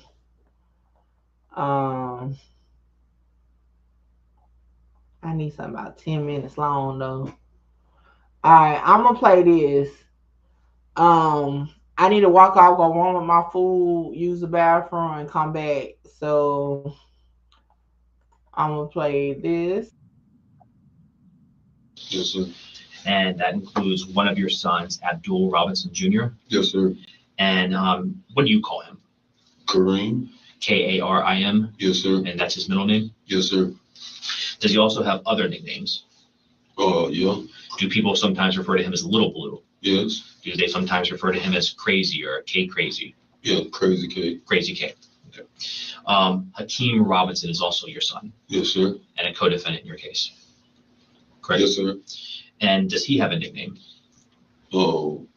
What do you call Hakeem Robinson? Hakeem. Do all other people also call him Ksoo? Yes, sir. Yes, sir. Leroy Whitaker is another co-defendant. Yes, sir. What is his nickname? Scotty. Okay. And finally, we have Dominique Warner, who is another co-defendant. What is his nickname? Butter. How long have you known Dominique Warner? I've been knowing him I knew his father. I've been kind of knowing him all his life. Most of his life? Yes. Did your family also know Butter? And what I mean by that, does Hakeem Robinson know Dominique? Yes, sir. Yes, sir. He knows Dominique Warner? Yes, sir. Does Little Blue, Duval Robinson Jr. know Warner? Yes, sir. And does Scotty, Leroy Whitaker know Warner? Yes, sir. And do Hakeem Robinson, Scotty, and Dominique Warner, Butter, all hang out together? Yes, sir. Now, going back to January 2020, was your phone number 904-866-2370? Yes, sir.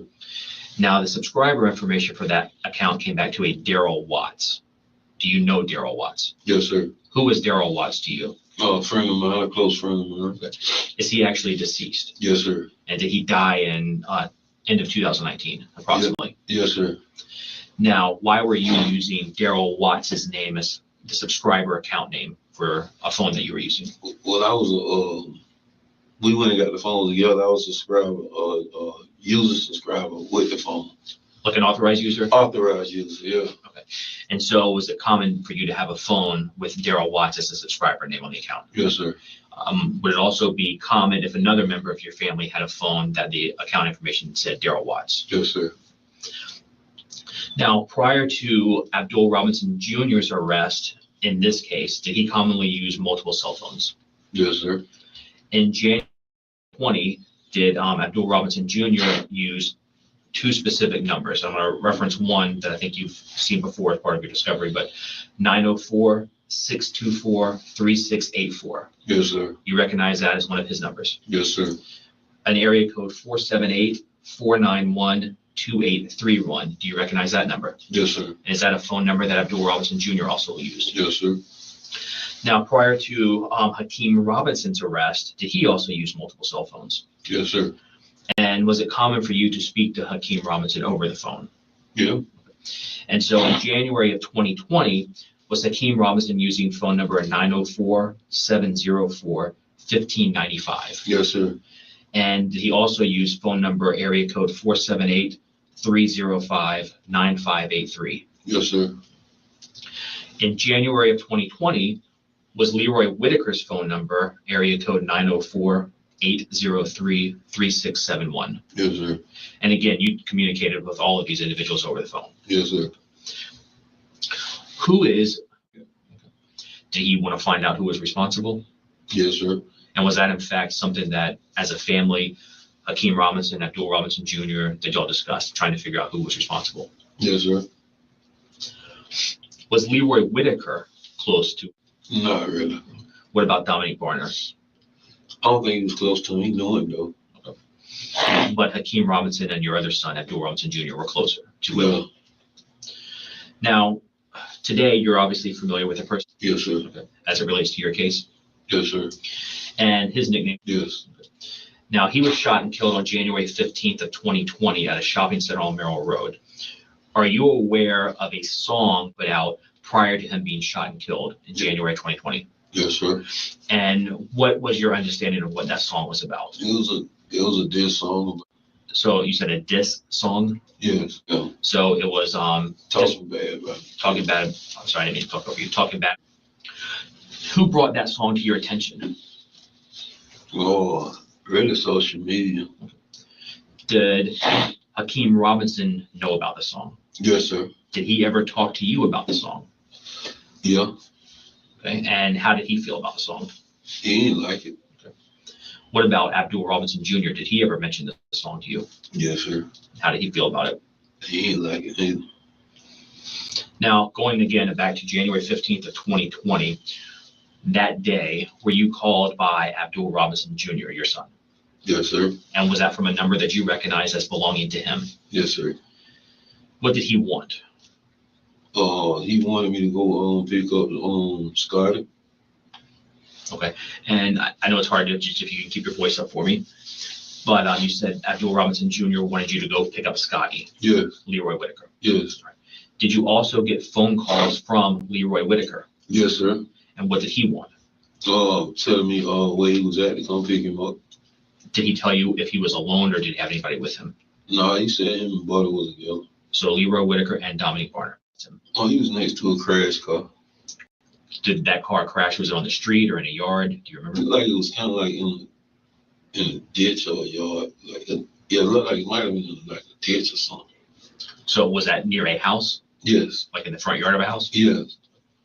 And you drove past that? Well, both of them had on pajamas. Yeah. Yeah. Do you remember anything specific about either one of them? Yes, with some Mountain Dew pajamas. Today, do you remember which one had that on? I think it was Dominique. Dominique Barner? I think so.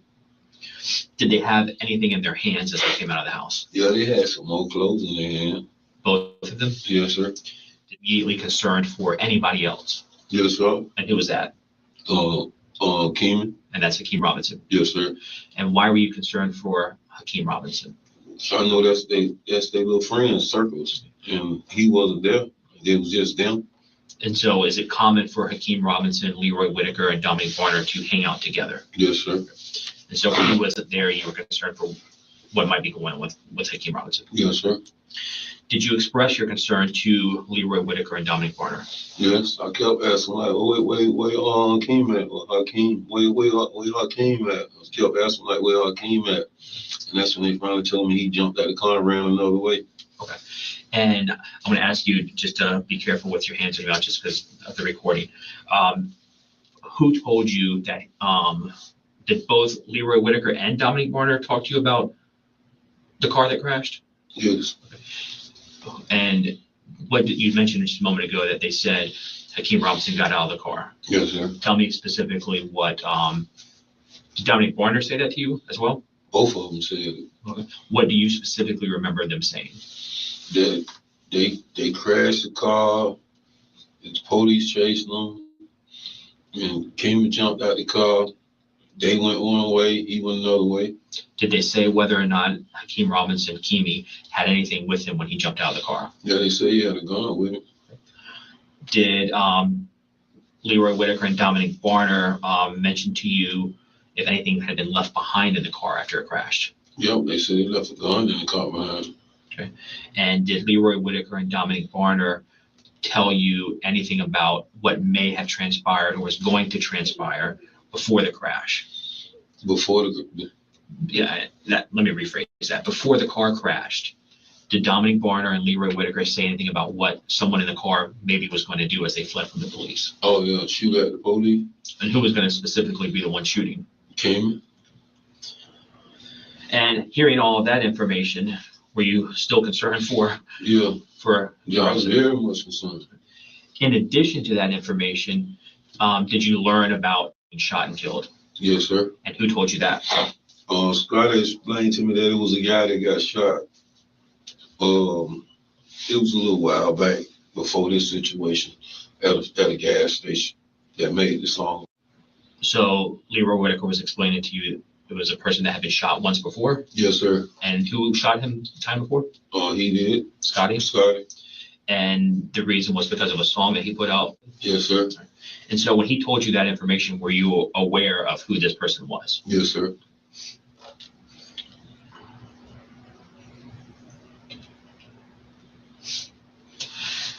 Having gathered all of that information and what questions or statements, communication, I guess, did you have with Leroy Whitaker and Dominic Varner about where Hakeem Robinson was located? Where he was located? Yeah. I asked him where he was at. I kept, pressing where he was at, and that's when they told me that the young lady had picked him up. Who told you that? Scott with Leroy Whitaker. Okay. And what lady are you referring to? It was your understanding from Scotty that Hakeem Robinson up. Yes, sir.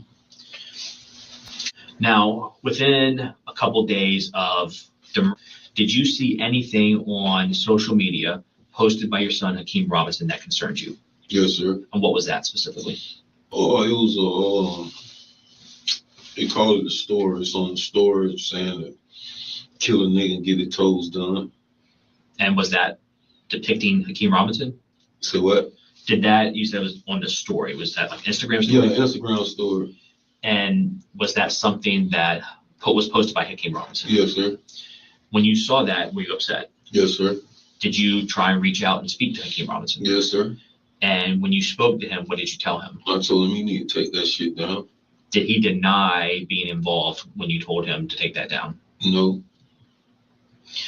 Now, as part of the discovery in this case, you've had an opportunity with your attorney to watch what I'll refer to as a dash cam video, a video that actually recorded the murder of Charles McCormick. Is that correct? Yes, sir. And you've watched that? Yes, sir. Now, when you watched that video, could you see what the shooter was wearing? Yes, sir. Could you see how the shooter ran? Yes, sir. How the shooter moved? Yes, sir. Did you also see the firearm that was used? Yes, sir. Right. Now, when you watched that video of the murder of Charles McCormick, did you recognize the shooter? Yes, sir. Who was the shooter in that video? Hakeem Robinson. Your son, Hakeem Robinson. Yes, sir. And obviously he's your son, so you're very familiar with him. Yes, sir. You're familiar with his height and his build. Yes, sir. You're familiar with how he walks and runs. Yes, sir. You've seen him move in music videos. Yes, sir.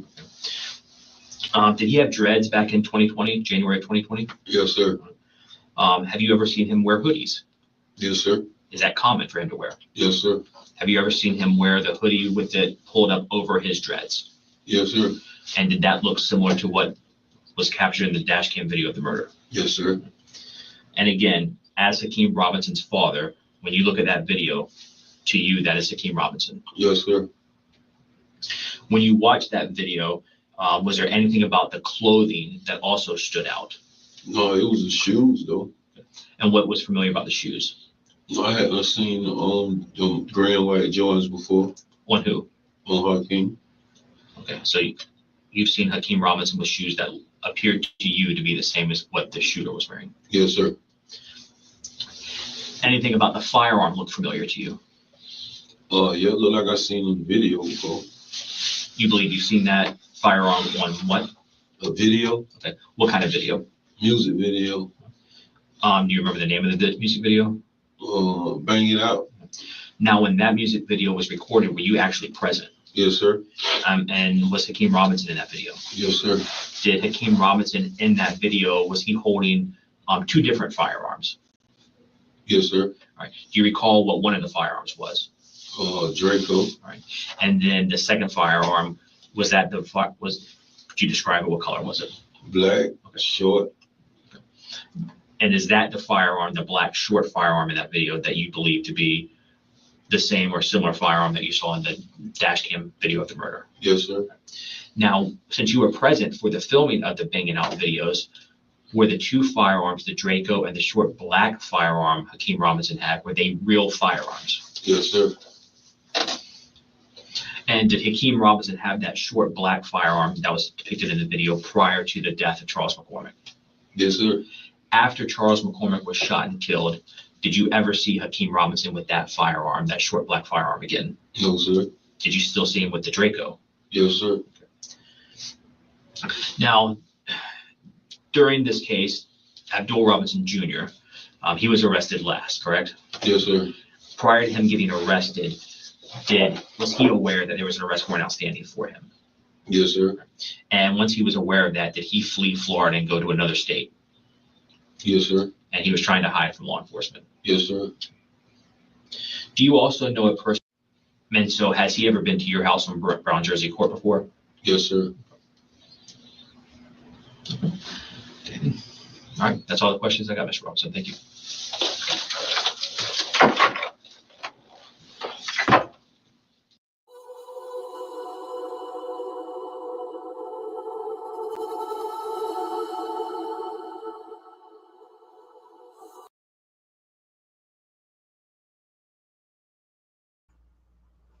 How many of y'all saw that already?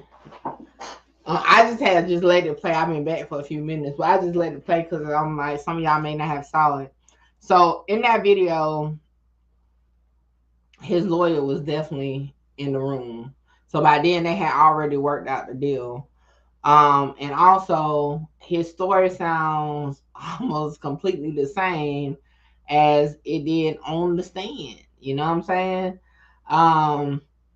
I know I think that was Michelle that had said like she couldn't do life for her kid.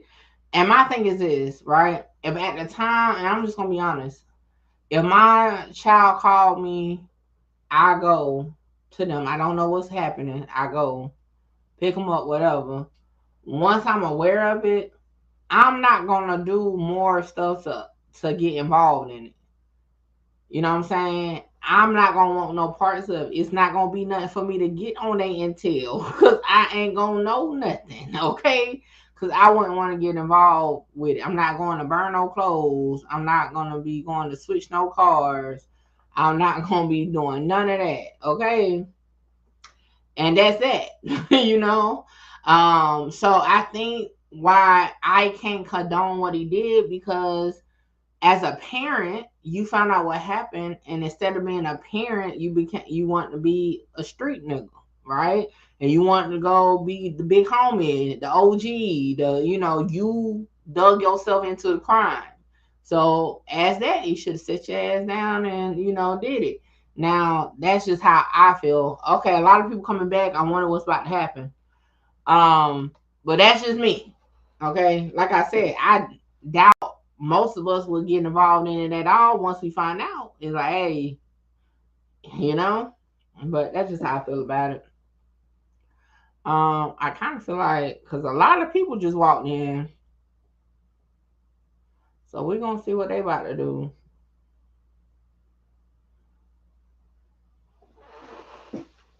They got a verdict? I don't know. Possibly, because a lot of people just came in. I'm so tired of seeing no black shoes. We done seen no black shoes so many times, okay?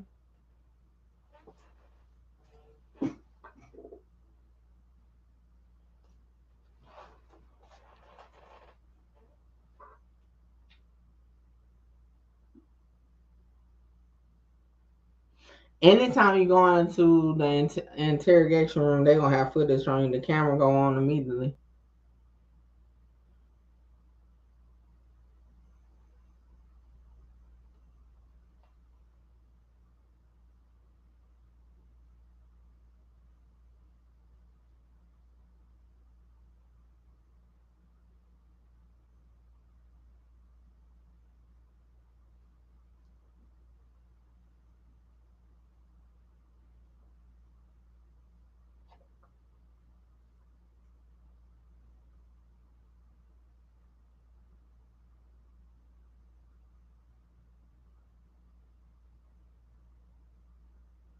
Somebody had something. Something else that's weird to me is Ksoo didn't call Blue and her brother sent Blue to pick him up. Butter don't say nothing about Ksoo. Well, Butter said Ksoo was back at the house. So that's something Blue didn't say, but Butter said Ksoo was back at the house. So we waiting to see what they about to do, because a lot of people, they don't show came up in there.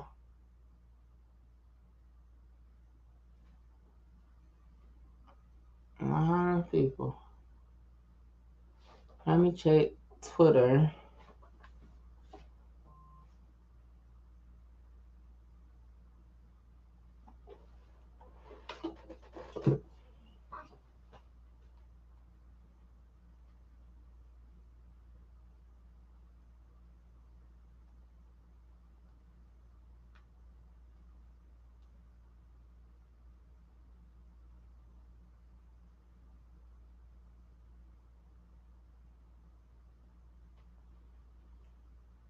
Alright. Maybe they gave us false hope.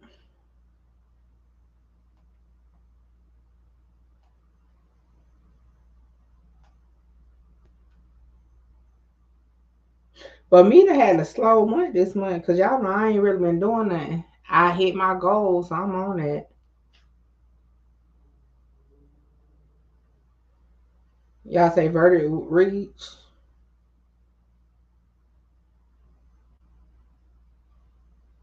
We don't know. We waiting. We're waiting to find out. Oh.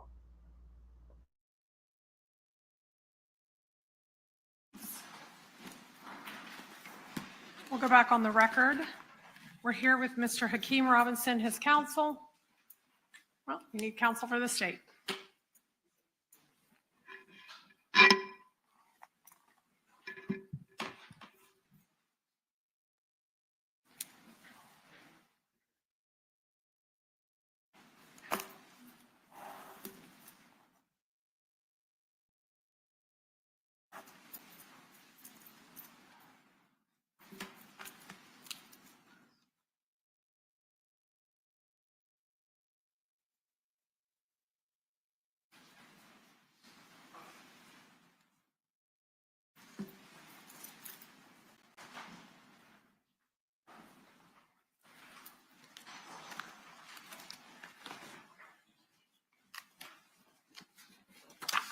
All right, we are present now with Mr. Robinson, his counsel, and counsel for the state. I'm advised the jury has reached a verdict.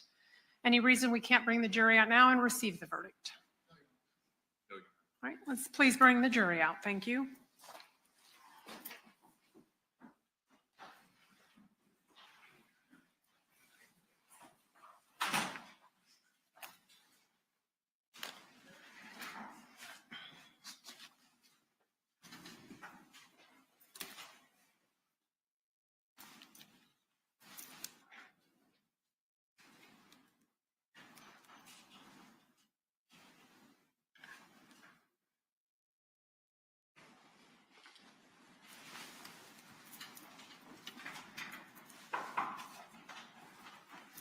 Your Honor, the jury has entered the courtroom.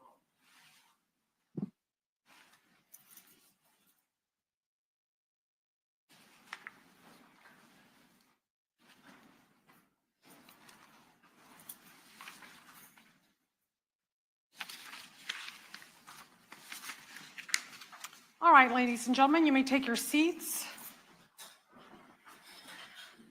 And ma'am, juror number 3, are you the foreperson?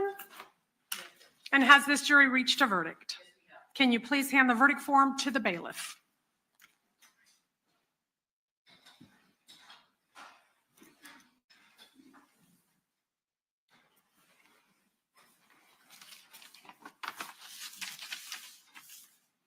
All right, the court finds that there are no errors or omissions in the filling out of the verdict form. Madam Clerk, can you please publish the verdict?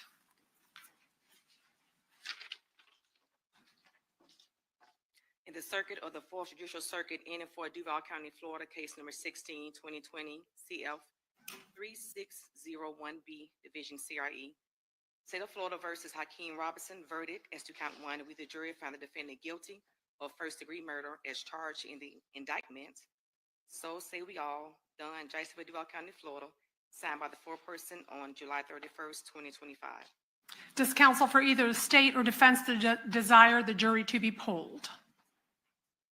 Yes, Your Honor. All right, Madam Clerk, if you can please poll each juror. Juror 1, is this your true and correct verdict? Juror 2, is this your true and correct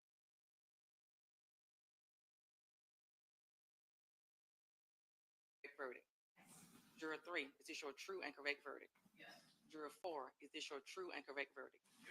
Juror 5, is this your true and correct verdict? Yes. Juror 6, is this your true and correct verdict? Yes. Juror 7, is this your true and correct verdict? Juror 8, is this your true and correct verdict? Yes. Juror 9, is this your true and correct verdict? Juror 10, is this your true and correct verdict? Juror 11, is this your true and correct verdict? Juror 12, is this your true and correct verdict? Thank you. All right, ladies and gentlemen, I wish to thank you for your time and your consideration of this case. I also wish to advise you of some very special privileges to be enjoyed by jurors. No juror can ever be required to talk about the discussions that occurred in that jury room except by court order. For many centuries, our society has relied upon juries for the consideration of difficult cases. And we have recognized for hundreds of years that a jury's deliberations, their discussions, and their votes should remain their private affair as long as they wish it. Therefore, the law gives you this unique privilege not to speak about the jury's work. Although you are now at liberty to speak with anyone about your deliberations, you are also at liberty to refuse to speak to anyone.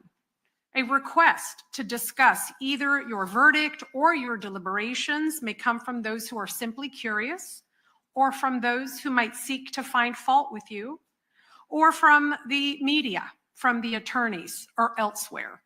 So it will be up to you to decide whether to preserve your privacy as a juror. And with the rendering of this verdict, ladies and gentlemen, your service in this courtroom over the past 2 weeks is now concluded. And all of my prior admonitions and prohibitions against looking at the news or reading the newspaper, listening to the radio, or going on social media, or talking to anyone, or looking up anything, all of those prohibitions are now lifted. You are free to do those things if you wish. Keep in mind, folks might want to speak to you, and you are free to speak to them. But again, you are also free to refuse to speak to them. I do want to thank you sincerely for answering your jury summons, coming to the courthouse, 2 Mondays ago, and being part of the administration of justice. I say this every week when I have jury trials. Our system of justice, I believe, is the best system of justice in the world, and it wouldn't operate in the manner and method in which it does without citizens such as you who take the time, the consideration, and out your private lives to come down here to be part of our process. So I do sincerely and genuinely thank you. And at this time, ladies and gentlemen, you are now excused and free to go.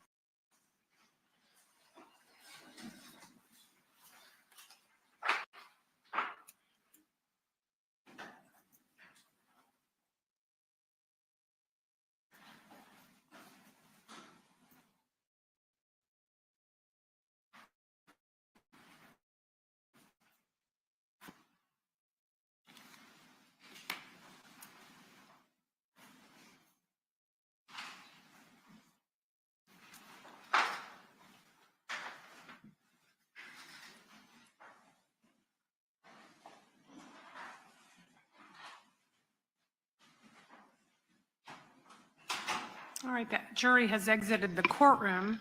Of course, they need to cross over and exit through the other door, but until and before they do come out, counsel, if you will present your client before the bench.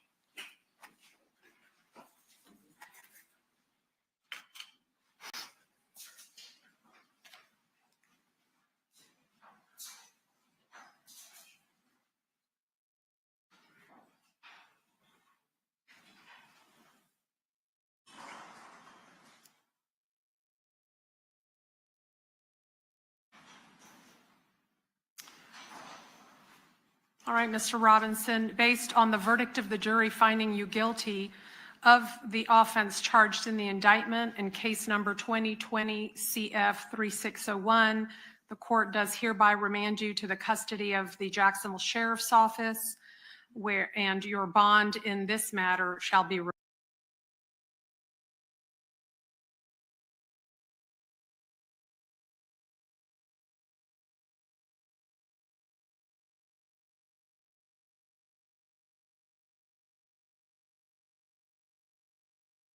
revoked. Now, he is entitled to a pre-sentence investigation report. Is that saying no earlier than 30 days? When would the parties wish to return? I have the week of August. The same week as Mr. Whitaker? Okay. Are you all available to return the week of September 8th? Keep in mind, Monday would be a to-be-set date, and we would set the sentencing on a convenient day that week for all parties involved.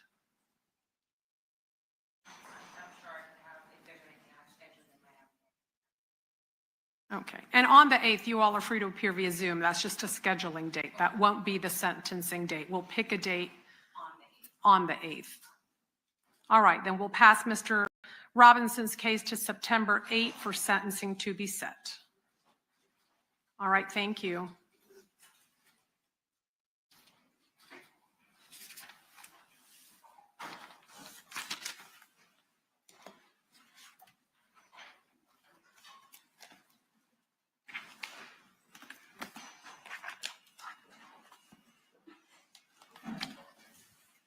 All right, everyone is excused and free to go.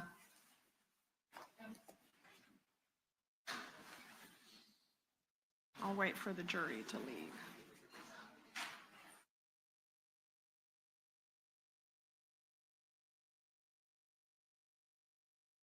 leave. Truth team, just like that. We watched this trial play out. We watched, matter of fact, hold on, y'all. Trial play out. We watched, matter of fact, hold on, y'all. Trial play out.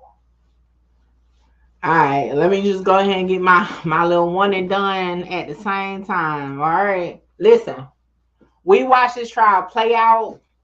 We been here 7 days. Okay, we saw everything they presented. I told y'all I felt like the state case was good. I told y'all I felt like although the defense tried their best to poke holes and reasonable doubt, a lot of things stood out. The fact that they didn't poke any holes into the situation of, guess what? The actual testimony of the witnesses. They poked at their credibility. They poked out past things. They poked out all that, but they did not poke any holes in the story. So the look in Ksoo face, to y'all young ones or even old ones are still running like a young, okay? Pay attention, because he's about to be sentenced to life without the possibility of parole. Life without the possibility of parole. No end date. No release date. You're not going to get no more Christmases with your family. You're not going to have the opportunity to have kids.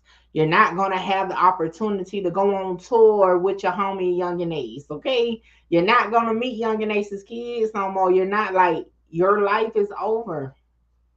So keep that in mind. Let this case show you that just because things don't work out, or somebody says something about somebody dear to you that died or something like that, you're going to have to learn to have thick skin. You're going to have to learn how to be able to say something back. Get back. If they make a diss track, hell, diss them back in the track. Y'all got to leave that stuff where it's at. I'm just saying. But y'all, 7 days, lives, 8 to 10 hours a day. We've been at this thing 7.5 hours. I will see y'all back on live, okay?